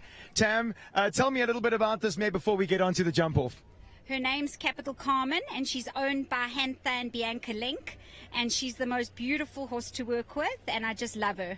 Oh, amazing, I must say. And then let's just go on to that jump off. I mean, we said that it was going to be quick. I mean, you really set off at an incredible gallop. I think you had the best shot to number 2. Did you plan that you were really going to go flying? I knew I wouldn't beat Taryn and Jason and Charlie if I didn't drop strides. So my plan was to try get 9 from 1 to 2, 8 from 2 to 3, and then 8 from 4 to 5, and I did that. And then I had a good shot at 9 and a good shot at 13, so I was very happy. Sure. So actually, viewers, you can really hear that was 100% planned from Tamar. She knew exactly what she was going to do. She really executed it fantastically. Tamar, that was a really, really sterling performance. Congratulations.